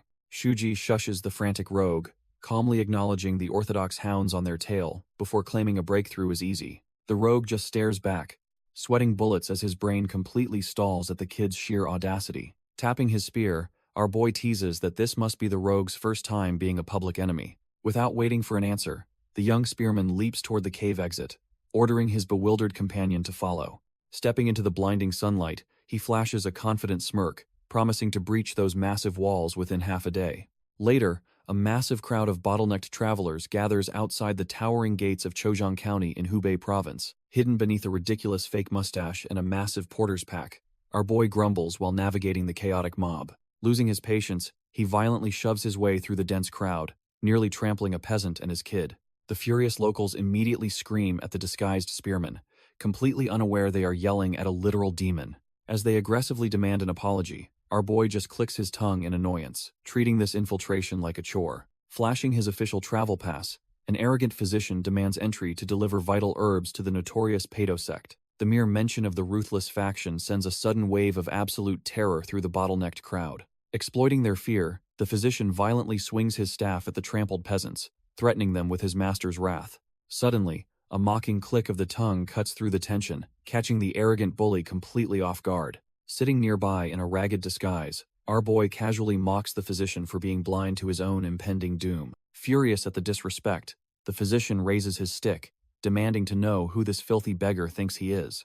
Flashing his glowing red eyes, the young demon ignores the threat and eerily whispers that the man killed a snake. Pointing his wooden staff, he draws attention to the fresh blood smeared across the terrified physician's right boot. Unleashing his terrifying aura as a massive serpent, he claims the beast's vengeful spirit has latched onto him. Instantly suffocated by the crushing demonic pressure, the physician gasps for air, completely unaware he's about to be robbed. Stumbling backward in absolute panic, the arrogant physician drops his staff as our boy warns him of the impending chill. Leaning in with a menacing grin, the young demon whispers that the vengeful spirit is already crawling up his body. A massive, terrifying serpent made of pure demonic aura wraps around the man's leg, ready to rot his foot. The crushing pressure of the illusion sends a jolt of phantom agony straight through the bully's pathetic nervous system, completely breaking his mind. A colossal demonic shadow looms overhead, laughing maniacally as the physician screams in unadulterated horror. Dropping to his knees, the once proud doctor desperately begs the filthy beggar for any chance at survival. Staring down at his prey, Shuji coldly states it's too late for him, but he might just save his family. Tears streaming down his face, the broken man frantically promises to abandon his home if it means sparing his life. Playing the part perfectly, our boy lets out a heavy sigh, acting like he's reluctantly agreeing to help this trash. Completely dumbfounded, the desperate physician eagerly nods along as Shuji prepares to feed him a fake heavenly revelation. Shuji leans in close, ordering the trembling doctor to abandon every single thing he owns and flee. He warns the old man to hide in the mountains for months, or the spirit will strike. Suddenly, our boy narrows his eyes with a terrifying, blood-curdling glare. The pathetic doctor flinches hard, frantically asking what he did wrong now. Pointing a filthy finger, Shuji claims the man still reeks of the human world. Shaking like a leaf, the physician holds up his official travel pass, begging for instructions. Shuji immediately confirms, tossing the guy his ragged beggar clothes while the doctor desperately agrees. But the old man hesitates, terrified of what the ruthless Pedo sect will do without their herbs. Standing tall, our boy calmly assures the sniveling coward that he will take care of the problem. Smoothing back his hair, Shuji lies flawlessly, claiming he was already heading there to read a fortune. The gullible doctor bows deeply in his underwear, completely oblivious as our boy coldly warns him to scram. Watching the coward sprint away, Shuji smirks as his demonic aura flares, realizing stealing an identity was pathetically easy. At the gates, a guard inspects the stolen pass, completely fooled since Shuji looks nothing like his wanted poster. Cleared for entry, our disguised spearman casually strolls through the heavy doors just as they slam shut behind him. Nearby, two patrolling guards nervously gossip about the Alliance pursuit team tracking a deadly rogue cultivator in their area. One guard grips his sword, swearing to cut down the terrifying villain if he dares show his face here. Overhearing their chatter, Shuji tosses a coin and chuckles, thoroughly impressed by how relentlessly reliable the Manhwa sect is. Realizing those elite trackers have already set up camp inside the walls, his eyes narrow as a reckless plan forms. Staring up at a brightly lit pagoda, our boy decides the best way to draw their attention is pure chaos. Inside the bustling tower, oblivious patrons drink and laugh, completely unaware a literal demon is about to crash their party. Kicking the double doors wide open with a deafening crash, our boy makes a grand, unignorable entrance. Strolling right past the stunned patrons, he loudly demands that they bring out all their booze, meat, and girls. Resting his spear on his shoulder, he arrogantly orders the staff to hurry up, leaving the crowd completely dumbfounded. The onlookers start whispering, wondering if this crazy bastard has a death wish pulling this stunt in Pedo sect territory. Completely ignoring their murmurs, the disguised spearman drags out a chair and heavily plants himself down. He kicks his boots up onto the table, doubling down on his outrageous order for the absolute best service. A hostess cautiously approaches, asking if a handsome guy like him actually has the coin to back up his mouth. Leaning back and casually brushing his hair, he bluntly admits he doesn't have a single penny to his name. But instead of getting tossed out, a swarm of gorgeous women immediately surrounds him, happily offering to pay his tab. Just as he sits there completely bewildered, a massive scarred hand slams onto the table, complaining about spoiled brats. The gang leader steps up, demanding to know if our boy is the punk who smashed their front gate. Before the thug can even finish his threat, a ceramic cup shatters violently against his skull. Wiping his hand, the disguised spearman coldly mocks the bleeding brute for acting so incredibly tough. Furious and humiliated, the gang leader orders his lackeys to swarm the arrogant brat and tear him apart. But instead of drawing his weapon, our boy casually snatches a wooden cup full of chopsticks from the table. The thugs just laugh at his makeshift weapons as he hurls the wooden sticks right at their faces. Their mockery dies instantly as the chopsticks slice through the air with the terrifying speed of lethal daggers. Blood sprays across the room as the wooden splinters effortlessly pierce their flesh, dropping the charging lackeys instantly. Stepping over the groaning bodies, he slowly corners the terrified gang leader, who desperately scrambles backward in fear. Showing zero mercy, he plunges a single chopstick straight into the brute's eye, leaving him screaming in pure agony. A sudden voice echoes from above, ordering the children to keep their little game down. Looking up, the bleeding gang leader desperately begs a cloaked enforcer named Yukdo to save him. The scarred swordsman coldly states he doesn't care about the boy, but demands absolute silence for his master. Our boy just flashes a wicked grin, realizing this is his perfect ticket into the city. The enforcer's eye twitches in pure irritation as the arrogant brat blatantly refuses his command. Erupting with a terrifying red aura, the disguised spearman boldly declares he plans on being incredibly loud. Drawing his blade, the enforcer warns that making noise near the Pedo sect's young master means certain death. Hearing that high-value name, our boy pauses, tapping a chopstick to his chin as he reconsiders his approach. The arrogant swordsman scoffs and begins sheathing his weapon, assuming the trash-tier peasant finally knows his place. But instead of backing down, the spearman suddenly launches himself upward, hurling a lethal wooden splinter straight at him. The scarred enforcer easily swats the projectile away, scoffing at the seemingly pathetic attack. He arrogantly turns back, mocking the disguised peasant for rushing straight to his own funeral. But his smugness vanishes instantly as our boy materializes right behind him with a devastating swing. Before the swordsman can even process the blur, his severed head hits the floor in pure confusion. Tapping his ear with a bloodthirsty grin, the spearman casually asks if it is finally quiet enough. Resting his weapon on his shoulder, he stares down at the fresh corpse and ponders his next target. Turns out, this dead thug belonged to the notorious Pedo sect. They are a massive, unorthodox syndicate that practically rules the entire province through sheer, unadulterated violence. Their vast wealth and power are built entirely on the brutal, unforgiving business of human trafficking. And sitting comfortably at the top of this bloody empire is their young master, enjoying his twisted paradise. Lounging with his harem, the arrogant young master holds up a wanted poster of the notorious rogue cultivator. He vainly compares himself to the drawing, asking his girls if he looks far more refined. The hostesses immediately shower him with desperate flattery, insisting there is absolutely no comparison between them. But amidst the forced praises, his sharp eyes catch something that completely ruins his twisted mood. He singles out one terrified hostess in the corner, demanding to know why she looks so miserable. Trembling under his intense gaze, the poor girl nervously stutters out her name, praying for mercy. With a cruel smirk, the young master casually brings up how her family was recently sold off. He twists the knife further, gleefully guessing her father pawned them straight to the ruthless river gangs.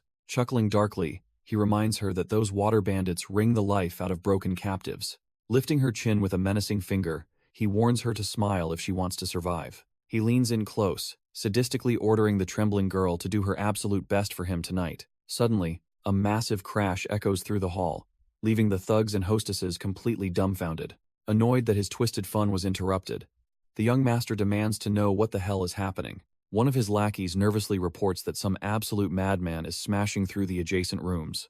Before they can even react, the heavy doors explode inward as our boy casually steps into the room. Furious at the intrusion, the gang leader furiously demands to know why his elite guard didn't block the stairs. The disguised spearman just blinks in mock realization, acting like he simply forgot to mention something important. With a casual flick of his wrist, he tosses a bloody corpse right onto their lavish table. The gang watches in absolute horror as they realize their elite bodyguard has been effortlessly slaughtered. Veins bulging in pure rage, the young master grits his teeth and prepares to order a total massacre. The gang's scarred enforcer immediately places a massive silver bounty on our boy for every wound inflicted. Flashing a completely psychotic grin, the enforcer promises an absolute fortune to whoever secures the intruder's head. Blinded by greed, the trash-tier thugs draw their blades and blindly rush the disguised spearman all at once. But Shuji doesn't even flinch, casually swinging his staff as his terrifying demonic aura manifests in the air. The sheer force of his swing creates a massive shockwave that violently blasts the charging mob backward.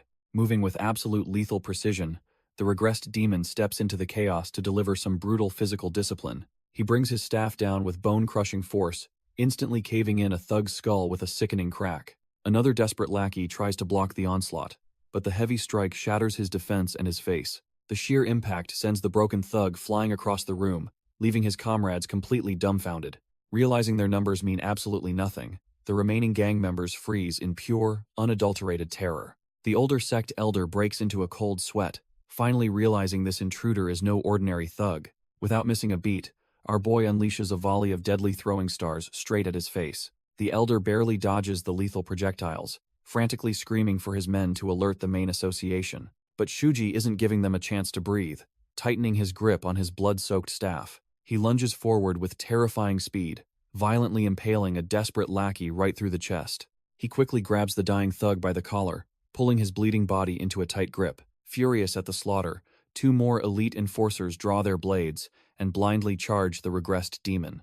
Unfazed, Shuji effortlessly hoists the fresh corpse up, blocking their sharp blades with a gruesome meat shield. Realizing brute force won't work, the panicked elder silently signals his remaining assassin to flank the intruder. Following the order, the hidden enforcer launches off the floorboards, rocketing toward Shuji's blind spot. Two more elite assassins drop from the ceiling, unleashing a perfectly synchronized twin-blade formation to crush him. Caught slightly off guard by the sudden ambush, our boy barely shifts his stance as the blades slice down. He effortlessly parries the strike with a brutal kick, realizing that fighting these coordinated lackeys is just annoying. With his eye glowing a demonic red, the regressed spearman decides to take a much more ruthless shortcut. He swings his blood-soaked staff with terrifying force, blasting both assassins away in a single devastating sweep.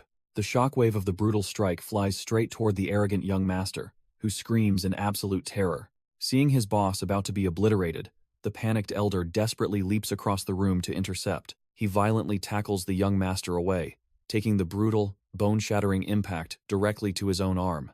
Bleeding heavily, the loyal elder frantically checks on his boss, completely ignoring his own mangled limb. But before he can even catch his breath, a sickening thud echoes as Shuji instantly closes the gap.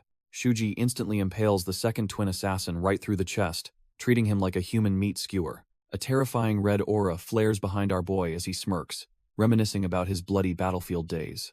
He casually strolls forward with his dripping staff, leaving the battered elder trembling on the ruined floor. Desperate for answers, the old man asks if this monster is a hired hitman, or just seeking revenge. Without missing a beat, the regressed spearman coldly shuts down both theories as he continues his slow advance. Realizing his absolute powerlessness, the loyal elder admits his only purpose in life is to serve his master. But staring at this literal demon, he confesses he has absolutely no idea how to keep him alive. Hearing this, the arrogant young master completely loses his mind, screaming at his bodyguard to kill the intruder. The elder ignores the brat, knowing full well that charging at Shuji would just end in pointless slaughter. Accepting his grim fate, the old warrior readies his blade, choosing to take his own life instead. Shuji just tilts his head, completely dumbfounded by the old man's sudden shift in tone. Gripping his blade tightly, The elder declares he will take his own life without putting up a fight. His only dying wish is that his sacrifice will be enough to buy his young master's survival. But before the old man can even finish his sentence, our boy brutally impales him. Shuji just stares blankly at the fresh corpse, completely unfazed by the elder's pathetic display of loyalty. The young master collapses backward in pure shock, drenched in his loyal bodyguard's blood. Panic completely takes over, as the arrogant brat realizes his only meat shield is gone. Looming over him with a terrifying red aura, Shuji grabs the trembling coward by his hair. Desperate to survive, the pathetic young master blames his father and tries to buy his life with gold. But Shuji coldly rejects the bribe, winding up a devastating swing to finish the job. The pathetic young master cowers behind his arms, screaming as the sheer force of the strike shatters the room. Tears stream down his face as he braces for a brutal death, completely broken by absolute terror. He wails like a cornered rat, fully expecting his skull to be caved in at any second. But the fatal blow never comes, leaving the trembling brat dumbfounded, as our boy just slams his weapon down. The blood-soaked staff pierces the burning floorboards right next to the coward's head. Shuji calmly declares he will spare the brat's life out of respect for his loyal elder's final sacrifice. Relief washes over the young master's face as he stammers out a pathetic thank you, thinking he actually survived.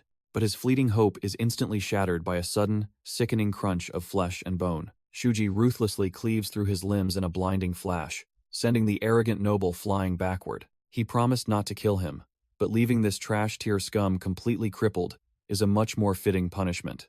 Shuji glares down at the crippled young master, ordering him to stay conscious because they aren't finished yet. He readies his staff, coldly declaring that the most crucial part of his punishment is still to come.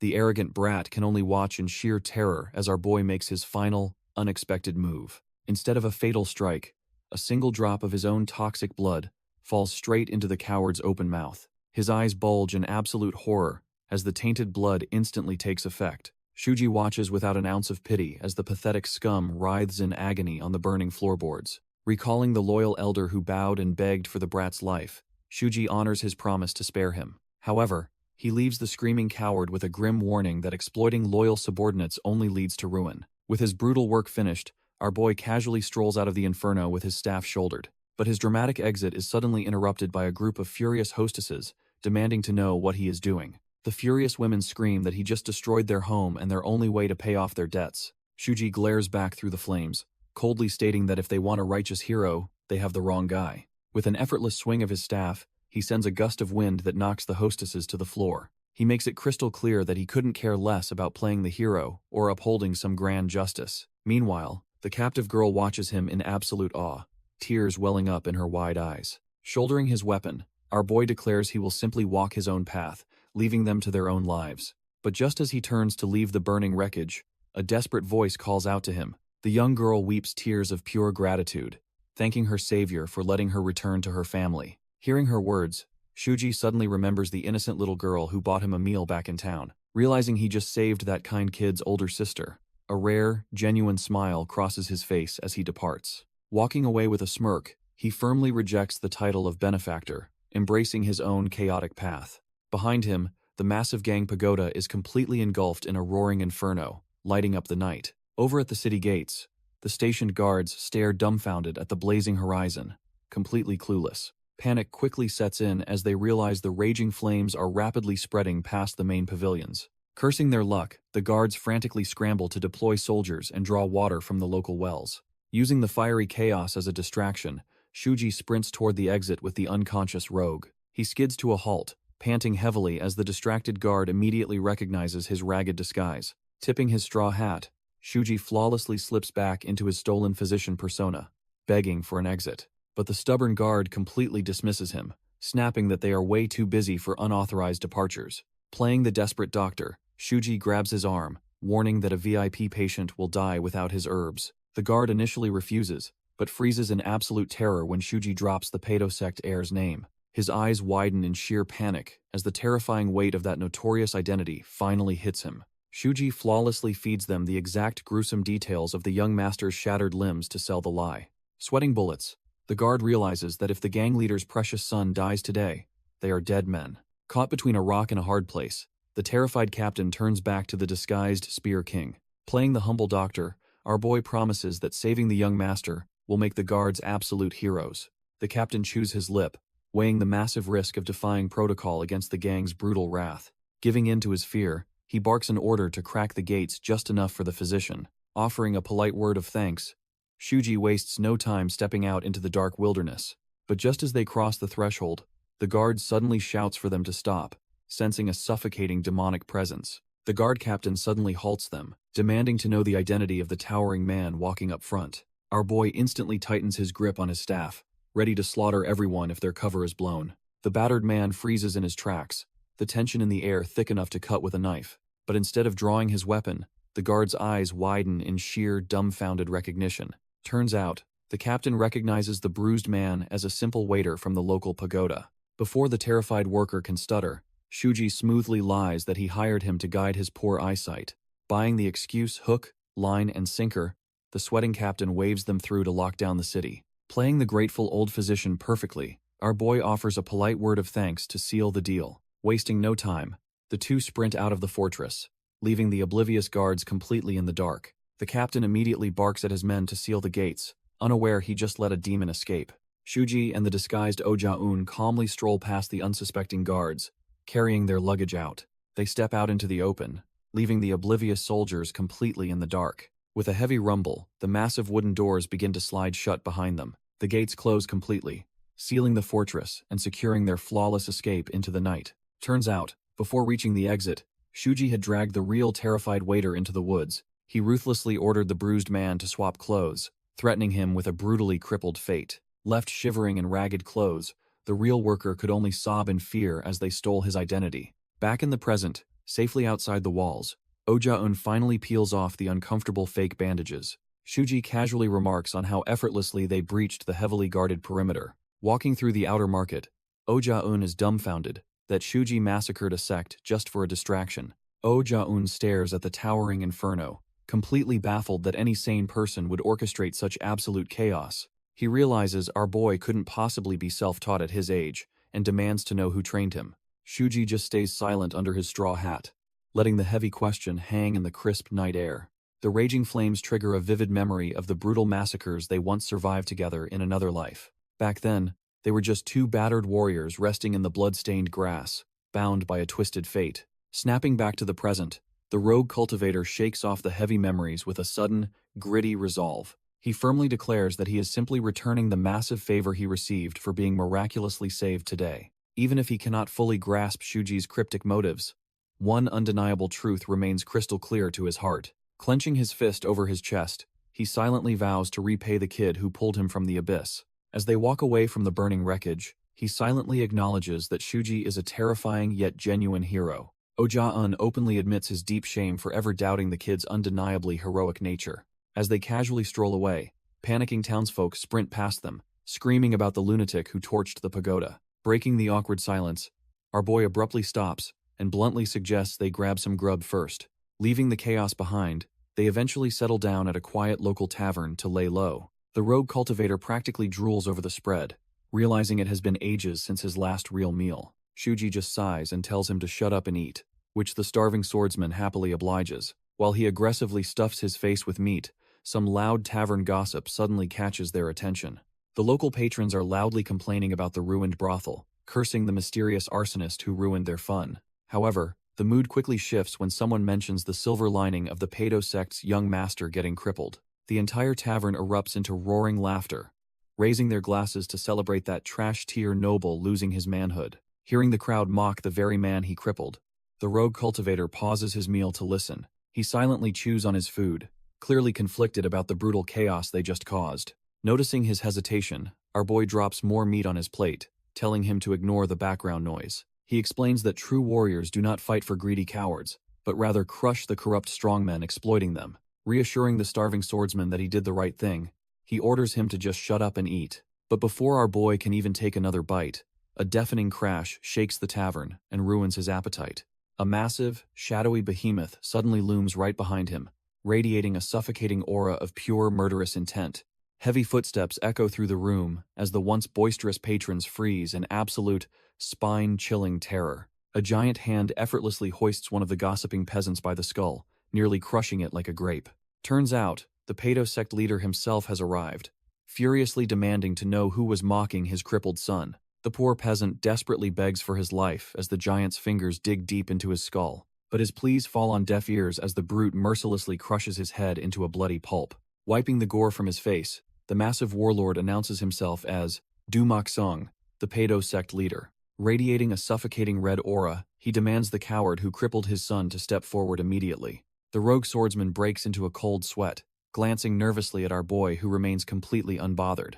Losing his patience, the furious father decides to do things the hard way and signals his men. Dozens of armed sect thugs immediately swarm the building, locking down all the exits. Drawing his massive greatsword, the warlord coldly declares he will just slaughter everyone until the culprit confesses. He drags his heavy blade across the floor, his terrifying demonic energy suffocating the trembling bystanders. The armed thugs quickly surround their table, but our boy just calmly picks up another piece of food. Oh Ja-un leans in and nervously whispers that they should just surrender before things get bloody. Gripping his scabbard, the rogue swordsman insists that innocent bystanders will be slaughtered if they stay hidden. But our boy just calmly places a hand over his grip, silently ordering him to stand down.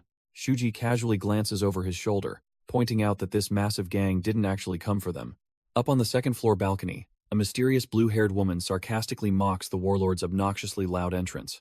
Leaning over the railing, she scoffs at their shamelessness, claiming she should be the one taking offense. Recognizing her as a notorious Yangtze water bandit, the furious father demands to know what happened at Bukuru. When she genuinely questions what that place even is, the warlord's suffocating red aura violently erupts. Refusing to hear any excuses, he unleashes a massive crescent wave of demonic energy straight at her. The blue-haired bandit leaps from the balcony, drawing her weapon to intercept the warlord's devastating strike. Their blades collide in a violent burst of energy, shaking the very foundation of the tavern.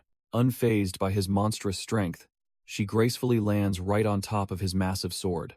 Staring him down, she proudly introduces herself as Hebei Jiang, a high-ranking commander of the Yangtze Water Fortress. The warlord's eyes widen in absolute shock as the legendary name finally registers in his thick skull. He realizes she is one of the 12 mysterious commanders, who each lead 1,000 ruthless bandits. He is completely dumbfounded to discover that the elusive, terrifying Hebei Jiang is actually a woman. Resting her blade on her shoulder, she smugly orders him to sheath his weapon and back off. But the furious father refuses, roaring that she crossed a line by crippling his precious son. Baffled by his accusations, the bandit queen bluntly states she only came to hunt her subordinate's killer. She explains that one of her men bought a captive girl, but was slaughtered by a random outsider. When the warlord desperately asks about his crippled son, she coldly clarifies their brief, strictly business relationship. Realizing this might be a massive misunderstanding, a nervous lieutenant steps up to whisper in his boss's ear. Letting out a heavy sigh, the massive brute finally lowers his weapon, agreeing to investigate her claims first. He swears that if she is innocent, he will formally apologize and treat her crew as honored guests. The suffocating tension finally breaks, leaving the surrounding thugs whispering in relief as the two leaders stand down.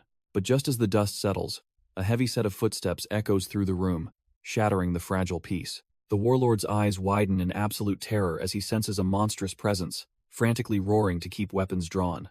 Redirecting his explosive rage, the warlord furiously orders his men to violently silence anyone mocking his crippled son. The loyal thugs immediately draw their blades with a sharp clack, eager to execute his brutal command.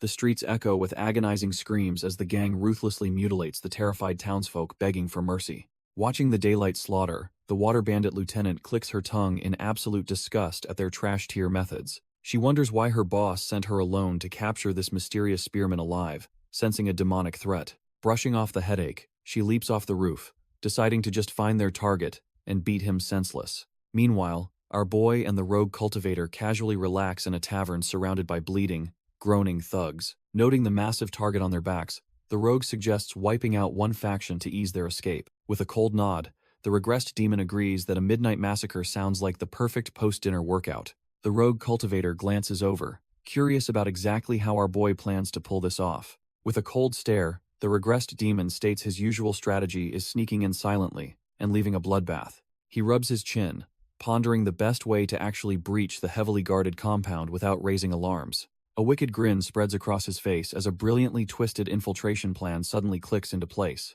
The rogue just stares back dumbfounded, completely unprepared for whatever unhinged scheme his new partner just cooked up. Meanwhile, the Pedo sect headquarters is heavily guarded and decorated with massive funeral wreaths for their fallen young master. Local townsfolk whisper outside the gates, gossiping about how the crippled heir finally ended his own miserable life. One peasant frantically shushes his friend, terrified of the gang's wrath, before heavy footsteps interrupt their hushed rumors. They freeze in absolute shock as two towering figures in ragged mourning garb ominously march straight toward the gates. To sell the bluff, Ja-un hefts a massive wooden pillar onto his shoulder, ready for their crazy scheme. They step right up to the Pado sect gates, instantly drawing the confused stares of the mourning sentries. Ja-un double-checks if our boy really wants to handle this solo, but Shuji just smirks, guaranteeing absolute success. An arrogant guard steps up, barking at them to get lost before they disrespect the young master's funeral. Instead of talking, Shuji violently grabs the rogue cultivator by the back of his hair without a second thought. Tapping into his demonic strength, he mercilessly launches his new partner straight through the air like a human cannonball. The cocky guard's jaw drops in absolute terror as a massive shadow suddenly eclipses the sun above him. Shuji just calmly exhales, perfectly stabilizing his energy after tossing his bait right into the enemy's lap. Screaming for his life, Ja-un brings the giant pillar crashing down, obliterating the guards, while Shuji quietly facepalms.